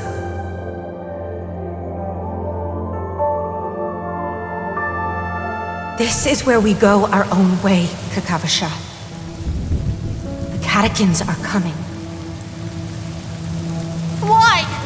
The catechins have already taken all our money, food, and they killed our parents. What more do they want? Catechins are bloodthirsty, cruel, and insatiably greedy. They want everything only to end up with nothing. This is a trick, an act of revenge. Remember? Today is the day of the Kakava, and also your birthday. They know the Avgin will surely hold a festival today. With the aid of this rain, they will come to destroy our wagons and take everything they want. Little do the catechins know, this time we will fight back. The men in black that descend from the skies are on our side.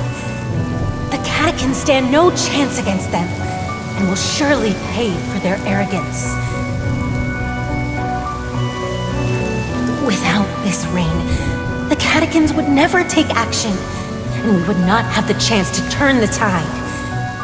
This is a gift from Gayathra, and you are Kakavasha, whose good fortune will bless your sister with success. But people will die, and you will be in danger. How is that good fortune? Why are you all doing this? The Avgin always return their blood debts. Gayathra calls for me, while Papa and Mama are waiting for me. I must answer the call. She will bless you with good fortune and help you survive. As long as you are alive, the blood of the Avgin will never run dry. So run, Kakavasha. Do not be afraid. And do not look back. Go to the other side of the mountain. The rain will accompany you, and the rain will bless you.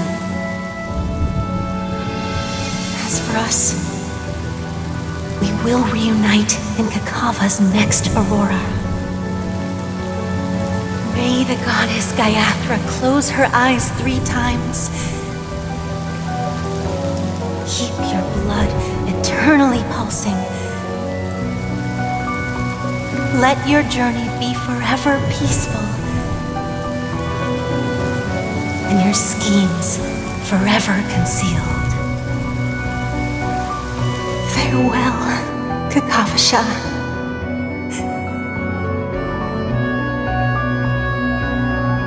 Newsflash from the Interastral Peace broadcast. The IPC Marketing Development Department spokesperson confirms that a small-scale rebellion has broken out in the unclaimed region of Seonia. The situation is now under control. The insurgents are from a local clan known as Kataka, which has a long history of disdain towards the IPC. This has caused a serious negative impact to the work of the IPC's Marketing Development Department. The clan launched a massive attack on the Abjin, who were under the protection of the IPC, resulting in 6,728 deaths and 3,452 missing. The casualties are currently under the care of the frontline trauma team. The spokesperson expresses his deepest condolences for this devastating humanitarian disaster, at the same time delivering an important message on this matter to all interplanetary citizens. Finally, he proclaims, the hammer of preservation will fall on all beings, regardless of life or death, regardless of race, regardless of ideology, to uphold the basic rights we inherently possess.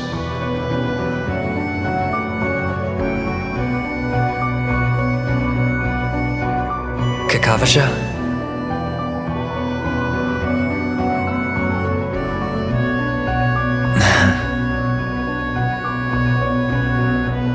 Bye.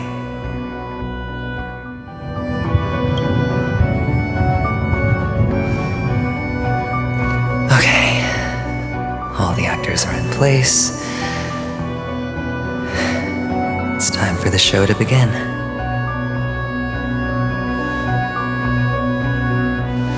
This act is dedicated to you. I hope it'll be an unforgettable memory for you.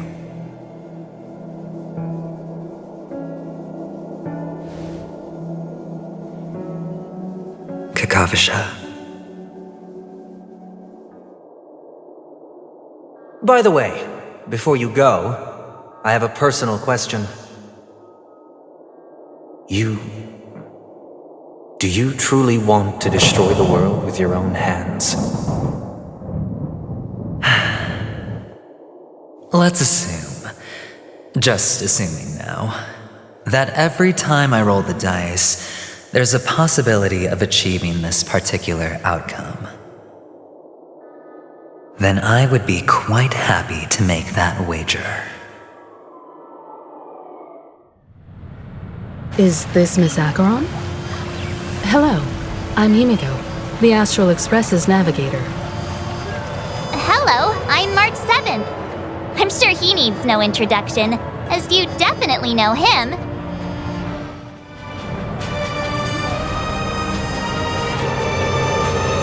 Hello? None of you seem surprised by my arrival. Since Welt has decided to travel with you, it means that he trusts you, and we trust his judgment. I envy your close friendships. Miss Acheron here doesn't present a danger, and she's of no threat to the Astral Express. Aventurine's prior accusation was based on nothing more than his own subjectivity. Which is why, before we continue working together, he has a duty to explain himself. You want to create a situation where all three parties are present?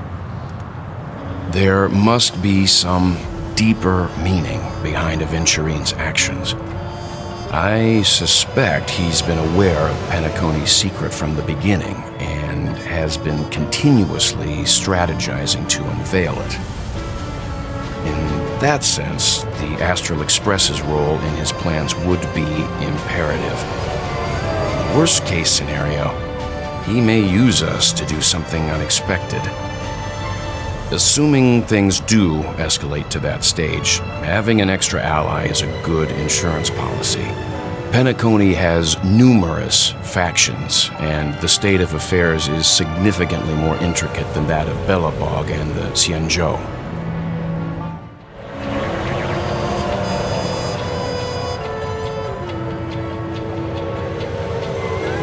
You're talking weird again. But it's a good vibe. No matter what, we can't ignore the safety of Penacony. To solve the mystery of the Watchmaker, it is crucial to get the IPC's intel. The path ahead is fraught with danger. But what's trailblazing without a little danger? Sounds like we've reached a consensus. Now, Miss Acheron? I will accompany you, of course. Let's move out then! But where do we start looking for him? No need to rush. If he truly has laid a trap, he will definitely use every means to lure us in. Ladies and gentlemen, the most wondrous, most magnificent show in Penacony's history is about to begin. The IPC cordially invites everyone to Clock Studios Theme Park. Look. Should both the performers and spectators fail to arrive, won't all of Aventurine's plans be for nothing? Let's get going, everyone. The hour of trailblazing is upon us.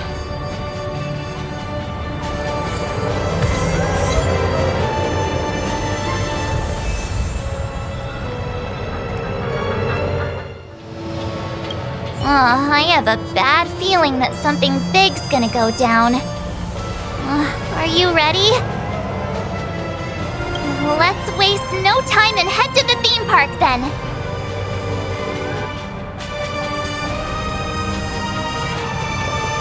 Mr. Yang.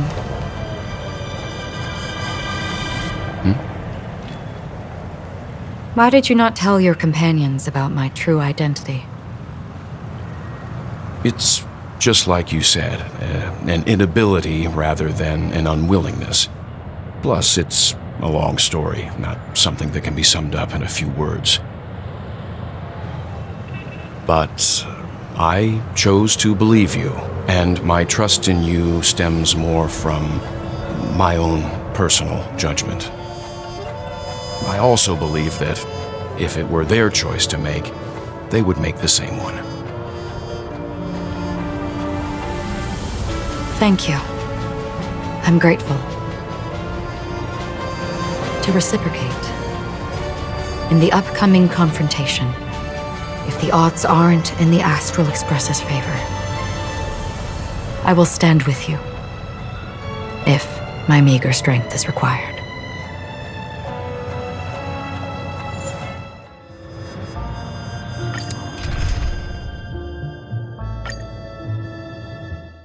We're back here again. Aventurine actually chose a really conspicuous location. That guy's really taking it to a whole new level. Does he really think he's a superstar or something? Not a soul in sight. The hounds drove out the visitors, and now their whereabouts are unknown too. Everyone, pay attention. The other party has obviously come prepared.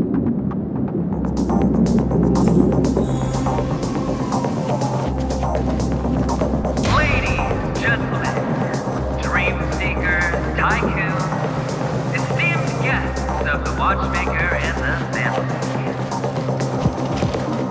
Also not forgetting the nameless of the renowned Astral Express. Welcome to the Interastral Peace Corporation live show!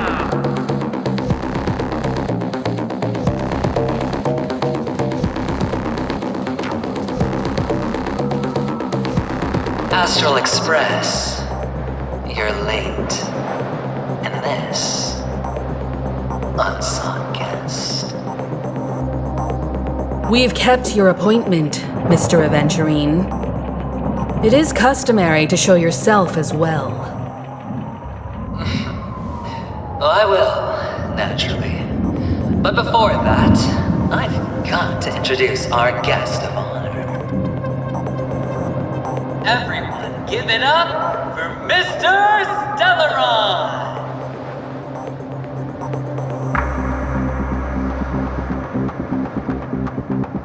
Let me remind you that in all likelihood, this stage and his identity have nothing to do with the wanted murderer. Oh no, they do. Of course they do. Otherwise, why would I work so hard to gain your trust and then invite you all here? Because he's the only one who saw all 3 homicides. He is the key to proving that the family's death that does not exist in Dream's promise is nothing but a sham! 3 homicides? That's right, madam.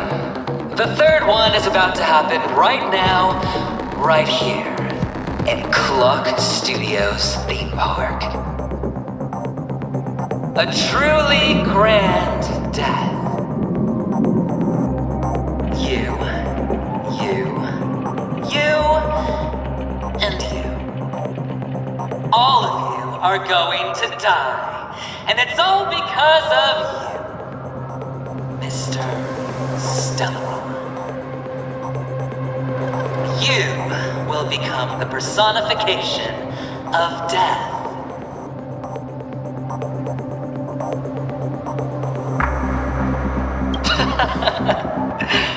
Oh, don't underestimate the preservation. The cornerstone of the Amber Lord will surely guide me. Let me be a little clearer. I will detonate the Stellaron in you and cause a teeny, tiny accident on Penacony. BAM! The entire theme park will be reduced to a shattered dream. Then, before the family can even react, I'll become the IPC fleet's navigator. Your bluff isn't fooling anyone. If you could really do that, you would have done so earlier. You wanna bet? Sure. I'll bet with you. I'm betting that it'll be a sweeping victory for me. By detonating an unprecedented explosion to prove that the vow of harmony is a complete and utter joke. You won't do it. Of course I can. It's just another gamble. I came from the wastelands of Seonia. For just 60 red copper coins, people paid to brand me. Put me in chains.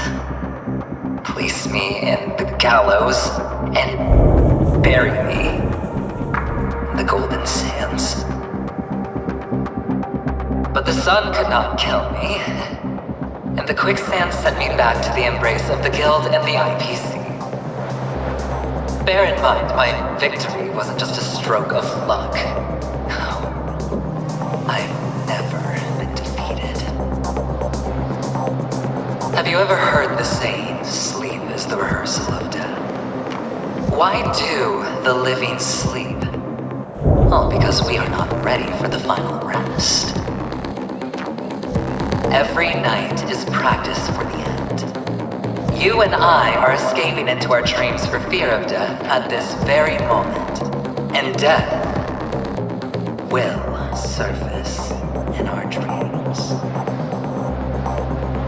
Friends, the game has commenced, and you cannot choose to decline.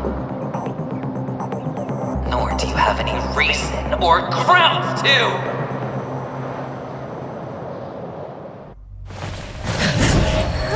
The dice are cast. Ladies and gentlemen, ready to unveil your cards? The architect's flawed stone. Of no value at all. I'm putting down the bet. I'm taking the gamble. I'm claiming the win. Oh, and fate spin the wheel. A daring gamble. Walking the brink of death for rebirth.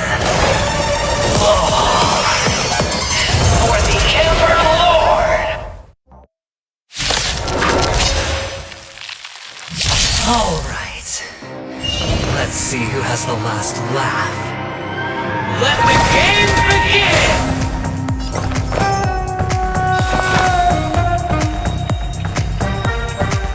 Eternal. Is that it? Down from above. Here is thunder! Your end approaches. I'm scared. Stay put! Protect me. Protect me. Unnecessary. Some value, I suppose. There's no time to lose. Conflict is pitiless! Show no mercy.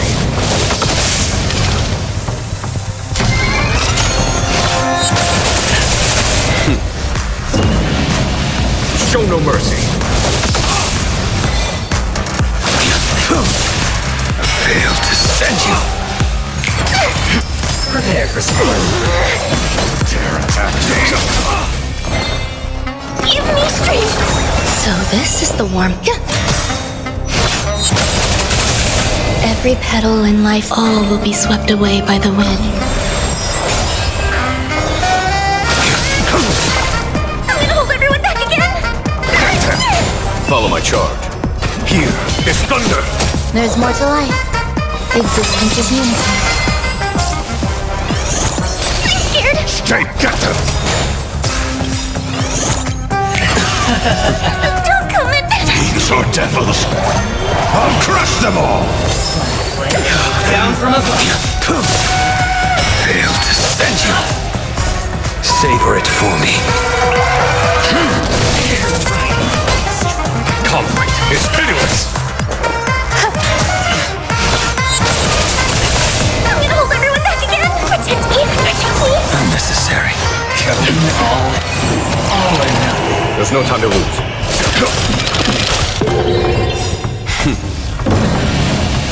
Show no mercy.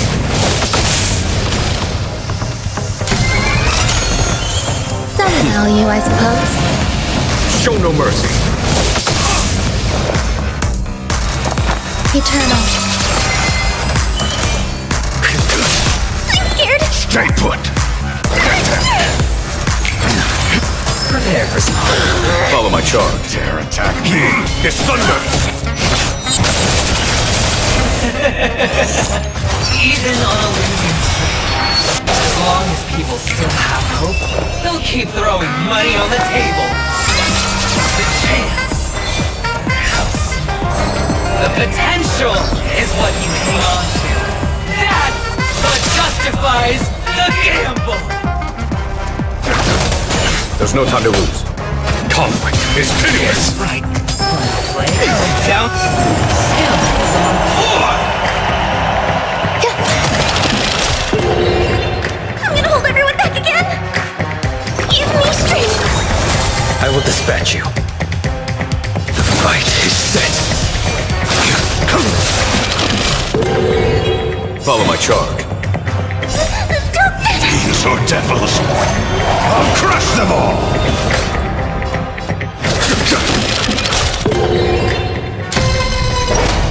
It's all or nothing. Too little. Too far. I failed to send you. That paradise. Savor it for me.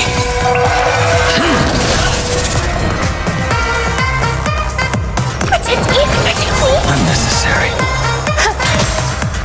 Prepare for some Timed. serendipity.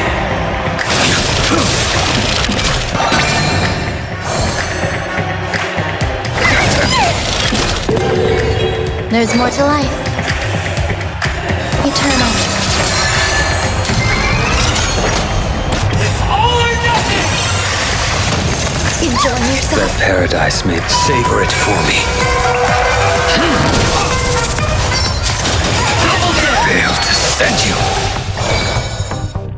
Give me strength! So that every petal and all will be swept away by the wind. These are devils! I'll crush them all! A blade knows no mercy. Some value, I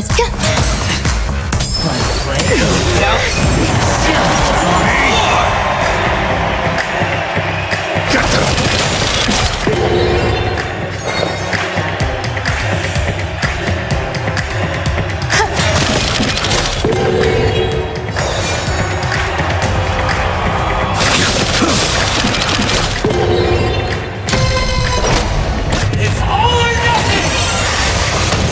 Enjoying yourself? Can all fail to stand you? I'm scared. That paradise, savor it for me. Protect me, protect me. There's more to life.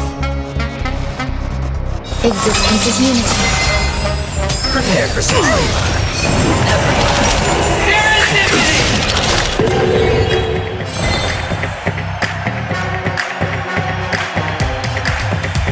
Give me strength. So this is the warmth of life.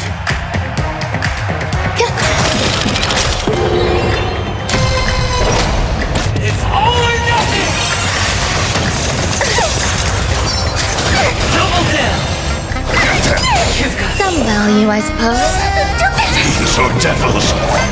I'll crush them all! Every petal, all will be swept away by the wind. I will dispatch you. Your end approaches. Right. Yep.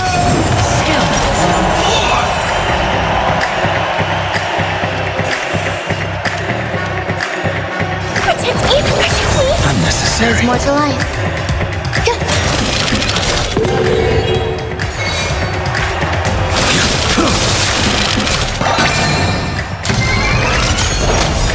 It's all or nothing!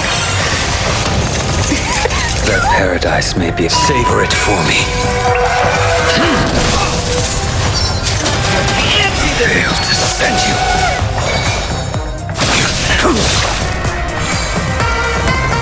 Give me strength. So this is the warmth of life. Prepare for something.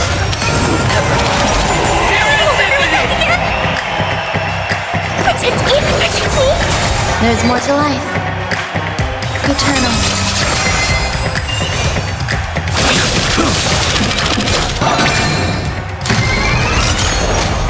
It's all or nothing! That paradise may savor it for me. These are devils! I'll crush them all! Can all fail to stand you?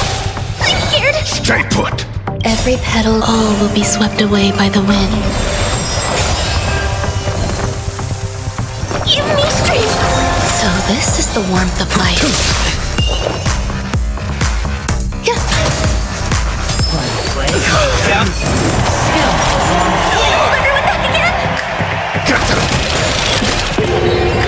There's more to life. I will dispatch you. The fight is set.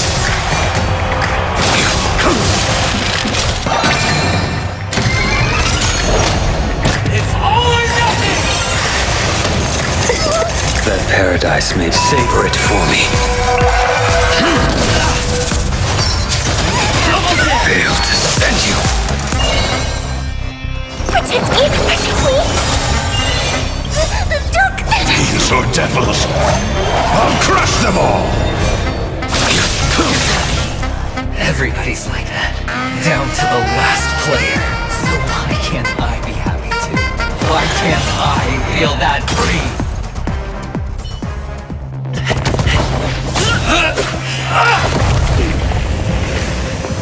Always hide your ace with a straight face. I'm starting to get a little impatient with you all.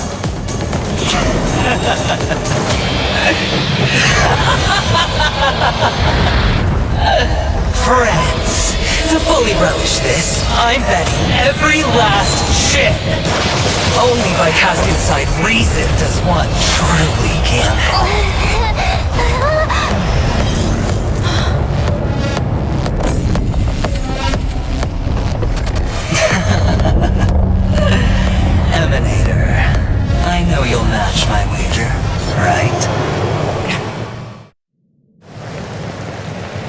You're leaving?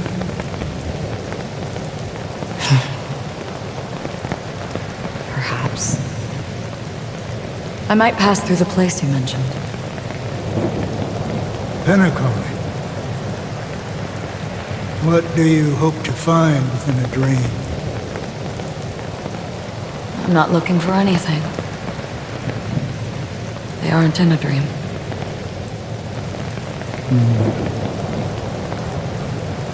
I'm afraid the family will not open the doors for you. Why?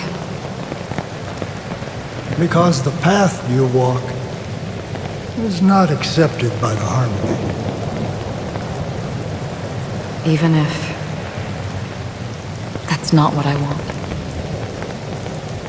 Precisely because it's not what you want. Because they are not like other eons. They have never glanced at anyone, and they never need to. They leave woven strands of fate for humans to walk, and together, they weave a great shadow. And this shadow silently envelops them. There are always those who rise from the shadows.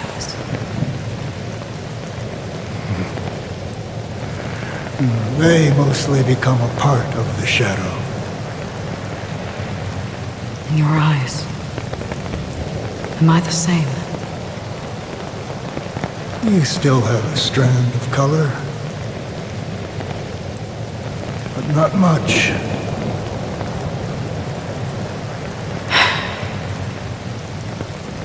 That is enough. Before they vanish completely, I will reach the nihility's end.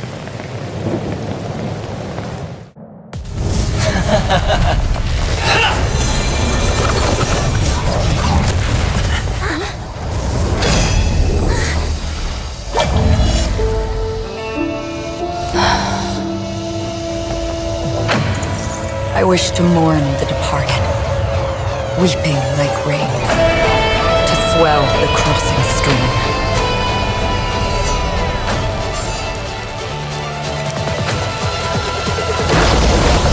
As the tide arrives, leading you back home.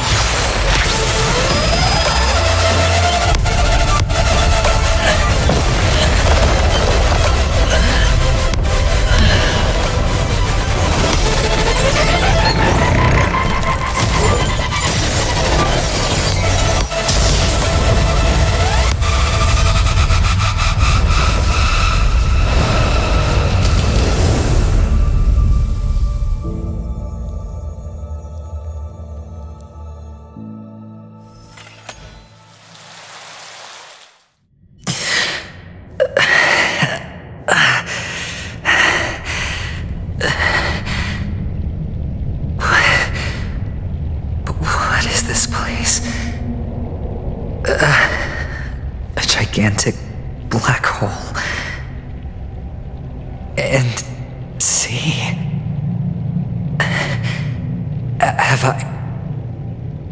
Have I succeeded? Welcome to this sad world, Kakavasha.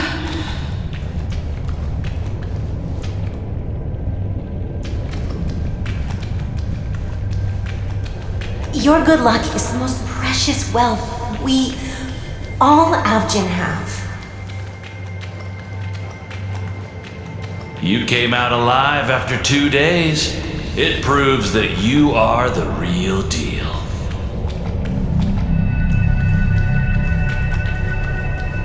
Wealth, status, power. The IPC will give you whatever you want. As for us, we will reunite in Kakava's next Aurora.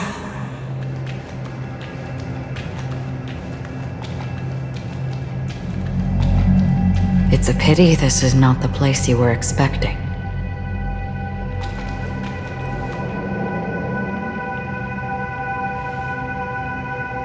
Melody.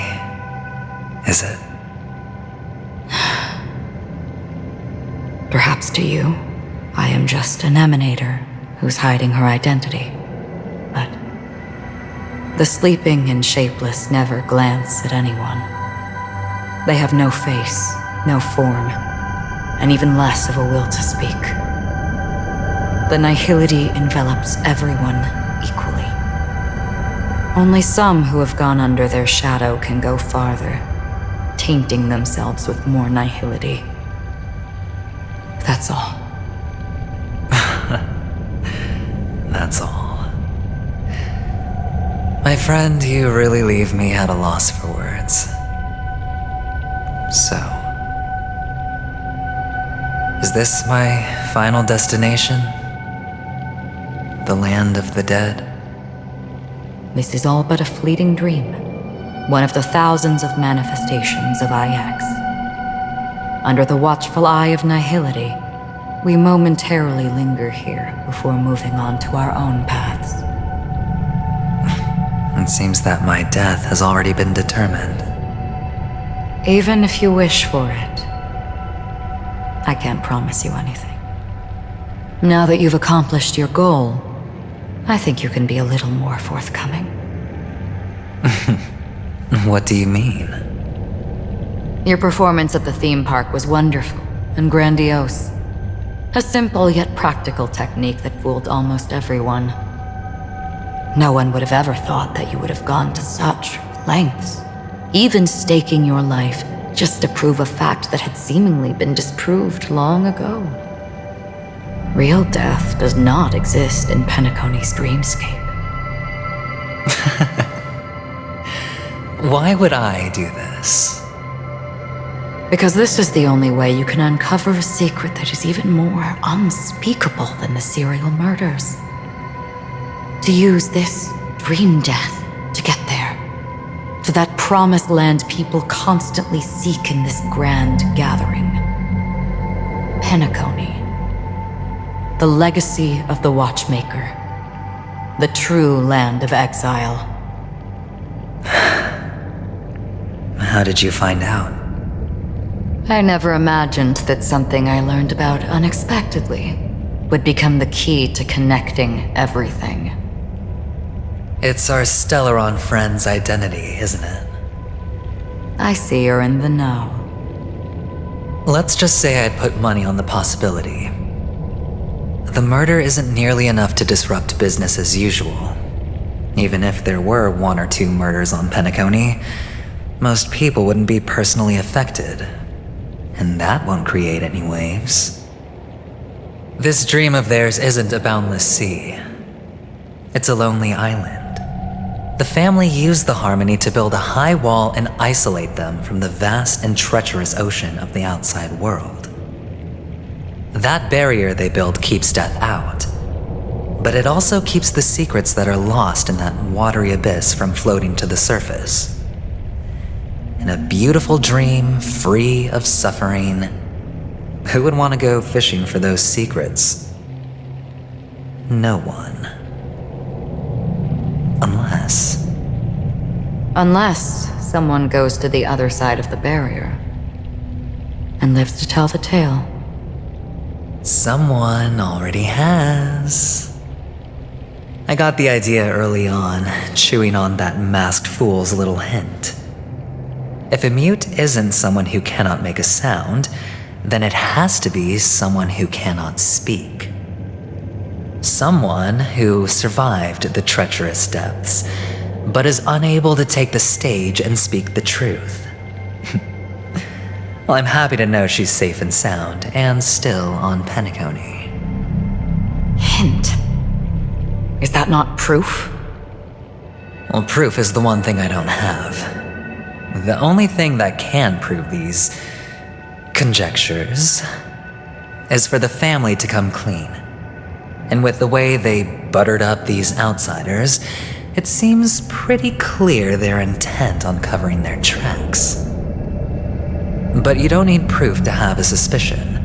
And for me, suspicion is enough. I didn't need to find the Memory Zone meme. I just needed for someone to kill me like it killed that silver-haired girl. You don't sound very confident to me. Going out of your way to make citywide broadcasts in an attempt to involve more people. You are simply betting on the possibility of someone being able to break down the barrier. You're very lucky that fate has decided to let us cross paths. I happen to be equipped with a very sharp blade, sharp enough to slice through the veil of dreams. I can also carve the Harmony's brand off of you. You possess great cunning, deliberately setting us up to be on opposing sides, constantly repeating the words of the Emanator in front of others, leaving me no choice but to draw my blade against you. And that's how you win. Opportunity and strategy, both are essential. And in your plans, the IPC always wins. Even if you lose the bet. To the family, the life of an ambassador is still invaluable. Well, it's a huge gamble, isn't it? But allow me to point out a mistake. The IPC's success is not guaranteed. I, unfortunately, have no contingencies for such an important matter. Detonating a Stellaron. I can't do it. The Aventurine stone is too broken to even safeguard my escape from the stage. If, at the end of the day, you did not unsheath your blade, I would have lost the bet. It is pointless to discuss what-ifs. You have won. Your prize is an entry ticket into that deep sea. And after this, whether you can return from the abyss is another gamble of yours. Have you never wavered? Wavered? Of course I have. But I can only bank on my own good fortune. Because other than that, I have nothing. Wake up from this dream and go to where you should be. Your gamble is not over yet.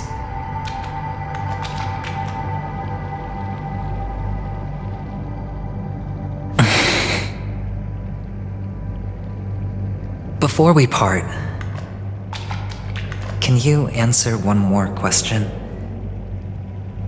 As someone who has traveled on that road, can you tell me, why are we born into this world? If it's just to die. I don't think this and never have. Nor do you. But the nihility envelops you and I. And everyone. And because of that, it's pointless.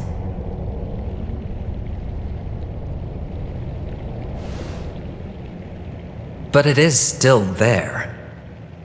If the dice of fate are always weighted, then that is our destiny. Why, then, do we struggle against it? My answer might not be able to resolve your confusion, because it has been with you throughout your journey and is already a part of your life. But you said, sleep is the rehearsal of death. So why does life sleep? Because we are not ready to welcome death. So you can definitely understand why we want to be prepared. Even if the ending has been predetermined, that's fine. There are countless things that humans cannot change. But before the end, there are many things that humans can do while on their journey. And because of this, the end will thus reveal a completely different meaning. Take a good look at your pocket. Your friend has already given you the answer. Good luck.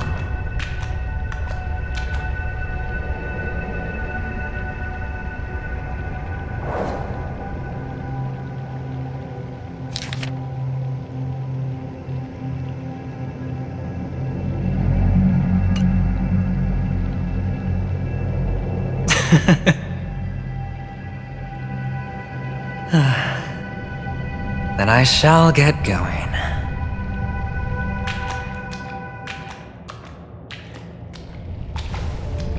Mister?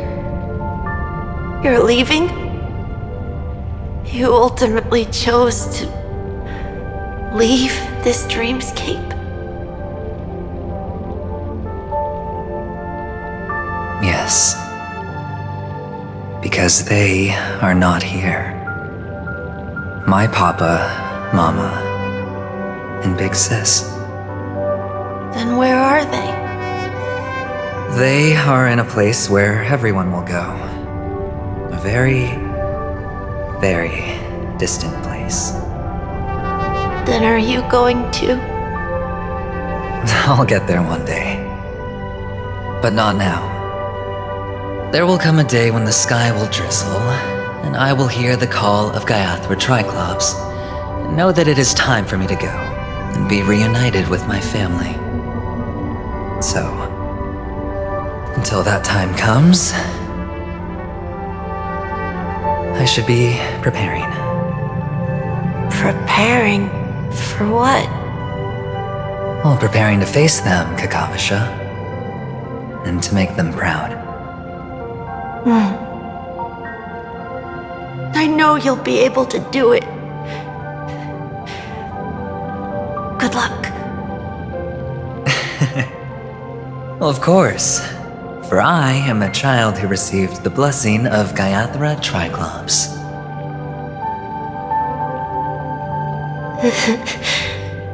But you still seem nervous. Well, I seem that way because I am nervous. You know what? Maybe you can help. What do you say? One last time?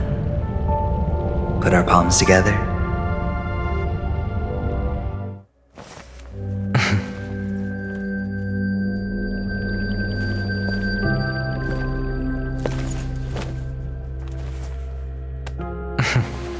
Are you going now?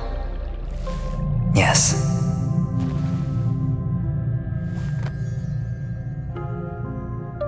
May the Mother Goddess thrice close her eyes for you, keeping your blood eternally pulsing. May your journey be forever peaceful, and your schemes forever concealed. Our paths will cross again beneath Kakava's shimmering auroras. Farewell, Kakavasha.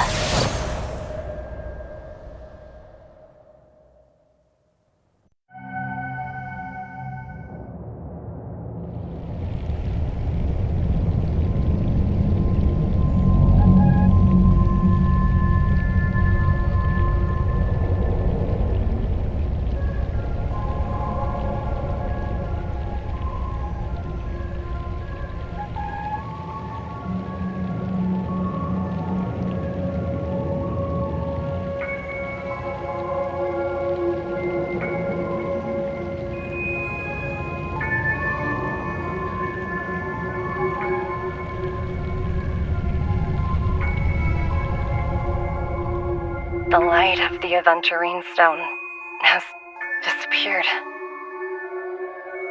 This only represents one outcome. He kept his promise and got what he wanted. As planned, your cornerstone has been successfully sent to the family's territory. Then, let's fulfill our duty and start harvesting.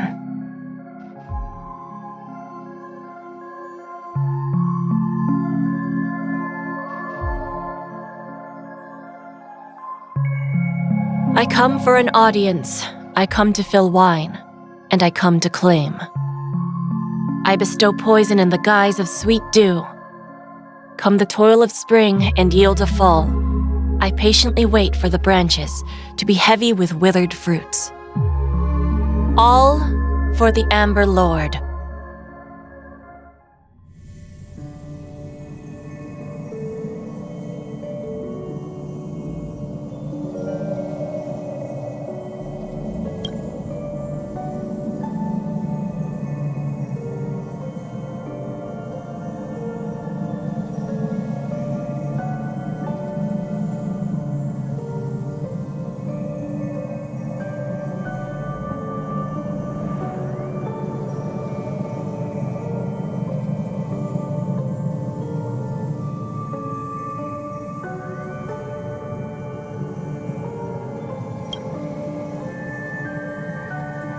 you're awake. I've been waiting on you for quite a while.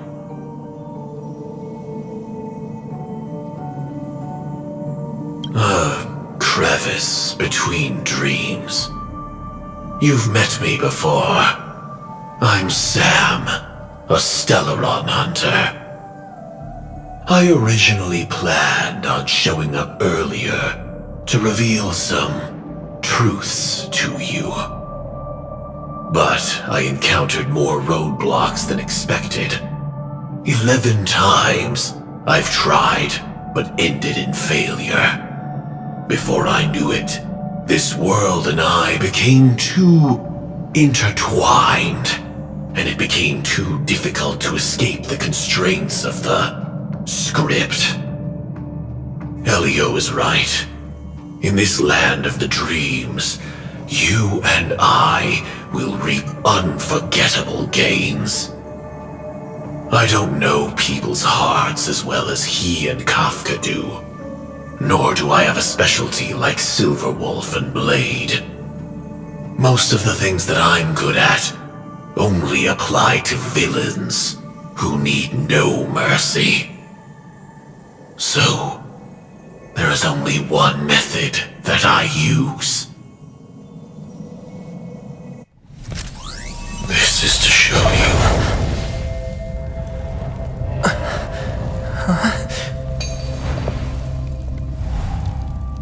All that I am.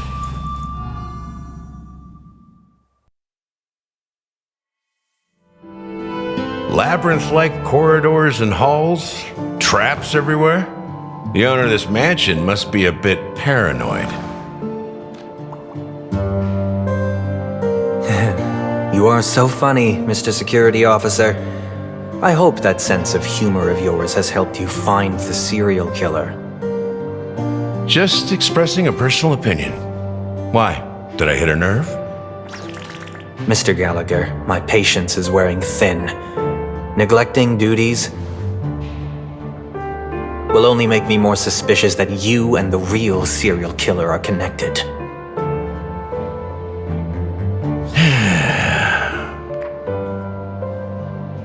Scoundrel, punk, drunk, hooligan. I have heard this trash talk all too often. But I have never once thought that I'd be treated as an accomplice to a murderer. I take back what I said. Your problem isn't paranoia. You're just crazy, you know?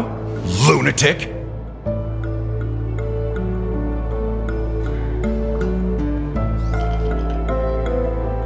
You, the family, you broke my spine and pulled out my fangs, and now you want to accuse me of murder? Ridiculous. Only idiots who've drunk too much Soul Glad will berate a stray dog in the streets. What exactly is making you say all this nonsense? You should be more concerned about the outworld visitors who are making a scene in the theme park than me. I don't need you to remind me. Once that ambassador walks through the doors of the mansion, I will know what he wants. My servants see everything. His little magic tricks may have fooled me, but no matter. I'm happy to see how it's turned out. Why do you think that I just let him go? And why do you think I emptied the theme park stage? Because my target from the beginning has always been you, Hound. The more noise he makes, the more opportunities I have to make you and your true master pay in blood. If I were really the murderer, why would you need to be so secretive? I forgot. You also have a difficult master to serve, telling you to ignore the murder case and focus solely on that Charmony festival. Isn't that right, my brother? Looks like your disguise has helped you successfully understand every facet of the family. Disguise? You must be blind to be accusing me of being a fake. Open your eyes, take a good look.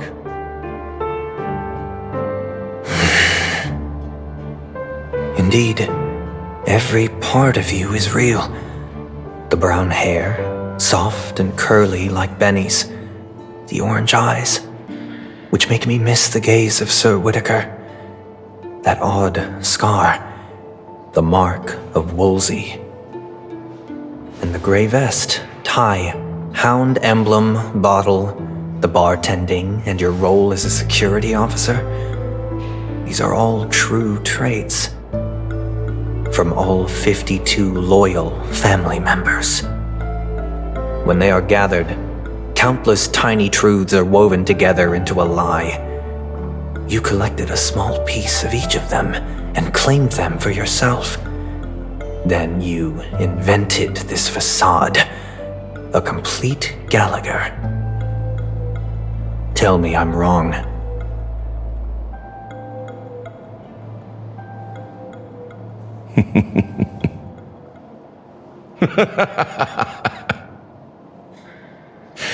You have guts, I'll give you that. Not bad. I severely underestimated you. Admirable. But so what? Can this prove that I murdered your sister and that stowaway? This proves that you and the Memory Zone meme death are linked, and that's enough. Listen up. I don't care how you did it. I only care about one thing. The answer to a question.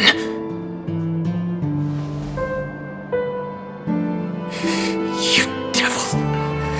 You wretched, despicable dog. Why did you kill her?